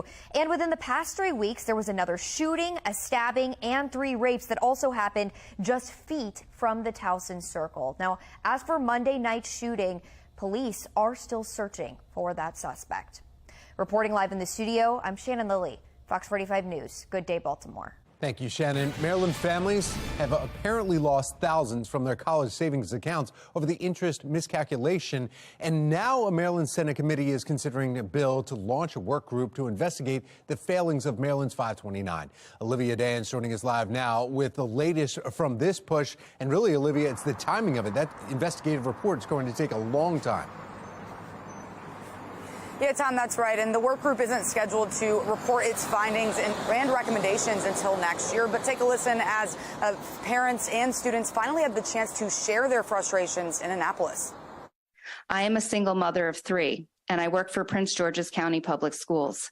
I do not have the luxury of time nor the funds to change how I save for my kids' college. My dad missed spending time with me in order to fund an account that was more expensive then than now. Families need to pay tuition and make life-changing decisions right now. But I guess Maryland 529 is too busy hiring PR firms and dealing with board member resignations to honor their contracts, let alone to honor my children and my father. We need a work group and a resolution. Thank you. Parents and students waited all day in Annapolis and online to share some of the frustrations that you just heard of seeing prepaid savings accounts drained overnight due to what Maryland 529 said was an interest calculation error. Now, a Maryland Senate committee is considering a bill that would launch a work group to look into the failings of Maryland 529. Now, that group would include parents and state officials. Maryland 529 has continued to dodge our questions on behalf of parents, including asking exactly when all of the accounts would be freed up and if money will be returned. And at least 2 members of Maryland 529 have resigned in the wake of all of these issues. Of course, Fox 45 News will continue to follow this as it all unfolds. But for now, reporting live in Baltimore, I'm Olivia Dance, Fox 45. Good day, Baltimore. Making headlines this morning, Vice President Kamala Harris has announced new action to save homebuyers and homeowners some money. Starting March 20th, the Federal Housing Administration will reduce its annual mortgage insurance premium by 0.3 percentage points for most new borrowers. The White House says this will save homebuyers and homeowners with new FHA-insured mortgages an average of $800 per year. Harris calls it an important step in making home ownership more attainable. A home represents financial security, the opportunity to build wealth and equity that can help put your child through college, afford retirement. The White House says the move will lower housing costs for an estimated 850,000 home buyers and homeowners in 2023. Now, in January, U.S. home sales, they fell to their lowest level since 2010. Today's number of the day hits close to home. 55% of homeowners say their homes have increased in value over the past year. A recent Scott Rasmussen national survey also found that just 24% of homeowners say that their homes have not increased in value. In Fairfax County, police are searching for the scene of a deadly officer-involved shooting. We'll report with the overnight details just ahead. February is coming to an end soon, but it's already feeling more like spring in Baltimore. Meteorologist Justin Chambers letting us know how long the warmer, possibly record-breaking temperatures will stick around in his full Weather Authority forecast. 9:37 is the time. You're watching Fox 45. Good day, Baltimore.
Happening now, a man accused of shoplifting is dead this morning after a Fairfax County police officer shot and killed him outside of Tyson's Corner Mall.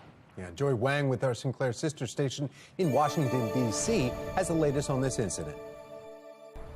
Fairfax County Police saying that they really need that daylight in order to better search for evidence in a wooded area. And so overnight, we were still seeing a number of police officers on scene, the area taped off. And as the sun came up, we are expecting police to begin searching that area. Right now, what we're seeing, though, are police officers on scene, the area taped off. Fairfax County Police saying it started inside, with police saying loss prevention officers accuse a suspect of shoplifting. We're told that suspect ran away. Officers chased him, and that chase ended inside that small wooded area that you're seeing taped off right now, where the suspect was shot and later died at the hospital.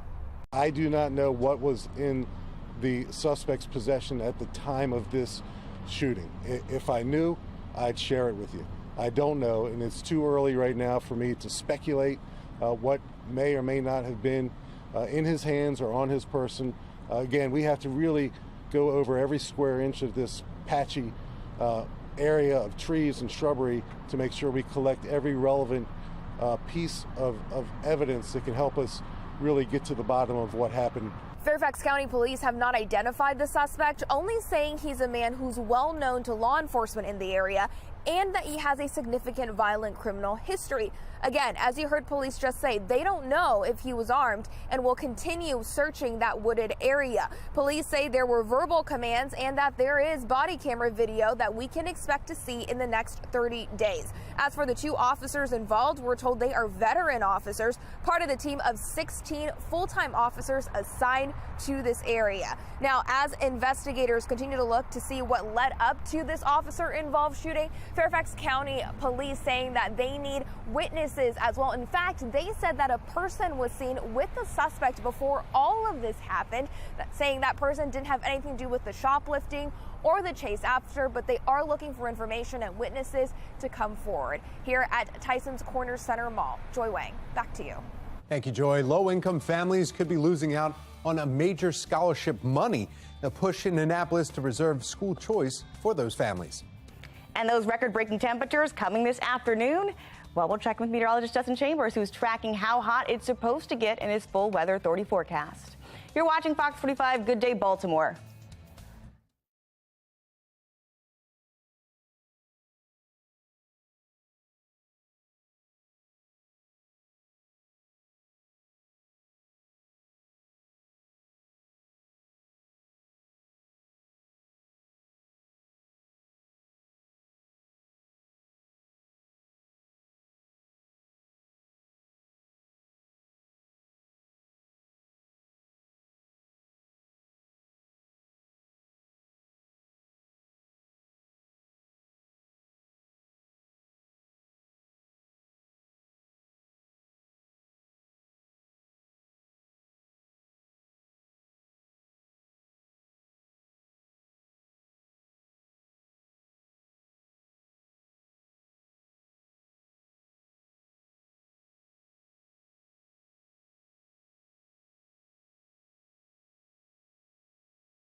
Turning to the crisis in the classroom, a Baltimore City mother now pleading to lawmakers in Annapolis to continue funding for a program that's provided her son a better education.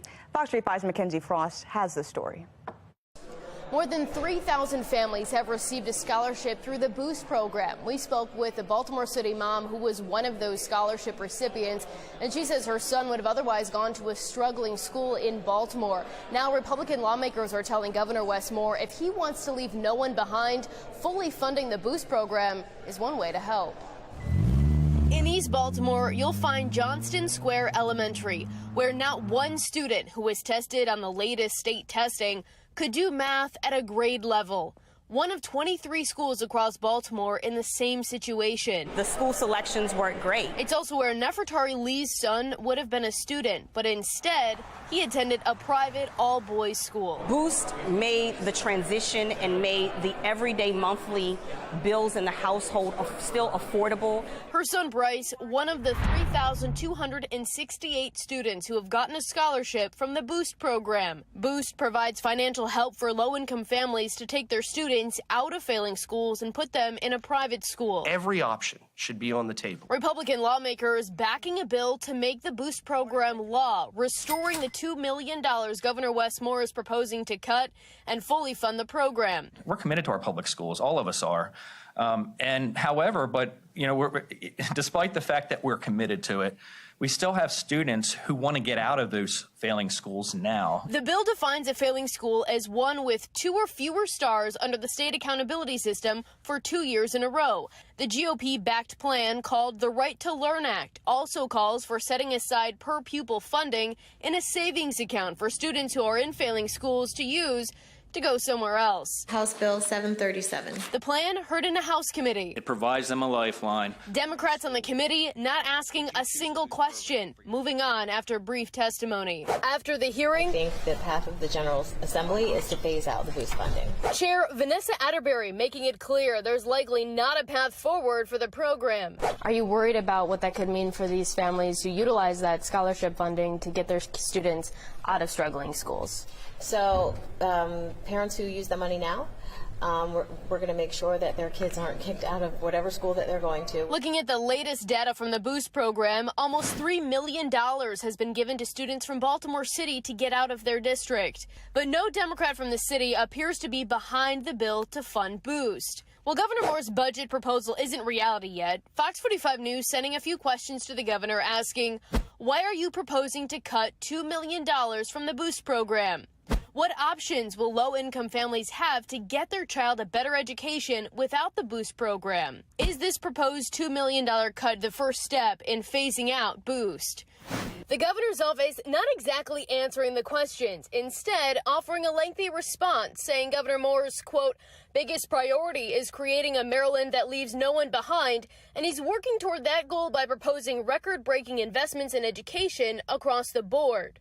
But this time, Sponsor Delegate Jeff Grice says the money is there to fund the program. I guarantee that $2 million means a heck of a lot more to the families that are impacted by this lifeline than it is us. Nefertari Lee says the scholarship has changed her family's life. I just don't think that this is an area that we should cut. We are ultimately cutting kids' futures if we do that. So I can't imagine, and I don't want to think about what it would have been like without it.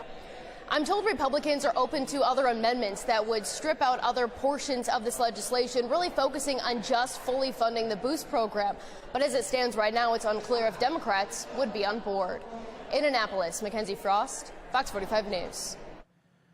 All right, thanks, Mackenzie. 9:49 is your time right now. Taking another check of our forecast and looking outside, we still have the clouds. We still have temps that are hanging in the 40s and some 50s out there as well. But these clouds are expected to move on, especially as that wind starts picking up. Notice that wind meter right at 0. So we haven't seen much in the way of wind at all. We are expecting that southwesterly and really strong westerly wind as we head later into the afternoon. Overall, not seeing much in the way of shower action here. We had a few snow showers in parts of the northeast earlier this morning. Still getting snow in many Minneapolis and the Great Lakes region, but it's not in Chicago, so that's definitely good, especially for travelers. However, MSP, that airport, has had most of the delays today. Look at the difference in temperatures. 3 degrees below zero in Bismarck. That's the high temperature today. Meanwhile, lower 80s in Charlotte. So that's like an 84-degree temperature swing. In fact, an 81-degree temperature swing from Bismarck to here in terms of this afternoon. We'll be in the upper 70s, even lower 80s for Nashville and Atlanta, 83 in New Orleans, 40s in Oklahoma City, and 60s in Dallas. So those temps are kind of all over the place across the U.S.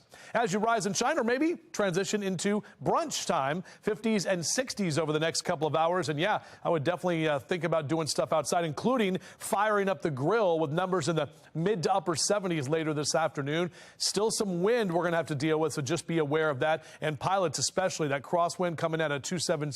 Not going to be the best day. It will be VFR, so we're talking about visual flight rules. Definitely get that flight in the morning before that wind really starts kicking up. Check out these numbers across central Maryland, mid to upper 70s here. Bel Air, Cockeysville, and Baltimore City this afternoon, 73 in Annapolis. If we hit 78 at BWI, that will tie a record set in 1874. Looking for 80 in D.C. and mid-80s in Richmond this afternoon. All right, here's that 7-day forecast. Continuing to see the up and down conditions. So lower 50s on Friday, windy and colder. Only lower 40s on Saturday. Lots of cloud cover around, maybe even a flurry or two in certain spots. But other than that, we will see those colder temperatures, and then we'll start to rebound toward the second half of the weekend. Trending now, there's nothing that says joy more than a dog with its head out the window of a car. Yeah, but that might soon become illegal, at least in Florida. That's right. Part of an animal welfare bill making its way through the state Senate. The measure would ban owners from letting their dogs put their heads out the windows of moving vehicles. Instead, have them sit in their laps. Now, experts say the safety of the act is debatable, though, but if a window is open enough for a dog to stick its head out, they could potentially jump out. I thought it was like bugs hitting him in the face or something, but now you want to have them on your lap while you're driving? Yeah. Weird. My mom's always had it right in the lap, head out the window. I don't know. Yeah. Yeah, but before we end our show, we want to give a big shout out to Mr. Tom Rogers. Tom has been working really hard to get his pilot license, and yesterday he flew to Westminster all by himself. Not really. Well, no, I mean, Sort a of. little bit. I mean, I got to go up and fly around Westminster a couple times in the pattern, but thank you very much. It's cool. All right. And then, yeah. Cut the shirt. There's Justin cutting my the back of my tail feathers off there. Yeah, and let's watch the video here of Tom taking off, because I, as his flight instructor, was holding my shorts, to say the least, as he was taking off. He did a great takeoff here. This is at KDMW. Of course, our friends in Carroll County is on 16. Right there, what are you thinking, Tom, when you're right there and you look down at me? There's nobody here to help me. We don't have a parachute on this thing. Like, it's either it's not a serious. Do or die. Right.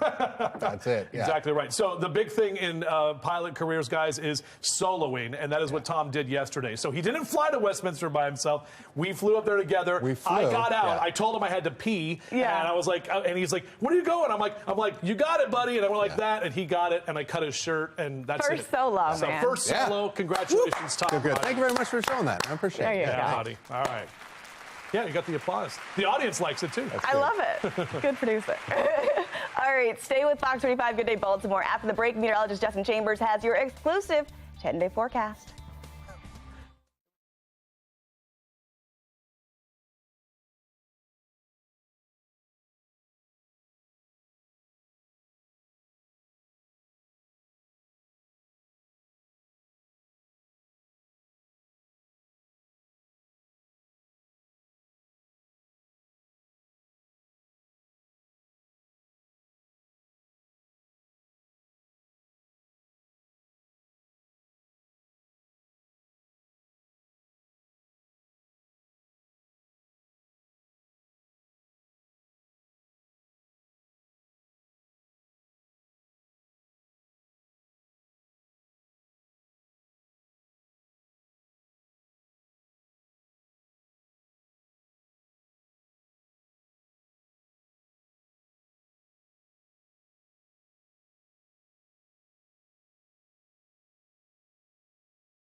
All right, real quick, 10 days, 78 today, lower 50s tomorrow, lower 40s Saturday, and then those numbers back to the 50s next week. Now, the whole thing with cutting Tom's shirt, it's an old pilot tradition. Back in the old days, your instructor was back here, and you would tug on his shirt to say, hey, you guys are doing something wrong. And then you cut the shirt when you're no longer back there. So that's what I did for Tom. That is his shirt. He's going to frame it. Yep. Now we're on to PPL, buddy. We got to get you your private pilot's license. So Next week. right. You know what he said when he flew out? He's like, hey, it's a lot lighter without this fat guy in it. Thanks a lot, buddy. Love you. Well, look at that.